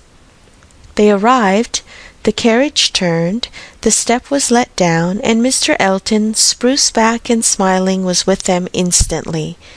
Emma thought with pleasure of some change of subject. Mr. Elton was all obligation and cheerfulness. He was so very cheerful in his civilities indeed, that she began to think he must have received a different account of Harriet from what he had reached her. She had sent while dressing, and the answer had been much the same, not better. "My report from Mrs. Goddard's," said she presently, "was not so pleasant as I had hoped. Not better was my answer." His face lengthened immediately, and his voice was the voice of a sentiment as he answered, "Oh, no, I am grieved to find. I was on the point of telling you that when I called at Mrs. Goddard's door, which I did the very last thing before I returned to dress. I was told that Mrs. Smith was not better, by no means worse. Very much grieved and concerned. I had flattered myself that she must be better after such a cordial as I knew had been given her in the morning. Emma smiled and answered, "My visit was of use to the nervous part of her complaint, I hope. But not even I can charm away a sore throat. It is a most severe cold indeed. Mr. Perry has been with her, as you probably heard." "Yes, I imagined. That is, I did not. He has been used to her in these complaints, and I hope tomorrow morning will bring us both a more comfortable report. But it is impossible not to feel uneasiness. Such a sad loss to our party today." "Dreadful! Exactly so. Indeed, she will be missed every moment." This was very proper. The sigh which accompanied it was really estimable, but it should have lasted longer. Emma was rather in dismay when only half a minute afterwards he began to speak of other things, and in a voice of greatest alacrity and enjoyment. "What an excellent device," said he, "the use of a sheepskin for carriages! How very comfortable they make it! Impossible to feel cold with such precautions. The contrivances of modern days indeed have rendered a gentleman's carriage perfectly complete. One is so fenced and guarded from the weather that not a breath of air can find its way unpermitted. Weather becomes absolutely of no consequence. It is a very cold afternoon, but in this carriage we know nothing of the matter. Ha! Snows a little, I see." "Yes," said John Knightley, "and I think we shall have a good deal of it." "Christmas weather," observed Mr. Elton. "Quite seasonable, and extremely fortunate we may think ourselves that it did not begin yesterday, and prevent this day's party, which it might very possibly have done, for Mr. Woodhouse would hardly have ventured, had there been much snow on the ground, but now it is of no consequence." This is quite the season indeed for friendly meetings. At Christmas everybody invites their friends about them, and people think little of even the worse weather. I was snowed up at a friend's house once for a week. Nothing could be pleasanter. I went for only one night, and could not get away till the very next day. Mr. John Knightley looked as if he did not comprehend the pleasure, but said only coolly, "I cannot wish to be snowed up a week at Randalls." At another time Emma might have been amused, but she was too much astonished now at Mr. Elton's spirits for other feelings. Harriet seemed quite forgotten in the expectation of a pleasant party. "We are sure of excellent fires," continued he, "and everything in the greatest comfort. Charming people, Mr. and Mrs. Weston. Mrs. Weston, indeed, is much beyond praise. And he is exactly what one values, so hospitable and so fond of society. It will be a small party, but where small parties are select, they are perhaps the most agreeable of any. Mr. Weston's dining room does not accommodate more than 10 comfortably, and for my part, I would rather, under such circumstances, fall short by 2 than exceed by 2. I think you will agree with me," turning with a soft air to Emma. "I think I shall certainly have your approbation, though Mr. Knightley, perhaps, from being used to the large parties at London, may not quite enter into our feelings." "I know nothing of the large parties of London, sir. I never dine with anybody." "Indeed?" in a tone of wonder and pity. "I had no idea that the law had been so great a slavery. Well, sir, the time must come when you will be paid for all this, when you will have little labour and great enjoyment." "My first enjoyment," replied John Knightley, as they passed through the sweet gate, "will be to find myself safe at Hartfield again." End of Chapter 13. Chapter 14. Some change of countenance was necessary for each gentleman as they walked into Mrs. Weston's drawing-room. Mr. Elton must compose his joyous looks, and Mr. John Knightley disperse his ill humour. Mr. Elton must smile less, and Mr. John Knightley more, to fit them for the place. Emma only might be as nature prompted, and show herself just as happy as she was. To her it was a real enjoyment to be with the Westons. Mr. Weston was a great favourite, and there was not a creature in the world to whom she spoke with such unreserve as to his wife, not anyone to whom she related with such conviction of being listened to and understood, of being always interesting and always intelligible, the little affairs, arrangements, perplexities, and pleasures of her father and herself. She could tell nothing of Hartfield in which Mrs. Weston had not a lively concern, and half an hour's uninterrupted communication of all those little matters on which the daily happiness of private life depends was one of the first gratifications of each. This was a pleasure which perhaps the whole day's visit might not afford, which certainly did not belong to the present half hour, but the very sight of Mrs. Weston, her smile, her touch, her voice was grateful to Emma, and she determined to think as little as possible of Mr. Elton's oddities, or of anything else unpleasant, and enjoy all that was enjoyable to the utmost. The misfortune of Harriet's cold had been pretty well gone through before her arrival. Mr. Woodhouse had been safely seated long enough to give the history of it, besides all the history of his own and Isabella's coming, and of Emma's being to follow, and had indeed just got to the end of his satisfaction that James should come and see his daughter when the others appeared. And Mrs. Weston, who had been almost wholly engrossed by her attentions to him, was able to turn away and welcome her dear Emma. Emma's project of forgetting Mr. Elton for a while made her rather sorry to find, when they had all taken their places, that he was close to her. The difficulty was great of driving his strange insensibility towards Harriet from her mind, while he not only sat at her elbow, but was continually obtruding his happy countenance on her notice, and solicitously addressing her upon every occasion. Instead of forgetting him, his behaviour was such that she could not avoid the internal suggestion of, "Can it really be as my brother imagined? Can it be possible for this man to be beginning to transfer his affections from Harriet to me? Absurd and insufferable! Yet he would be so anxious for her being perfectly warm, would be so interested about her father, and so delighted with Mrs. Weston, and at last would begin admiring her drawings with so much zeal, and so little knowledge as seemed terribly like a would-be lover, and made it some effort with her to preserve her good manners. For her own sake she could not be rude, and for Harriet's, in the hope that all would yet turn out right, she was even positively civil, but it was an effort, especially as something was going on amongst the others, in the most overpowering period of Mr. Elton's nonsense, which she particularly wished to listen to. She heard enough to know that Mr. Weston was giving some information about his son.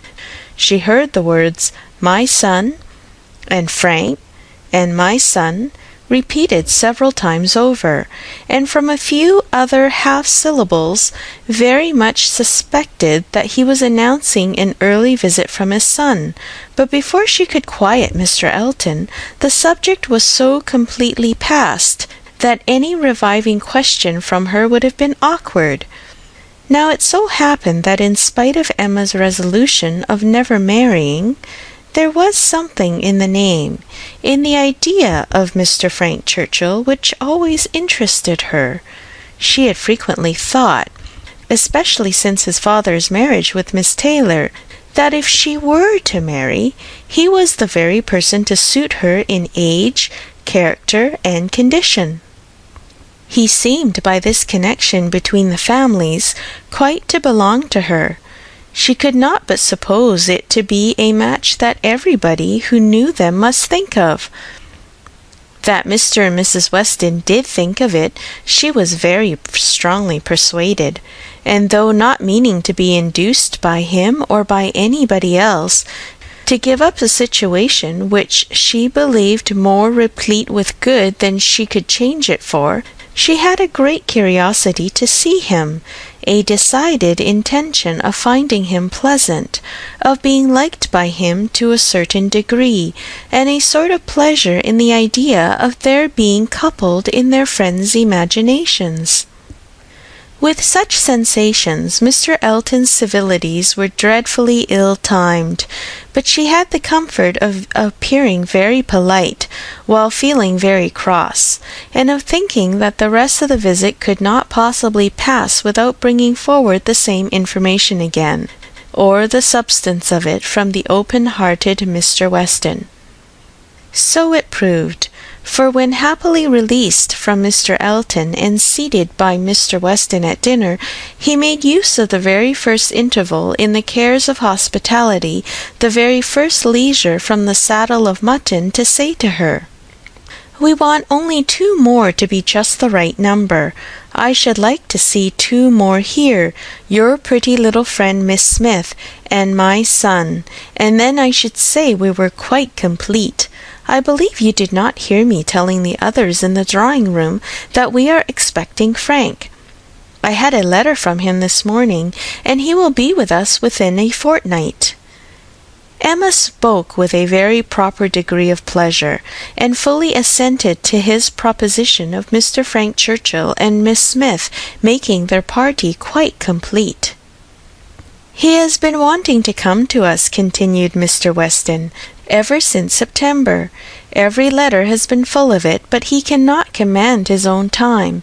He has those to please who must be pleased, and who, between ourselves, are sometimes to be pleased only by a good many sacrifices. But now I have no doubt of seeing him here about the 2nd week in January." "What a very great pleasure it will be to you! And Mrs. Weston is so anxious to be acquainted with him that she must be almost as happy as yourself." "Yes, she would be, but that she thinks there will be another put-off. She does not depend upon his coming as much as I do, but she does not know the parties as well as I do. The case, you see, is— But this is quite between ourselves. I did not mention a syllable of it in the other room. There are secrets in all families, you know. The case is that a party of friends are invited to pay a visit at Enscombe in January, and that Frank's coming depends upon their being put off. If they are not put off, he cannot stir. But I know they will, because it is a family that a certain lady of some consequence at Enscombe has a particular dislike to, and though it is always thought necessary to invite them once in 2 or 3 years, they always are put off when it comes to the point. I have not the smallest doubt of the issue. I am as confident of seeing Frank here before the middle of January as I am of being here myself, but your good friend there," nodding towards the upper end of the table, "has so few vagaries herself, and has been so little used to them at Hartfield, that she cannot calculate on their effects, and I have been long in the practice of doing." "I am sorry that there should be anything like doubt in the case," replied Emma, "but am disposed to side with you, Mr. Weston. If you think he will come, I shall think so too, for you know Enscombe." "Yes, I have some right to that knowledge, though I have never been at the place in my life. She is an odd woman, but I never allow myself to speak ill of her on Frank's account, for I do believe her to be very fond of him. I used to think she was not capable of being fond of anybody except herself, but she has always been kind to him, in her way, allowing for little whims and caprices, and expecting everything to be as she likes. And it is no small credit, in my opinion, to him that he should excite such an affection, for though I would not say it to anybody else, she has no more heart than a stone to people in general, and the devil of a temper." Emma liked the subject so well that she began upon it to Mrs. Weston very soon after their moving into the drawing-room, wishing her joy, yet observing that she knew the first meeting must be rather alarming. Mrs. Weston agreed to it, but added that she should be very glad to be secure of undergoing the anxiety of a first meeting at the time talked of. For I cannot depend upon his coming.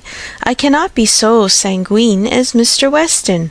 I am very much afraid that it will all end in nothing. Mr. Weston, I dare say, has been telling you exactly how the matter stands? Yes, it seems to depend upon nothing but the ill humour of Mrs. Churchill, which I imagine to be the most certain thing in the world. My Emma, replied Mrs. Weston, smiling, what is the certainty of caprice? Then, turning to Isabella, who had not been attending before, you must know, my dear Mrs. Knightley, that we are by no means so sure of seeing Mr. Frank Churchill, in my opinion, as his father thinks. It depends entirely upon his aunt's spirits and pleasure, in short, upon her temper. To you, to my 2 daughters, I may venture on the truth. Mrs. Churchill rules at Enscombe, and is a very odd-tempered woman, and his coming now depends upon her being willing to spare him. Oh, Mrs. Churchill, everybody knows Mrs. Churchill, replied Isabella, and I am sure I never think of that poor young man without the greatest compassion. To be constantly living with an ill-tempered person must be dreadful. It is what we happily have never known anything of, but it must be a life of misery. What a blessing that she never had any children.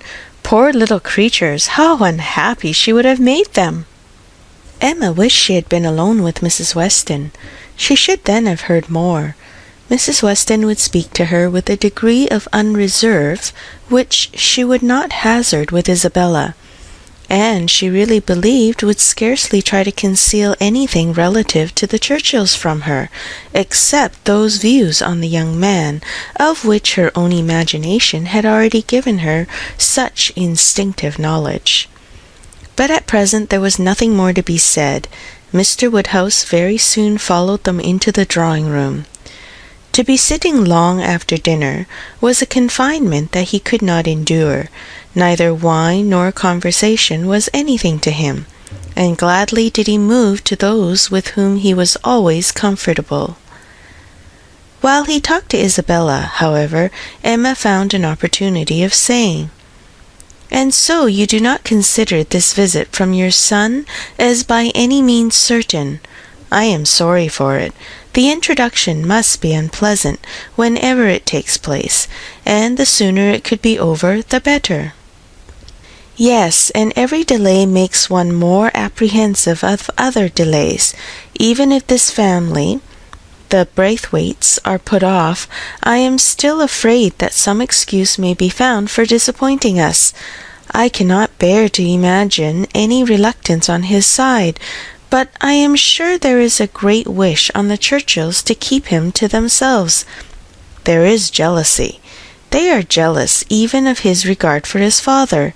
In short, I can feel no dependence on his coming, and I wish Mr. Weston were less sanguine." "He ought to come," said Emma. "If he could stay only a couple of days, he ought to come, and one can hardly conceive a young man's not having it in his power to do as much as that. A young woman, if she fall into bad hands, may be teased, and kept at a distance from those she wants to be with, but one cannot comprehend a young man's being under such restraint as not to be able to spend a week with his father if he likes." "One ought to be at Enscombe, and know the ways of the family before one decides upon what he can do," replied Mrs. Weston. "One ought to use the same caution, perhaps, in judging of the conduct of any one individual of any one family. But Enscombe, I believe, certainly must not be judged by general rules. She is so very unreasonable, and everything gives way to her." But she is so fond of the nephew. He is so very great a favourite. Now, according to my idea of Mrs. Churchill, it would be most natural that while she makes no sacrifice for the comfort of the husband, to whom she owes everything, while she exercises incessant caprice towards him, she should frequently be governed by the nephew, to whom she owes nothing at all. My dearest Emma, do not pretend with your sweet temper to understand a bad one, or to lay down rules for it. You must let it go its own way. I have no doubt of his having at times considerable influence, but it may be perfectly impossible for him to know beforehand when it will be. Emma listened, and then coolly said, I shall not be satisfied unless he comes. He may have a great deal of influence on some points, continued Mrs. Weston, and on others very little, and among those on which she is beyond his reach, it is but too likely may be this very circumstance of his coming away from them to visit us. End of chapter 14. Chapter 15. Mr. Woodhouse was soon ready for his tea, and when he had drank his tea he was quite ready to go home, and it was as much as his 3 companions could do to entertain away his notice of the lateness of the hour before the other gentlemen appeared. Mr. Weston was chatty and convivial, and no friend to early separations of any sort, but at last the drawing-room party did receive an augmentation. Mr. Elton, in very good spirits, was one of the first to walk in. Mrs. Weston and Emma were sitting together on the sofa. He immediately joined them, and with scarcely an invitation, seated himself between them. Emma, in good spirits too, from the amusement afforded her mind by the expectation of Mr. Frank Churchill, was willing to forget his late improprieties, and be as well satisfied with him as before, and on his making Harriet his very first subject, was ready to listen with most friendly smiles. He professed himself extremely anxious about her fair friend, her fair, lovely, amiable friend. Did she know? Had she heard anything about her since their being at Randalls? He felt much anxiety. He must confess that the nature of her complaint alarmed him considerably, and in this style he talked on for some time very properly, not much attending to any answer, but altogether sufficiently awake to the terror of a bad sore throat, and Emma was quite in charity with him. But at last there seemed a perverse turn. It seemed all at once as if he were more afraid of its being a bad sore throat on her account than on Harriet's, more anxious that she should escape the infection than that there should be no infection in the complaint. He began with great eagerness to entreat her to refrain from visiting the sick chamber again, for the present, to entreat her to promise him not to venture into such hazard till he had seen Mr. Perry and learnt his opinion. And though she tried to laugh it off and bring the subject back into its proper course, there was no putting an end to his extreme solicitude about her. She was vexed. It did appear, there was no concealing it, exactly like the pretence of being in love with her, instead of Harriet. An inconstancy, if real, the most contemptible and abominable, and she had difficulty in behaving with temper. He turned to Mrs. Weston to implore her assistance. Would not she give him her support? Would not she add her persuasions to his, to induce Miss Woodhouse not to go to Mrs. Goddard's till it were certain that Miss Smith's disorder had no infection? He could not be satisfied without a promise. Would not she give him her influence in procuring it? So scrupulous for others, he continued, and yet so careless for herself. If she wanted me to nurse my cold by staying at home to-day, and yet will not promise to avoid the danger of catching an ulcerated sore throat herself, is this fair, Mrs. Weston? Judge between us. Have not I some right to complain? I am sure of your kind support and aid." Emma saw Mrs. Weston's surprise, and felt that it must be great at an address which, in words and manner, was assuming to himself the right of first interest in her, and as for herself, she was too much provoked and offended to have the power of directly saying anything to the purpose.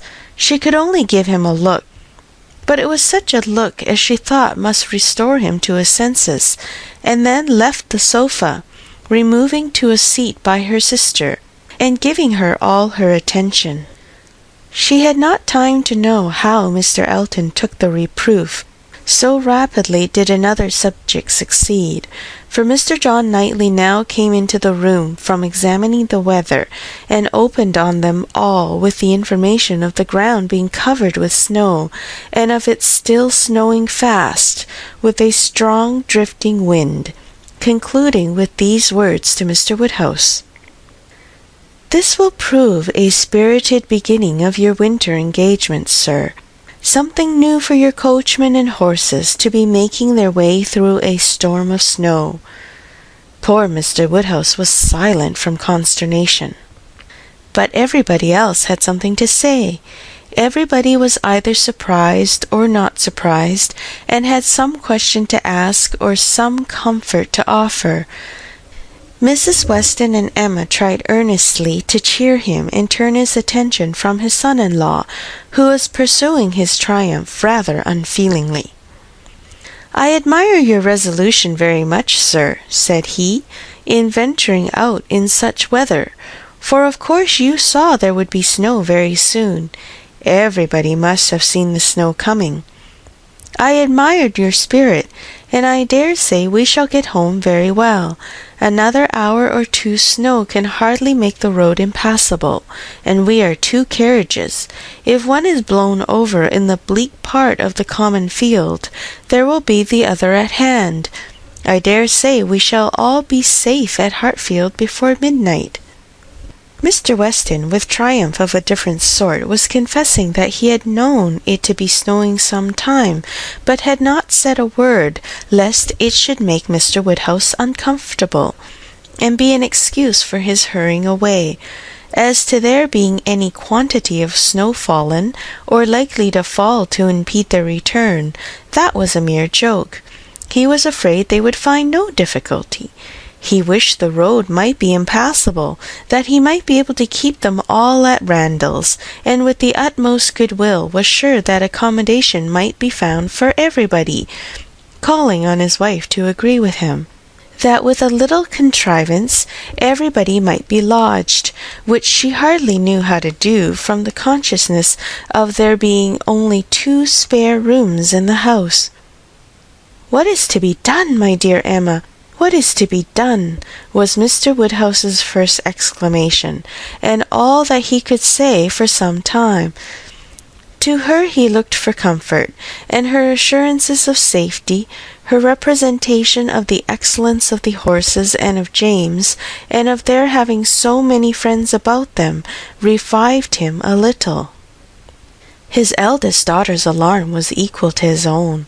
The horror of being blocked up at Randalls, while her children were at Hartfield, was full in her imagination, and fancying the road to be now just passable for adventurous people, but in a state that admitted no delay, she was eager to have it settled that her father and Emma should remain at Randalls, while she and her husband set forward instantly through all the possible accumulations of drifted snow that might impede them. "You had better order the carriage directly, my love," said she. "I dare say we shall be able to get along if we set off directly, and if we do come to anything very bad, I can get out and walk. I am not at all afraid. I should not mind walking half the way. I could change my shoes, you know, the moment I got home, and it is not the sort of thing that gives me cold." "Indeed," replied he, "then, my dear Isabella, it is the most extraordinary sort of thing in the world, for in general everything does give you cold. Walk home? You are prettily shod for walking home, I dare say. It will be bad enough for the horses." Isabella turned to Mrs. Weston for her approbation of the plan. Mrs. Weston could only approve.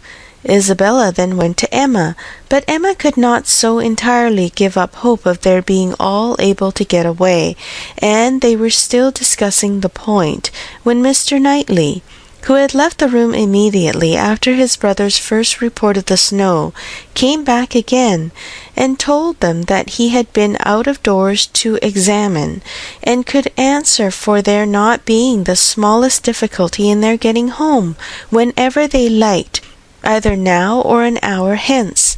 He had gone beyond the sweep, some way along the Highbury road.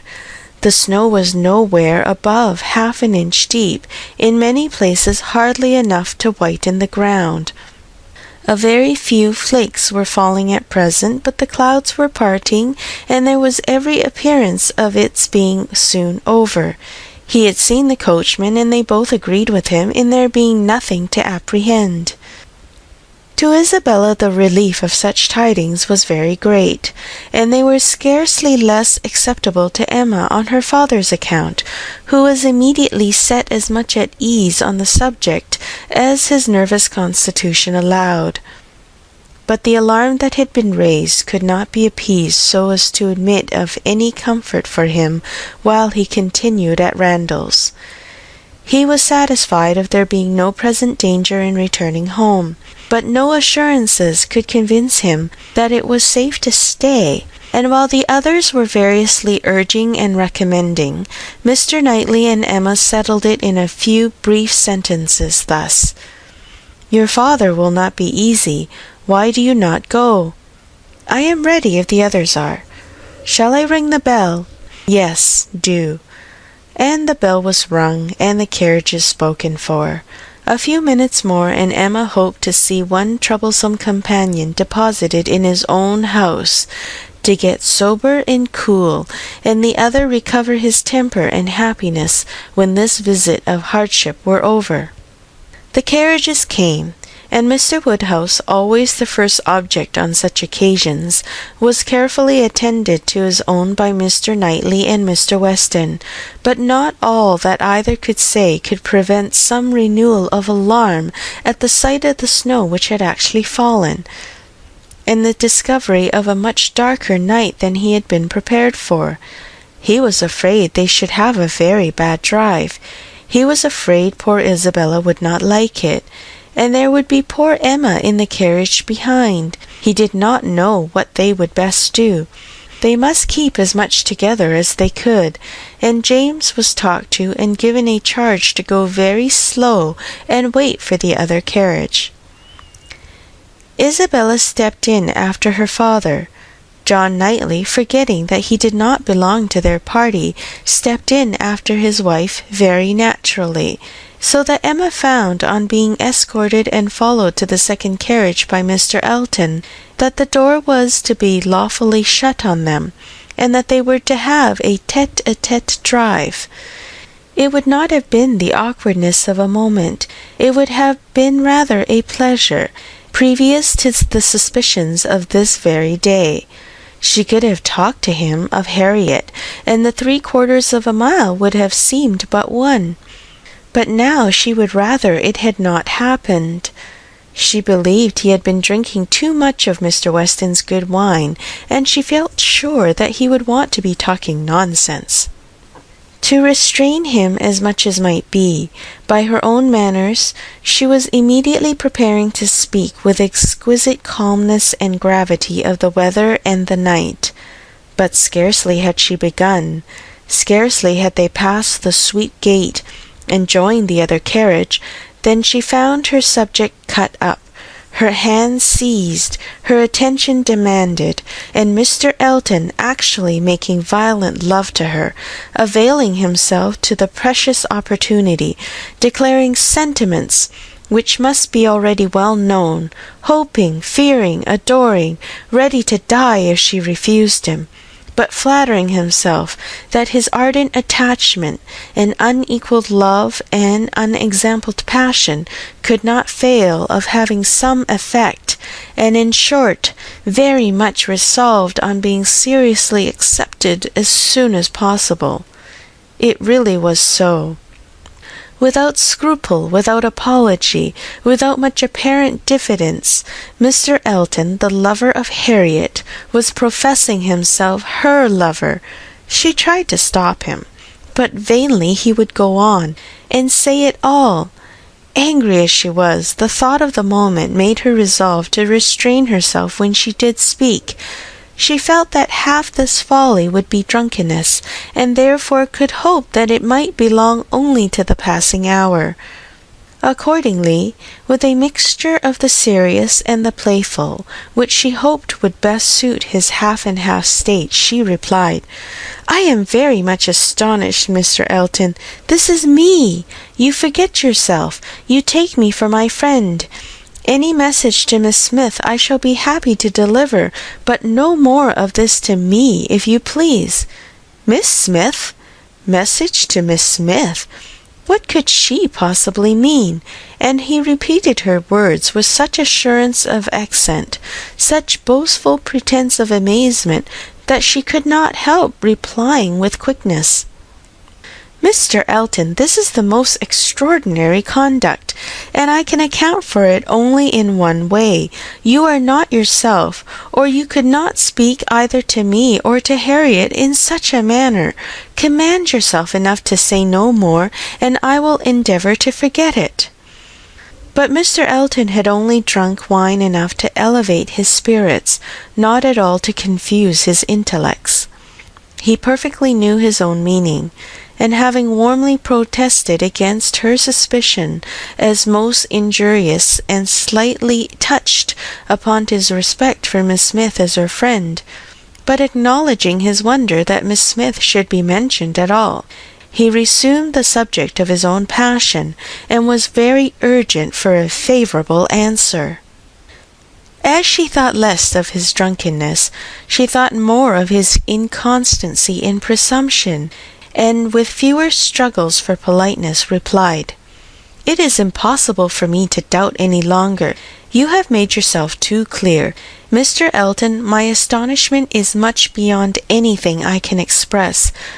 After such behaviour as I have witnessed during the last month to Miss Smith, such attentions as I have been in the daily habit of observing, to be addressing me in this manner, this is an unsteadiness of character indeed which I had not supposed possible.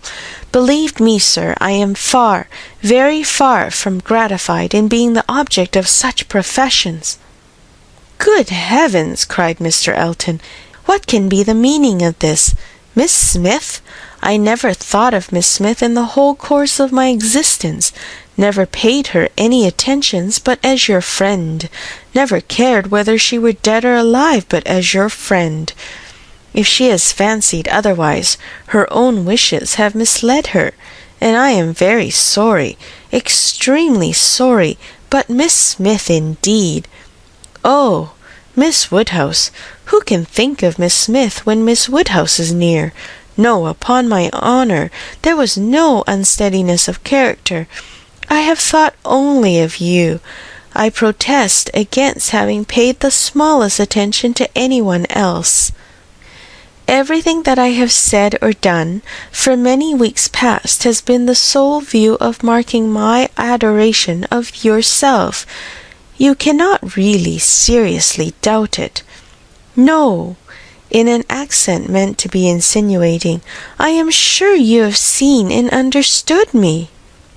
It would be impossible to say what Emma felt on hearing this, which of all her unpleasant sensations was uppermost. She was too completely overpowered to be immediately able to reply, and 2 moments of silence being ample encouragement for Mr. Elton's sanguine state of mind, he tried to take her hand again, as he joyously exclaimed, "Charming Miss Woodhouse, allow me to interpret this interesting silence. It confesses that you have long understood me. "No, sir," cried Emma, "it confesses no such thing. So far from having long understood you, I have been in a most complete error with respect to your views till this moment. As to myself, I am very sorry that you should have been giving way to any feelings. Nothing could be farther from my wishes.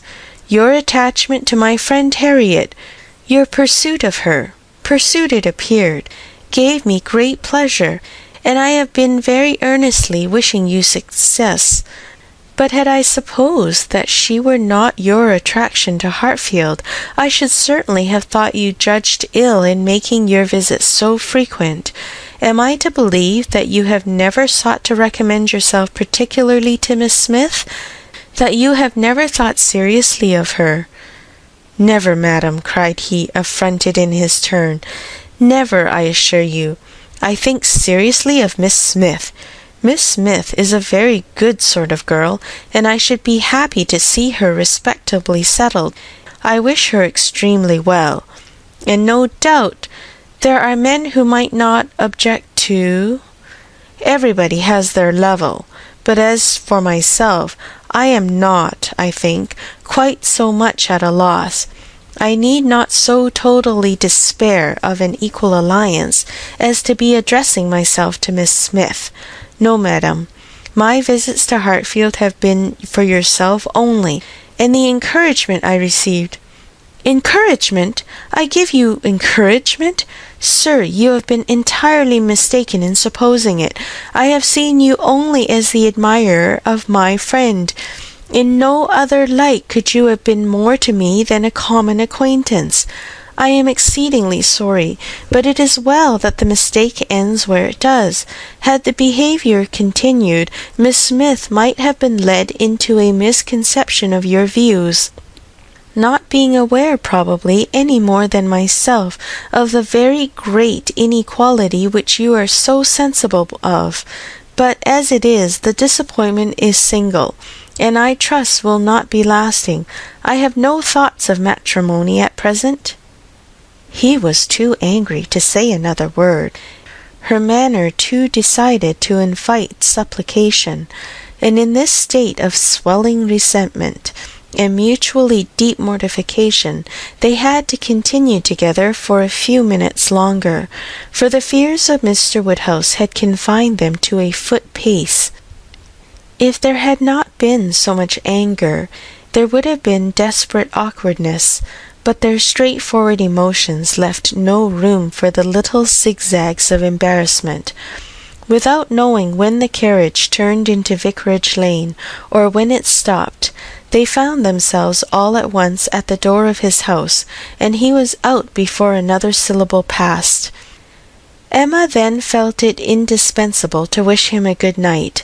The compliment was just returned, coldly and proudly, and under indescribable irritation of spirits she was then conveyed to Hartfield. There she was welcomed with the utmost delight by her father, who had been trembling for the dangers of a solitary drive from Vicarage Lane, turning a corner which he could never bear to think of, and in strange hands, a mere common coachman, no James, and there it seemed as if her return only were wanted to make everything go well. For Mr. John Knightley, ashamed of his ill humour, was now all kindness and attention, and so particularly solicitous for the comfort of her father as to seem, if not quite ready to join him in a basin of gruel, perfectly sensible of its being exceedingly wholesome, and the day was concluding in peace and comfort to all their little party, except herself. But her mind had never been in such perturbation, and it needed a very strong effort to appear attentive and cheerful till the usual hour of separating allowed her the relief of quiet reflection. End of Chapter 15. Chapter 16. The hair was curled and the maid sent away, and Emma sat down to think and be miserable. It was a wretched business indeed, such an overthrow of everything she had wished for, such a development of everything most unwelcome. Such a blow for Harriet! That was the worst of all. Every part of it brought pain and humiliation of some sort or other, but compared with the evil to Harriet, all was light, and she would gladly have submitted to feel yet more mistaken, more in error, more disgraced by misjudgment than she actually was, could the effects of her blunders have been confined to herself. If I had not persuaded Harriet into liking the man, I could have borne anything. He might have doubled his presumption to me, but poor Harriet! How could she have been so deceived? He protested that he had never thought seriously of Harriet, never. She looked back as well as she could, but it was all confusion. She had taken up the idea, she supposed, and made everything bend to it. His manners, however, must have been unmarked, wavering, dubious, or she could not have been so misled. The picture! How eager he had been about the picture! And the charade! And 100 other circumstances! How clearly they had seemed to point at Harriet! To be sure, the charade with its ready wit, but then the soft eyes. In fact, it suited neither. It was a jumble without taste or truth. Who could have seen through such thick-headed nonsense? Certainly she had often, especially of late, thought his manners to herself unnecessarily gallant, but it had passed as his way, as a mere error of judgment, of knowledge, of taste, as one proof among others that he had not always lived in the best society, that with all the gentleness of his address, true elegance was sometimes wanting. But till this very day she had never for an instant suspected it to mean anything but grateful respect to her as Harriet's friend. To Mr. John Knightley she was indebted for her first idea on the subject, for the first start of its possibility. There was no denying that those brothers had penetration. She remembered what Mr. Knightley had said to her about Mr. Elton, the caution he had given, the conviction he had professed that Mr. Elton would never marry indiscreetly, and blushed to think how much truer a knowledge of his character had been there shown than she had reached herself. It was dreadfully mortifying, but Mr. Elton was proving himself in many respects the very reverse of what she had meant and believed him, proud, assuming, conceited, very full of his own claims, and little concerned about the feelings of others. Contrary to the usual course of things, Mr. Elton's wanting to pay his addresses to her had sunk him in her opinion. His professions and his proposals did him no service. She thought nothing of his attachment, and was insulted by his hopes. He wanted to marry well, and having the arrogance to raise his eyes to her, pretended to be in love, but she was perfectly easy to his not suffering any disappointment that need be cared for. There had been no real affection either in his language or manners. Sighs and fine words had been in abundance, but she could hardly devise any set of expressions, or fancy any tone of voice less allied with real love. She need not trouble herself to pity him. He only wanted to aggrandize and enrich himself, and if Miss Woodhouse of Hartfield, the heiress of 30,000 pounds, were not quite so easily obtained as he had fancied, he would soon try for Miss Somebody else with 20 or 10. But that he should talk of encouragement, should consider her as aware of his views, accepting his attentions, meaning in short to marry him, should suppose himself her equal in connection or mind, look down upon her friend, so well understanding the gradations of rank below him, and be so blind to what rose above as to fancy himself showing no presumption in addressing her. It was most provoking. Perhaps it was not fair to expect him to feel how very much he was her inferior in talent and all the elegancies of mind. The very want of such equality might prevent his perception of it. But he must know that in fortune and consequence she was greatly his superior. He must know that the Woodhouses had been settled for several generations at Hartfield, the younger branch of a very ancient family, and that the Eltons were nobody.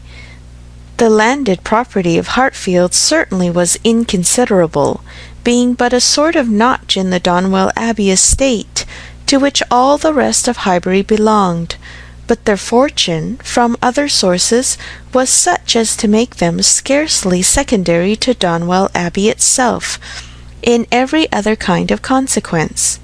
And the Woodhouses had long held a high place in the consideration of the neighbourhood, which Mr. Elton had first entered not 2 years ago, to make his way as he could without any alliances but in trade, or anything to recommend him to notice but his situation and his civility.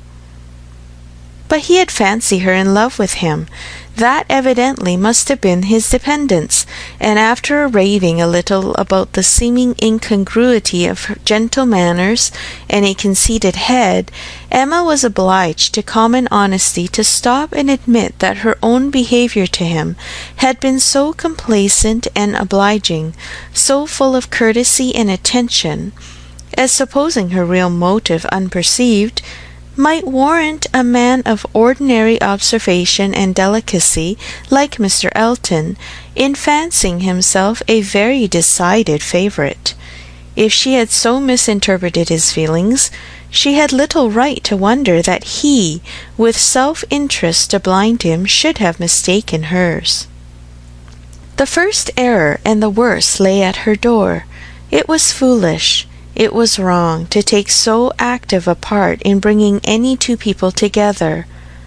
It was adventuring too far, assuming too much, making light of what ought to be serious, a trick of what ought to be simple. She was quite concerned and ashamed, and resolved to do such things no more. Here have I, said she, actually talked poor Harriet into being very much attached to this man. She might never have thought of him but for me, and certainly would never have thought of him with hope, if I had not assured her of his attachment, for she is as modest and humble as I used to think him. Oh, that I had been satisfied with persuading her not to accept young Martin! There I was quite right. That was well done of me, but there I should have stopped, and left the rest to time and chance. I was introducing her into good company, and giving her the opportunity of pleasing some one worth having. I ought not to have attempted more. But now, poor girl, her peace is cut up for some time. I have been but half a friend to her, and if she were not to feel this disappointment so very much, I am sure I have not an idea of anybody else who would be at all desirable for her. William Cox? Oh, no, I could not endure William Cox, a pert young lawyer. She stopped to blush and laugh at her own relapse, and then resumed a more serious, more dispiriting cogitation upon what had been, and might be, and must be.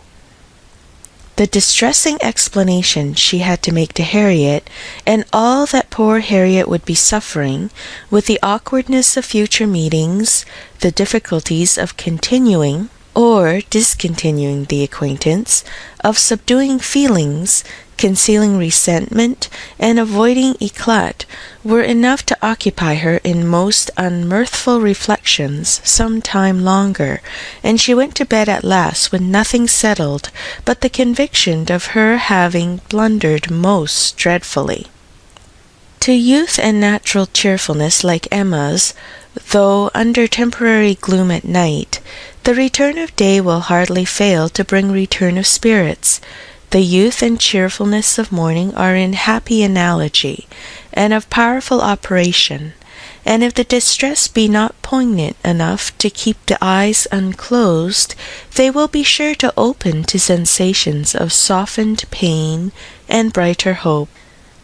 Emma got up on the morrow more disposed for comfort than she had gone to bed, more ready to see alleviations of the evil before her, and to depend on getting tolerably out of it.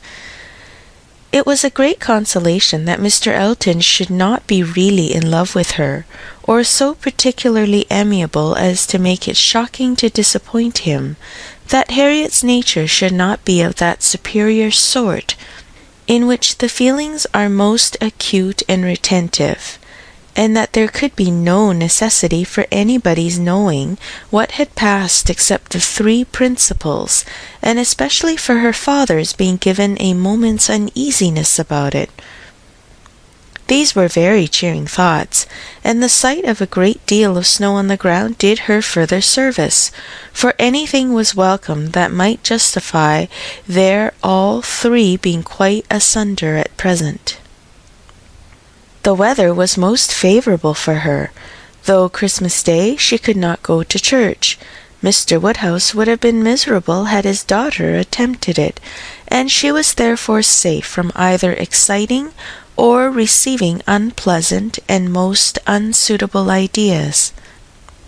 The ground covered with snow, and the atmosphere in that unsettled state between frost and thaw, which is of all others the most unfriendly for exercise, every morning beginning in rain or snow, and every evening setting to freeze.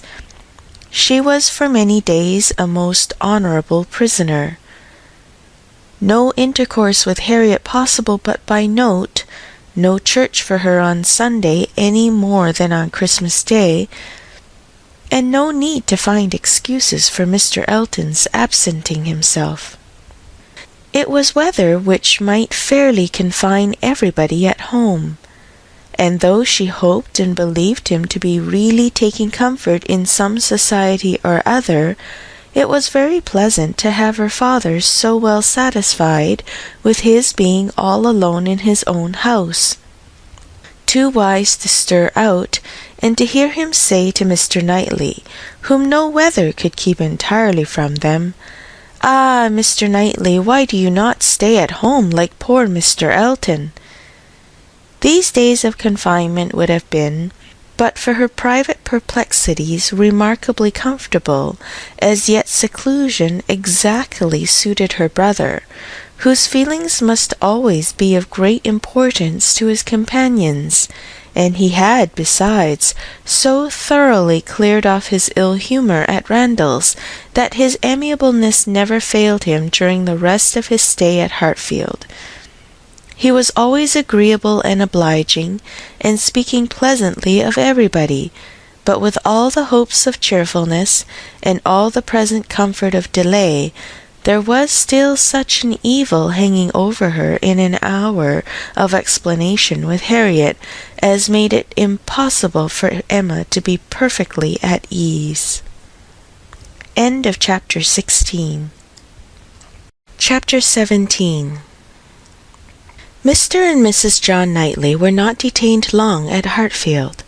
The weather soon improved enough for those to move who must move, and Mr. Woodhouse, having as usual tried to persuade his daughter to stay behind with all her children, was obliged to see the whole party set off, and return to his lamentations over the destiny of poor Isabella, which poor Isabella, passing her life with those she doted on, full of their merits, blind to their faults, and always innocently busy, might have been a model of right feminine happiness. The evening of the very day on which they went brought a note from Mr. Elton to Mr. Woodhouse, a long, civil, ceremonious note, to say, with Mr. Elton's best compliments, that he was proposing to leave Highbury the following morning in his way to Bath, where, in compliance with the pressing entreaties of some friends, he had engaged to spend a few weeks, and very much regretted the impossibility he was under, from various circumstances of weather and business, of taking a personal leave of Mr. Woodhouse, of whose friendly civilities he should ever retain a grateful sense, and had Mr. Woodhouse any commands, should be happy to attend to them. Emma was most agreeably surprised. Mr. Elton's absence just at this time was the very thing to be desired. She admired him for contriving it, though not able to give him much credit for the manner in which it was announced. Resentment could not have been more plainly spoken than in a civility to her father, from which she was so pointedly excluded. She had not even a share of his opening compliments. Her name was not mentioned, and there was so striking a change in all this, and such an ill-judged solemnity of leave-taking in his graceful acknowledgments, as she thought at first could not escape her father's suspicion. It did, however. Her father was quite taken up with the surprise of so sudden a journey, and his fears that Mr. Elton might never get safely to the end of it, and saw nothing extraordinary in his language. It was a very useful note, for it supplied them with fresh matter for thought and conversation during the rest of their lonely evening. Mr. Woodhouse talked over his alarms, and Emma was in spirits to persuade them away with all her usual promptitude. She now resolved to keep Harriet no longer in the dark. She had reason to believe her nearly recovered from her cold, and it was desirable that she should have as much time as possible for getting the better of her other complaint before the gentleman's return. She went to Mrs. Goddard's accordingly the very next day, to undergo the necessary penance of communication, and a severe one it was. She had to destroy all the hopes which she had been so industriously feeding, to appear in the ingracious character of the one preferred, and acknowledge herself grossly mistaken and misjudging in all her ideas on one subject, all her observations, all her convictions, all her prophecies for the last 6 weeks. The confession completely renewed her first shame, and the sight of Harriet's tears made her think that she should never be in charity with herself again. Harriet bore the intelligence very well, blaming nobody, and in everything testifying such an ingenuousness of disposition and lowly opinion of herself as must appear with particular advantage at that moment to her friend. Emma was in the humour to value simplicity and modesty to the utmost, and all that was amiable, all that ought to be attaching, seemed on Harriet's side but her own. Harriet did not consider herself as having anything to complain of. The affection of such a man as Mr. Elton would have been too great a distinction. She never could have deserved him, and nobody so partial and kind a friend as Miss Woodhouse would have thought it possible. Her tears fell abundantly, but her grief was so truly artless that no dignity could have made it more respectable in Emma's eyes, and she listened to her and tried to console her with all her heart and understanding, really for the time convinced that Harriet was the superior creature of the two, and that to resemble her would be more for her own welfare and happiness than all that genius or intelligence could do. It was rather too late in the day to set about being simple-minded and ignorant, but she left her with every previous resolution confirmed of being humble and discreet, and repressing imagination all the rest of her life. Her second duty now, inferior only to her father's claims, was to promote Harriet's comfort, and endeavour to prove her own affection in some better method than by matchmaking. She got her to Hartfield, and showed her the most unvarying kindness, striving to occupy and amuse her, and, by books and conversation, to drive Mr. Elton from her thoughts. Time, she knew, must be allowed for this being thoroughly done, and she could suppose herself but an indifferent judge of such matters in general, and very inadequate to sympathize in an attachment to Mr. Elton in particular. But it seemed to her reasonable that at Harriet's age, and with the entire extinction of all hope, such a progress might be made towards a state of composure by the time of Mr. Elton's return, as to allow them all to meet again in the common routine of acquaintance, without any danger of betraying sentiments or increasing them. Harriet did think him all perfection, and maintained the non-existence of anybody equal to him in person or goodness, and did in truth prove herself more resolutely in love than Emma had foreseen. But yet it appeared to her so natural, so inevitable to strive against an inclination of that sort unrequited, that she could not comprehend its continuing very long in equal force. If Mr. Elton, on his return, made his own indifference as evident and indubitable as she could no doubt he would anxiously do, she could not imagine Harriet's persisting to place her happiness in the sight or the recollection of him. Their being fixed, so absolutely fixed, in the same place, was bad for each, for all three. Not one of them had the power of removal, or of effecting any material change of society. They must encounter each other and make the best of it. Harriet was farther unfortunate in the tone of her companions at Mrs. Goddard's, Mr. Elton being the adoration of all the teachers and great girls in the school, and it must be at Hartfield only that she could have any chance of hearing him spoken of with cooling moderation or repellent truth. Where the wound had been given, there must the cure be found, if anywhere, and Emma felt that, till she saw her in the way of cure, there could be no true peace for herself. End of chapter 17. Chapter 18. Mr. Frank Churchill did not come. When the time proposed drew near, Mrs. Weston's fears were justified in the arrival of a letter of excuse.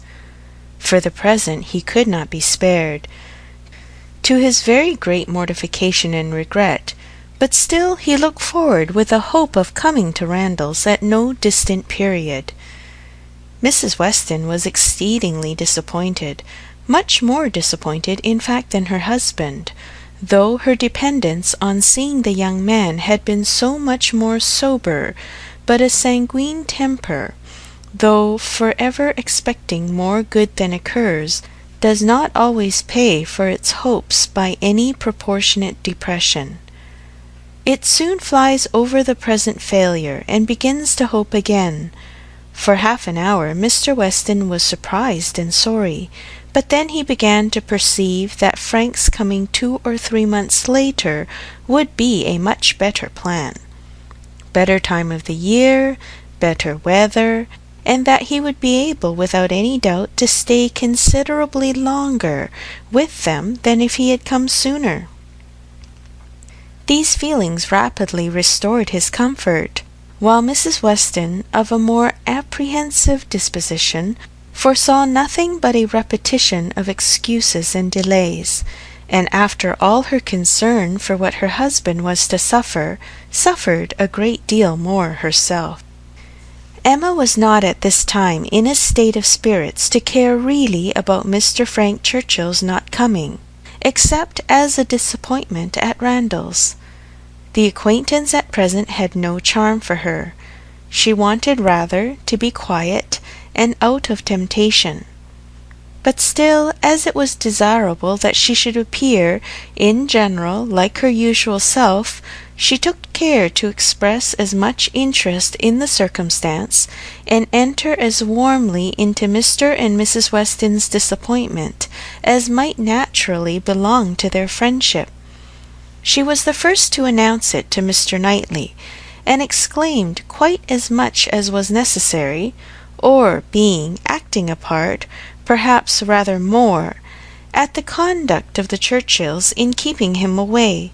She then proceeded to say a good deal more than she felt of the advantage of such an addition to their confined society in Surrey, the pleasure of looking at somebody new, the gala day to Highbury entire, which the sight of him would have made, and ending with reflections on the Churchills again, found herself directly involved in a disagreement with Mr. Knightley, and to her great astonishment perceived that she was taking the other side of the question from her real opinion, and making use of Mrs. Weston's arguments against herself. "The Churchills are very likely in fault," said Mr. Knightley coolly, "but I dare say he might come if he would." "I do not know why you should say so. He wishes exceedingly to come, but his uncle and aunt will not spare him." "I cannot believe that he has not the power of coming, if he has made a point of it. It is too unlikely for me to believe it without proof." "How odd you are! What has Mr. Frank Churchill done to make you suppose him such an unnatural creature?" "I am not supposing him at all an unnatural creature, in suspecting that he may have learnt to be above his connections, and to care very little for anything but his own pleasure, from living with those who have always set him the example of it.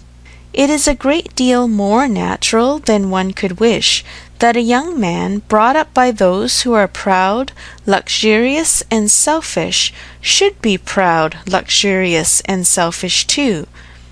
If Frank Churchill had wanted to see his father, he would have contrived it between September and January. A man at his age, what is he, 3 or 24, cannot be without the means of doing as much as that. It is impossible." "That's easily said, and easily felt by you, who have always been your own master. You are the worst judge in the world, Mr. Knightley, of the difficulties of dependence. You do not know what it is to have tempers to manage." "It is not to be conceived that a man of 3 or 24 should not have liberty of mind or limb to that amount. He cannot want money, he cannot want leisure. We know, on the contrary, that he has so much of both, that he is glad to get rid of them at the idlest haunts in the kingdom. We hear of him for ever at some watering place or other. A little while ago he was at Weymouth. This proves that he can leave the Churchills." "Yes, sometimes he can." "And those times are whenever he thinks it worth his while, whenever there is any temptation of pleasure." "It is very unfair to judge of anybody's conduct without an intimate knowledge of their situation. Nobody who has been in the interior of a family can say what the difficulties of any individual of that family may be. We ought to be acquainted with Enscombe, and with Mrs. Churchill's temper, before we pretend to decide upon what her nephew can do. He may at times be able to do a great deal more than he can at others." "There is one thing, Emma, which a man can always do if he chooses, and that is his duty, not by manoeuvring and finessing, but by vigour and resolution. It is Frank Churchill's duty to pay this attention to his father. He knows it is so by his promises and messages, but if he wished to do it, it might be done. A man who felt rightly would say at once, simply and resolutely, to Mrs. Churchill, 'Every sacrifice of mere pleasure you will always find me ready to make to your convenience, but I must go and see my father immediately. I know he would be hurt by my failing in such a mark of respect to him on the present occasion. I shall therefore set off tomorrow.' If he would say so to her at once, in the tone of decision becoming a man, there would be no opposition made to his going." "No," said Emma, laughing, "but perhaps there might be some made to his coming back again. Such language for a young man entirely dependent to use! Nobody but you, Mr. Knightley, would imagine it possible. But you have not an idea of what is requisite in situations directly opposite to your own. Mr. Frank Churchill to be making such a speech as that to the uncle and aunt who have brought him up and are to provide for him, speaking up in the middle of the room, I suppose, and speaking as loud as he could. How can you imagine such a conduct practicable? Depend on it, Emma, a sensible man would find no difficulty in it. He would feel himself in the right, and the declaration, made, of course, as a man of sense would make it, in a proper manner, would do him more good, raise him higher, fix his interest stronger with the people he depended on, than all that a line of shifts and expedients can ever do. Respect would be added to the affection. They would feel that they could trust him, that the nephew who had done rightly by his father would do rightly by them, for they know as well as he does, as well as all the world must know, that he ought to pay this visit to his father, and while meanly exerting their power to delay it, are in their hearts not thinking the better of him for submitting to their whims. Respect for right of conduct is felt by everybody. If he would act in this sort of manner, on principle, consistently, regularly, their little minds would bend to this. I rather doubt that.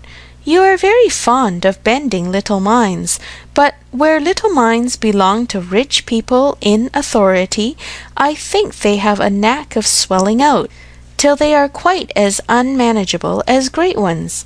I can imagine that if you, as you are, Mr. Knightley, were to be transported and placed all at once in Mr. Frank Churchill's situation, you would be able to say and do just what you have been recommending for him, and it might have a very good effect. The Churchills might not have a word to say in return, but then you would have no habits of early obedience and long observance to break through. To him who has, it might not be so easy to burst forth at once into perfect independence, and set all their claims on his gratitude and regard at naught.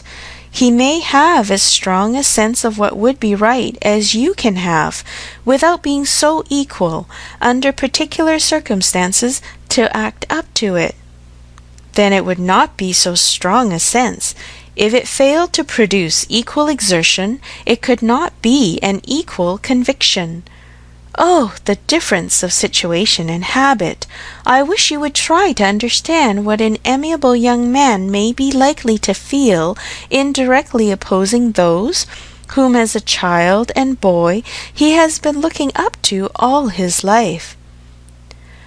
Our amiable young man is a very weak young man if this be the first occasion of his carrying through a resolution to do right against the will of others. It ought to have been a habit with him by this time of following his duty instead of consulting expediency. I can allow for the fears of the child, but not of the man. If he became rational, he ought to have roused himself and shaken off all that was unworthy in their authority. He ought to have opposed the first attempt on their side to make him slight his father. Had he begun as he ought, there would have been no difficulty now. "We shall never agree about him," cried Emma, "but that is nothing extraordinary. I have not the least idea of his being a weak young man. I feel sure that he is not. Mr. Weston would not be blind to folly, though in his own son, but he is very likely to have a more yielding, complying, mild disposition than would suit your notions of man's perfection. I dare say he has, and though it may cut him off from some advantages, it will secure him many others." "Yes, all the advantages of sitting still when he ought to move, and of leading a life of mere idle pleasure, and fancying himself extremely expert in finding excuses for it, he can sit down and write a fine flourishing letter, full of professions and falsehoods, and persuade himself that he has hit upon the very best method in the world of preserving peace at home, and preventing his father's having any right to complain. His letters disgust me." "Your feelings are very singular. They seem to satisfy everybody else." "I suspect they do not satisfy Mrs. Weston. They hardly can satisfy a woman of her good sense and quick feelings. Standing in a mother's place, but without a mother's affection to blind her. It is on her account that attention to Randalls is doubly due, and she must doubly feel the omission. Had she been a person of consequence herself, he would have come, I dare say, and it would not have signified whether he did or no. Can you think your friend behindhand in these sort of considerations? Do you suppose she does not often say all this to herself? No, Emma. Your amiable young man can be amiable only in French, not in English.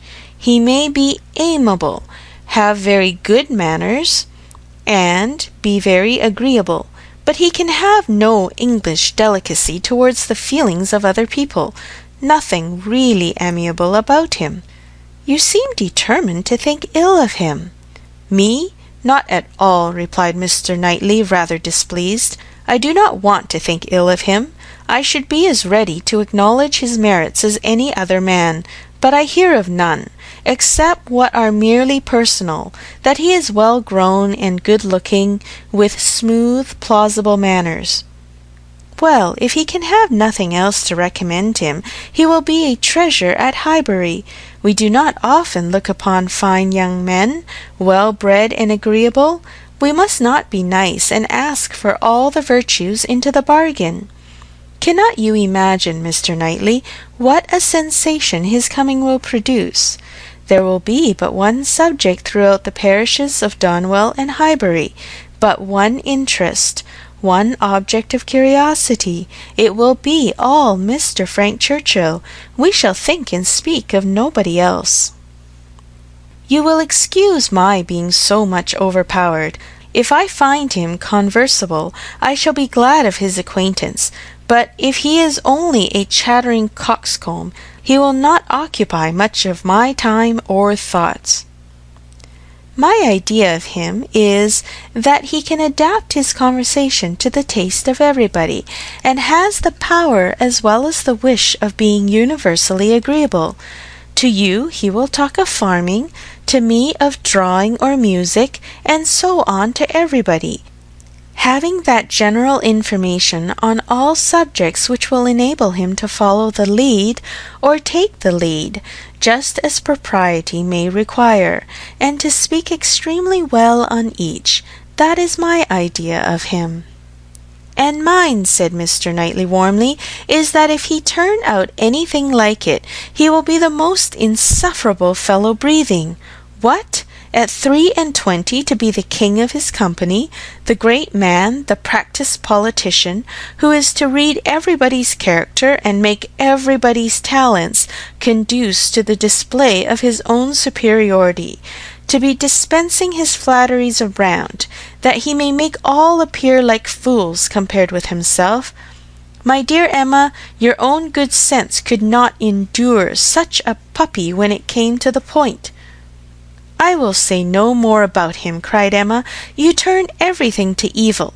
You are both prejudiced, you against, I for him, and we have no chance of agreeing till he is really here. Prejudiced? I am not prejudiced, but I am very much, and without being at all ashamed of it. My love for Mr. and Mrs. Weston gives me a decided prejudice in his favour.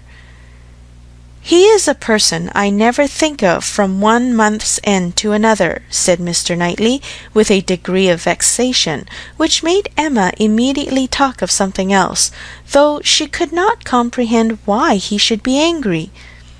to take a dislike to a young man only because he appeared to be of a different disposition from himself was unworthy the real liberality of mind which she was always used to acknowledge in him, for with all the high opinion of himself which she had often laid to his charge, she had never before for a moment supposed it could make him unjust to the merit of another. End of chapter 18.